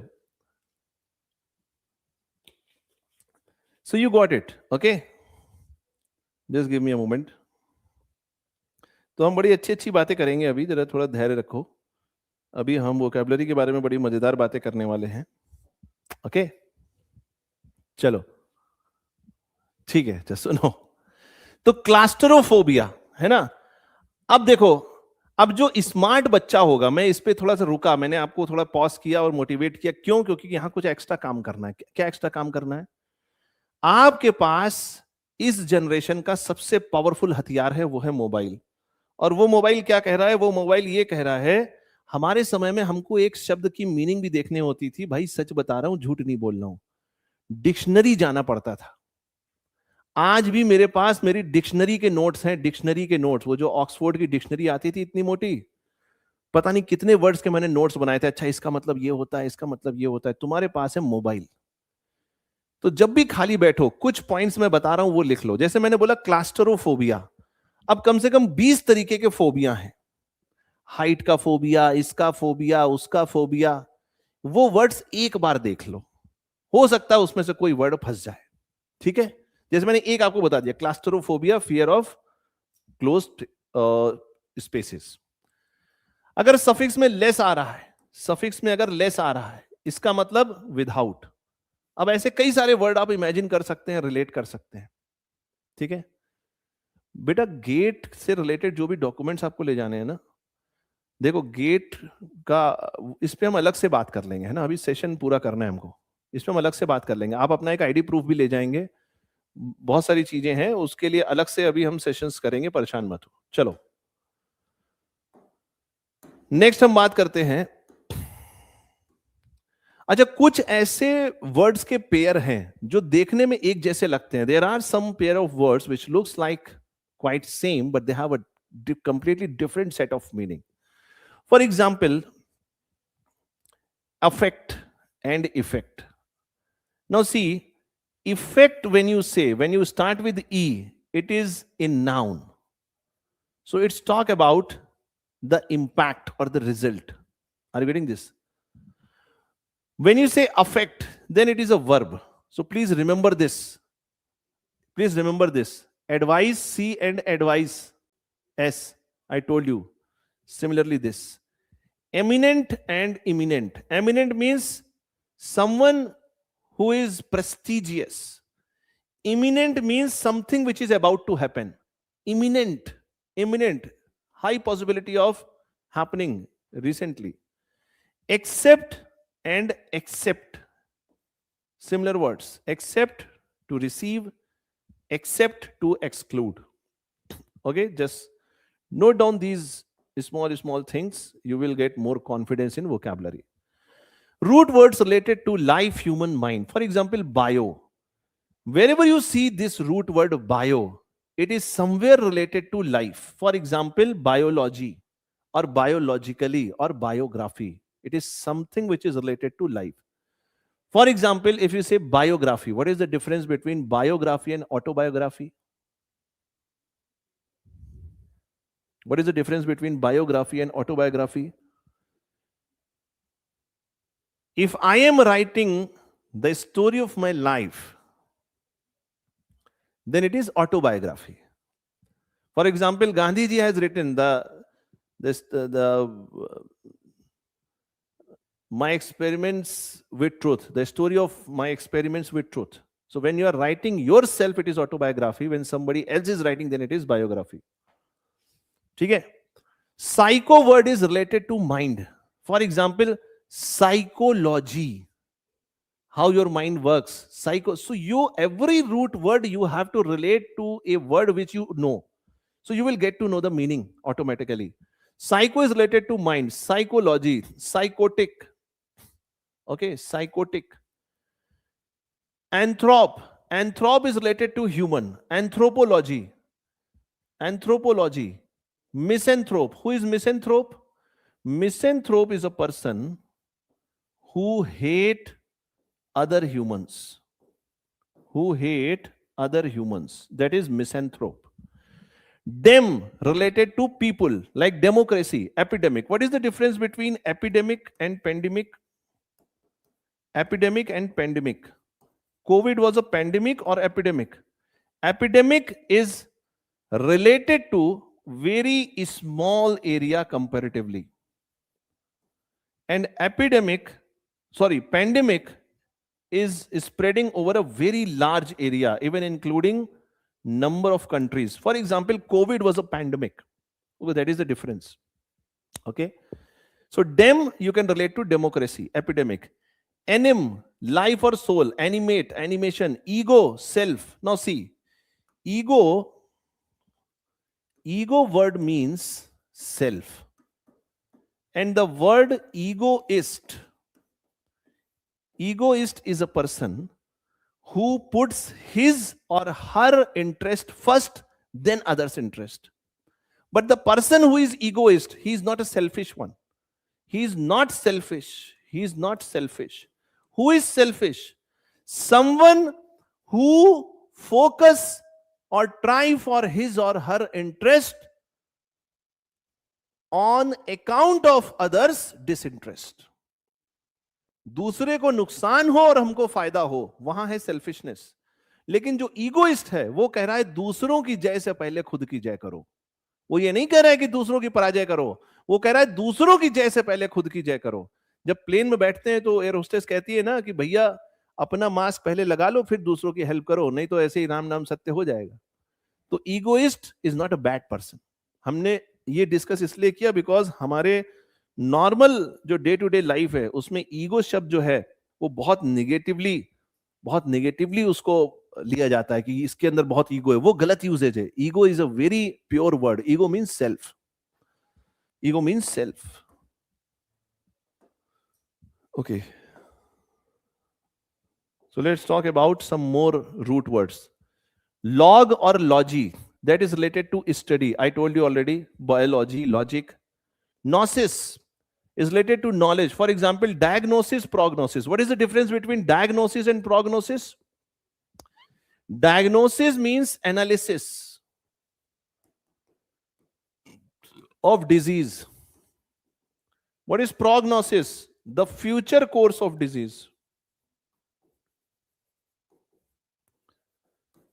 For example, if somebody goes to a doctor and the doctor analyzes and says, oh, you have this, out of the symptoms you are having, you have this disease. So coming to that decision that you have this disease is a diagnosis of the disease. But once the doctor will start medication and the doctor will tell you that how you are going to take medicines or the medications and how this disease is going to recover, how you're going to recover from this disease, that is prognosis. You're talking about the future course of medicine or the disease. Soph means knowledge. Philosophy. Philosophy. Philo means love and soph means knowledge. So the word philosophy means love for knowledge. Sophisticated. Scient. Scient means knowledge or science. So science is the most easiest word which you can relate with science. Scient, science, or omniscient. What is omniscient? Omniscient means someone who knows everything. Who knows everything. And it is generally used for God. It is generally used for God. Omniscient, omnipresent, omnipotent, like that. Then we have cogn. Cogn is related to cognition, to know. Cognition means brain activity. When something is related to your brain activity, it is out of your cognition. It is out of your cognition. It is based on logic. It is based on rational. It is based on reasoning. So that is cognition. Is it clear? Let's talk about root words related to speaking and communication. Dict. Dict you can relate to dictation or dictate or verdict. So dictate means to say something. So dict, if you see root word, it means say. Loque means speak. Like eloquent. Eloquent means someone who speaks very fluently, who is a very good speaker. So we say he is an eloquent speaker. Soliloquy. What is soliloquy? Soliloquy is a drama where only one person is there. One person is there and that person is going to deliver all the dialogues. So he or she is alone. That is called soliloquy. Voc is related to vocal or vocation, which is related to voice. Nar is related to narrate or narrative, that is related to tell. Scrib or script is related to write, to describe, to manuscript. So this is how, if you understand the root words, you can relate words. You can relate words, okay? Then we have roots related to seeing and perception. For example, viz is related to vision, to see. Spect, to look. So inspect, perspective. Optic is related to eye. Optical, optician. Scope is related to watch. For example, microscope, telescope. What is the difference between microscope and telescope? Microscope give you the large image of very small objects which are near. Microscope, telescope doing the same thing. But the difference is microscope, that small bacteria is very near to your eye, still you are not able to see. Distance is not a function here. But telescope, you are able to see the faraway objects. Objects are not small, but they are so tiny in terms of their image in your eye because they are very, very far. So you are able to see things which are very, very far, and you see those small looking things large because of telescope. Are you getting that? So scope. Now if you see scope, you have to relate, oh, scope, telescope. Then you will understand the meaning, little bit meaning of the word. Movement and direction. Mort you can relate to motion. Grad you can relate to step, gradual. Port, carry, transport. Peed related to foot. Now you see peed. Now there is a worm called centipede. Maybe in your home or nearby your home you have seen. Centi means 100. Ped means leg. Have you seen that? In Hindi we call it katar. So many legs. It's called centipede. So if you are able to identify the root and its meaning, then you will be able to handle more and more questions in vocabulary. Are you getting this? Vert. Now, vert you can relate convert. Convert means turn. Converts from something to something. So, turning something to something. Is it clear? Are you able to see this? अच्छा, यहां पर एक मजे की कहानी सुनाता हूं तुमको. गेट के लिए मोटिवेशन है, सुनोगे? जैसे वो आजकल चल रहा है ना, क्रिस का सुनेगा गाना, तो मोटिवेशन सुनेगा.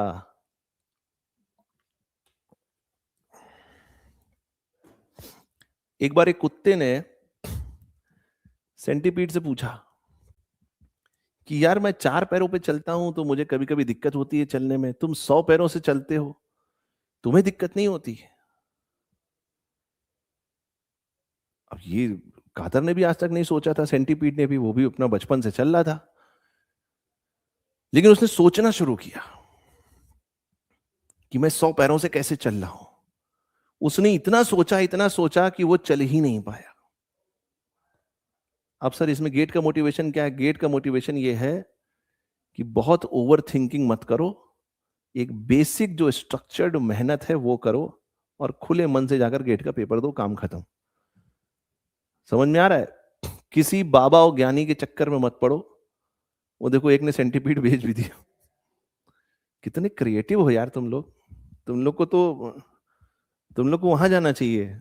जैसे हॉलीवुड होता है बाहर, बॉलीवुड होता है बॉम्बे में, टॉलीवुड होता है साउथ में, तुम लोग को भोजपुरी में जाना चाहिए. उसका भी कोई वर्ड होता है ना, procrastination. Very good. Roots related to time and order. Chronology से रिलेट कर लो. Time. Temp, temporary, temporal, time. Primitive, first. Post means after, pre means before. Dyne is related to power. For example, dynamic, dynamite. Potent is related to power. Potent, omnipotent. Omnipotent means someone who has all the power, God. Domin is related to domination, rule. Okay, dominate. Arc is related to architecture, chief. Tyre is related to tyranny. That is ruler. Tyranny or tyrant. Is it clear? Root word beni means good, mal means bad, you means good, miss means wrong, knock means harm. For example, innocent, noxious. Mag related to magnitude, large. Mini, small. Multi, many. Uni, one. Poly, many. Polyglot. Who is a person polyglot? Who knows many languages. Who knows many languages. That person is called polyglot. Okay. There is one more word, polygamy. Okay. What is polygamy? Polygamy means one husband,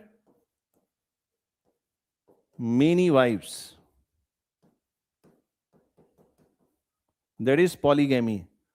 There is one more word, polyandry. Polyandry. It means one wife, many husbands. Okay. One wife, many husbands. Are you getting this? एक आदमी पूछ रहा है क्या चल रहा है. आधार card बन रहा है भाई, यहां पर बनवा लो. आधार कार्ड बनवाओगे अपना? सामने लिखा हुआ है गेट 2026 कंप्लीट वर्बल एप्टीट्यूड. ये भाई साहब पूछ रहे हैं कि भाई क्या चल रहा है यहां पर.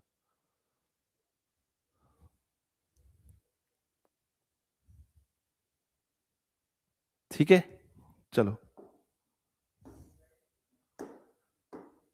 Path is related to feeling. For example, sympathy, apathy. Apathy means not liking someone. Apathy for someone or something, not liking. There is one more word here, indifferent. If someone is indifferent, it means not having interest in that person or thing. Okay. Phil is related to philosophy or philanthropist, so love. Phobe is related to fear. Erratic is related to anger, for example, irascible. Okay. So roots related to nature and science. Geo is related to earth. Hydro is related to water. Thermo is related to heat. Astro is related to star or the space. Aero is related to air. Most of the words you must be getting that. Okay? Then we have some root words related to form and structure. For example, form, transform, reform, related to shape. Struct is related to build, construct, structure. Morph means related to form. Morphology, science of shapes, forms. Amorphous, which does not have a definite shape. Type is related to model. For example, prototype, typical. So just try to relate the root word, but please, if you are not very sure, then it is going to be a problem for you. Because forcefully you cannot relate a word.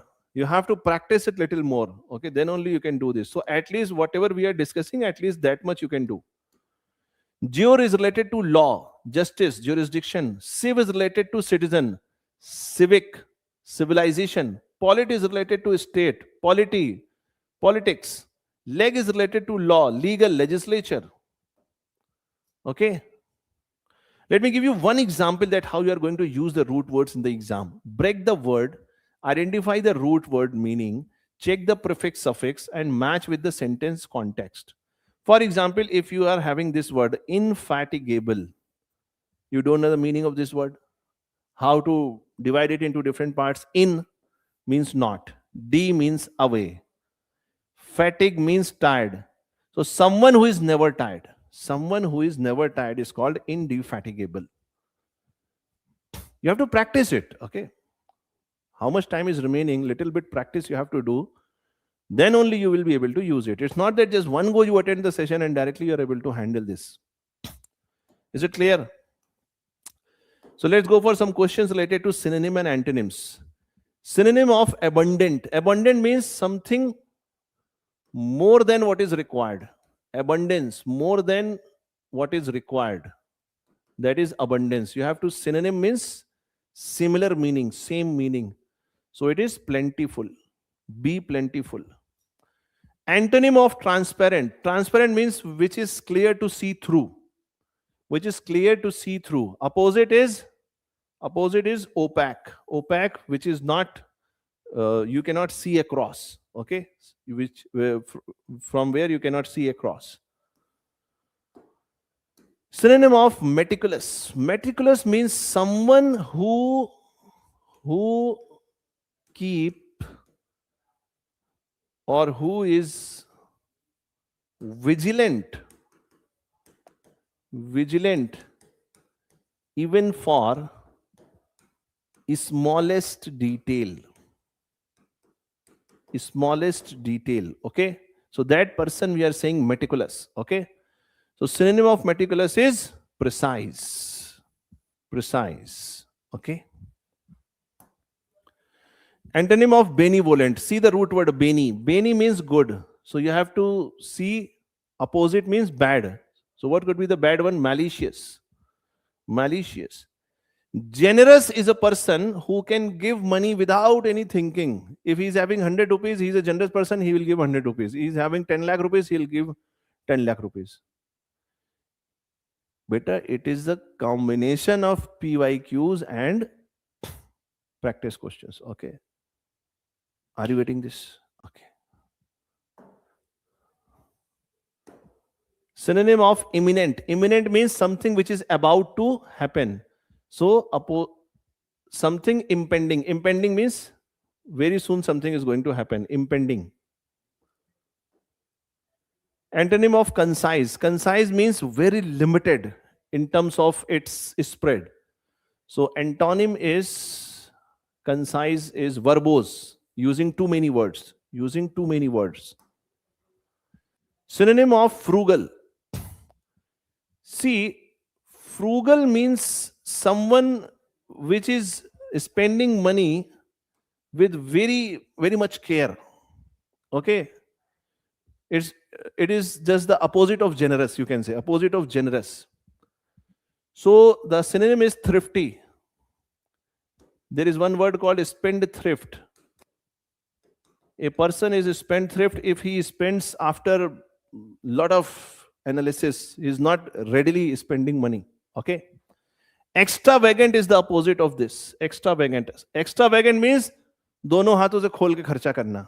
ठीक है? Are you reading this? Antonym of hostile. Hostile means someone who is harmful, someone who is opposite. So antonym is friendly. Candid. Candid means as it is. As it is. Without any cover, without any superficial mixing. As it is, how it is represented. That is why we have candid chat.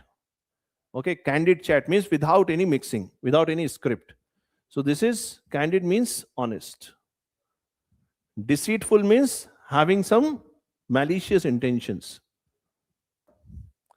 Antonym of optimist. Optimistic is a person who always thinks that something good will happen ultimately. Pessimist is a person who always thinks that even if he is in a very good situation, he will think something bad is going to happen. If he is having 10 crore rupees, still he is not happy because he will think that he will spend these 10 crore rupees or somebody will snatch. Synonym of resilient. Resilient means something which is able to recover from a damaging situation. Okay? If somebody punches me, I'm able to handle myself like this and I will to stand again, then I have resilience. So the synonym of resilience is flexible. Flexible. Antonym of obscure. Obscure means something which is not clear, uncertain. Okay, so opposite is C, clear. Synonym of erudite. Erudite is a person who is very learned. We are very learned, having a lot of knowledge. Erudite person. So synonym is scholarly. Scholarly. Rigid, flexible. Rigid, flexible. Apathetic. Apathetic means apathy. What is the root word? Apathy. So lacking interest. Lacking interest. Okay. So synonym is indifferent. I told you this word earlier also. Anonym of scarcity. Scarcity opposite is abundance. Synonym of prudent. Prudent is a person who takes a decision very wisely, who can see the future. That person is prudent. Okay, that person is prudent. So C, wise is the correct one. Ability to see future. Not astrology. And take right decision. Take right decision. In terms of decision making, I am saying it's not astrology. Okay. Vulnerable is someone who is not able to handle the given situation and is going to collapse. Okay. If a little bit pressure you give, they will collapse. So opposite is secure. Opposite is secure. Ambiguous, not having clarity. So synonym is vague, not clear. Lenient is a person is not very strong-hearted. It means when you are softly treating someone in a particular issue or softly treating the issue, so you are being lenient. Antonym is strict. Analogies. So this is the last one. Analogy, I hope you understand. What do we mean when we say analogy? This is the last one. This is the last type which we are discussing.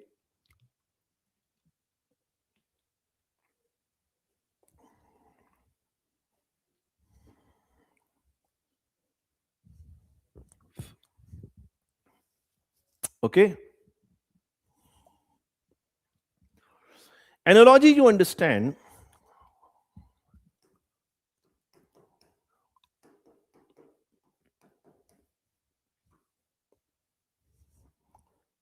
what they will do, they will give you 3 words like this, and this is not given.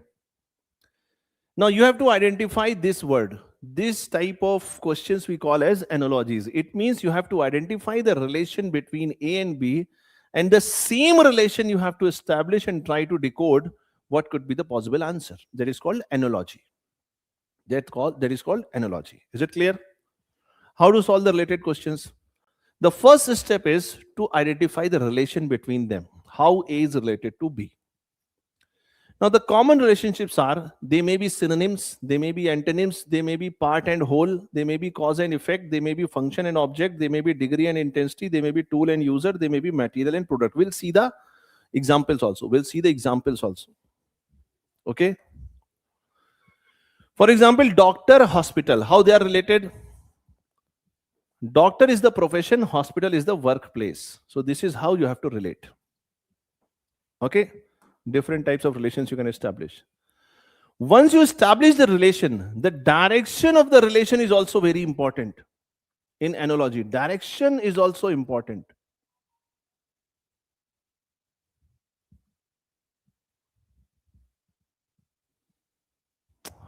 Memes for fun, you're right. Okay. For example, if you are saying forest, tree. So what is forest? Forest is the complete one and tree is just one part of it. So many trees together, they become forest. Are you getting this? Is it clear? Check the grammar and category consistency. There is a possibility that maybe the relation is related to in terms of grammar or maybe the category. Maybe whether it is a noun or verb, whether it is living, non-living, whether it is abstract or concrete. For example, honest and integrity. Okay.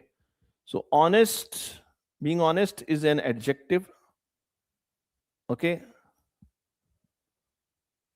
Honest and integrity, how they are related? Actually, they are the two faces of the same coin. Two faces of the same coin. So you have to find the relation and see the direction also. Okay. When you try to identify the relation, don't just go by the bookish meaning of the word, and you have to see the context, that how that relation is going to be established. For example, bark and tree. Now bark is the skin of the tree. So it's not the dog is barking. Just to give you one example. So context is going to be important. Eliminating the options is also one important tool to solve questions related to analogy. Reverse engineering you have to do. Okay. Hidden relationships. Sometimes what you see as the relation, which looks quite easy, that is not easily identifiable in the options. The reason is that you are actually taking the superficial meaning, not the actual meaning, hidden relationship. Okay. For example, common hidden patterns. Suppose it's about the degree. For example, warm and hot. Warm means some temperature is there, but it's not very high temperature. Hot means more temperature. Process, caterpillar, butterfly. So butterfly becomes butterfly out of a caterpillar. So there is a process. Cause, virus, disease. This disease is caused by this virus. Symbol, dove, peace. Now dove is a symbol of peace. So this is how you can establish relations. Yes. Yes, less intense, more intense. Correct. Type of abstract relationships. If it is quality, for example, brave and courage. Brave and courage. Okay. Emotion. Anger and rage. Action. Speak or speech. State. Sleep and dream. Very frequently asked in examinations.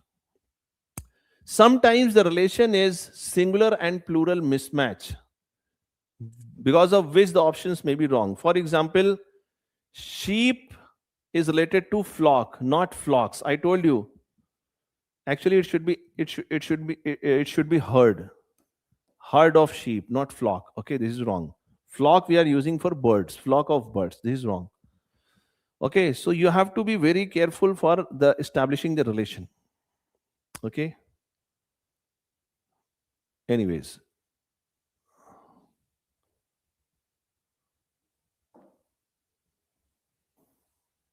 let us see some questions if we have. Then you will understand. This question, doctor, hospital. So doctor works in the hospital. So teacher works in the school. Knife, cut. You are using knife to make a cut. You are using pen to write a document. C. Bird used to live in nest. Lion used to live in den. वो जो गुफा होती है ना उसमें. Are you getting that? Honesty, integrity. Honesty is important to have integrity, you can say. Two faces of the coin. Similarly, bravery and courage. You have to be brave to be courageous. What is the difference between brave and courage? Courageous person does not necessarily mean the physical strength. Gandhiji was a courageous person. Gandhiji was not having big muscles like Salman Khan. I'm just giving you one example. But he was courageous in terms, he was able to challenge the most powerful power in the world, that is the British Empire. The British Empire. Are you getting this? Being courageous. Brave we are using generally in sense of physical strength. Brave. Two people are fighting. One is lost, one wins the game. So there we talk about bravery. But courage is a very higher set of value. Courage is a very higher set of bravery. No. Bravery you can relate to jigra. Courage is even higher from this word jigra. Car is going to be parked in the garage. Ship is going to be parked in the dock. Caterpillar becomes butterfly. Tadpole becomes frog. Tadpole becomes frog. Fire gives smoke. Fire gives smoke. Rain gives rainbow. Fire gives smoke. Rain gives rainbow. Author writes a book. Painter paints the painting. Fingers are attached to hand and toe is attached to foot. Okay. Poverty leads to hunger. Poverty leads to hunger. Wealth leads to comfort. Okay. Now here some people might get confused in luxury also. Okay. But hunger, you have to see, hunger is much more reflecting towards comfort. Not just luxury. Not just luxury. Okay. Are you getting this? Lock is opened by the key. So question is solved by answer. Are you getting that? Coward, a person who is coward, he always have fear. Person who is hero has the courage. Has the courage. I see. You see through your eyes. You hear from your ear. In winters, the temperatures are cold. In summer, the temperatures, you're having heat. Book have pages, tree has leaves. Very simple, very easy. Speech is made of words. Music is made of notes. Judge used to sit in the court. Doctor used to sit in the hospital. Pen is used by the writer. Brush is used by the painter. Clock gives you time. Thermometer gives you temperature. Very easy questions. So this is all from my side for your part verbal ability. Okay. So before I leave, I have some surprise for you. Some surprise for you. And that is all the best. All the best. So thank you so much for joining me live in the discussion. I hope you enjoyed the session, you learned something, and you have got some confidence.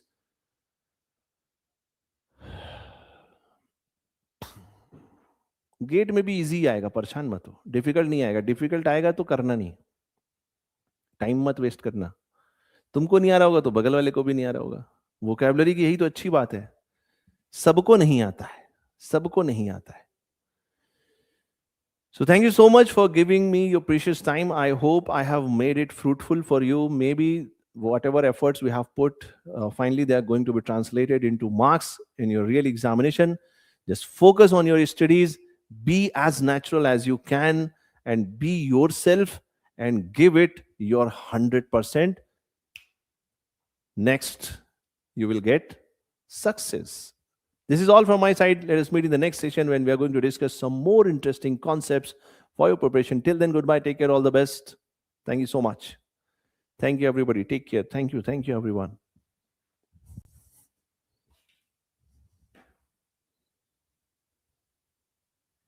Let me wait. Some people are asking questions. If you don't know the meaning of the word, then how you are going to relate the word? Not possible. And don't waste your time on that question. Okay? Don't waste your time on that question. See what you have to do. Start your paper with non-technical part. Why? Because somewhere around 15 marks you have. 15 marks is a big game. If you start with technical is going to take a lot of time because you have so many questions from technical. Okay? 13 marks math, somewhere 15 marks aptitude. Aptitude questions, you are very clear that whether you are able to solve them or not, whether you can get the right answer or not, you are 100% sure about it. So within moments you will be able to do the questions. Also, aptitude questions, it is always suggested that when your mind is pretty fresh, because out of the box you have to think. Technical, lot of things you have studied, you know the formula, you know the logic, you know so many things, but aptitude, maybe out of the box you have to think. So always do aptitude portion and the verbal part first. It will take very less time. After that, jump to the technical part. Okay? So if you are having even iota of doubt, don't take the risk in the GATE examination because the penalty is very high. It is 1/3 negative. The person who is able to do 40-45 questions with 100% accuracy is going to have a very better marks in comparison to that candidate who has done 50-55 questions and he or she is getting very negatives. I hope you are getting this. So it's all about that how accurately you handle the question paper. That is very, very important, and that can only happen if you are going with a fresh mindset. You don't have any prejudice in your mind, and you are giving your 100% in the examination. It should not be partial. It should not be partial.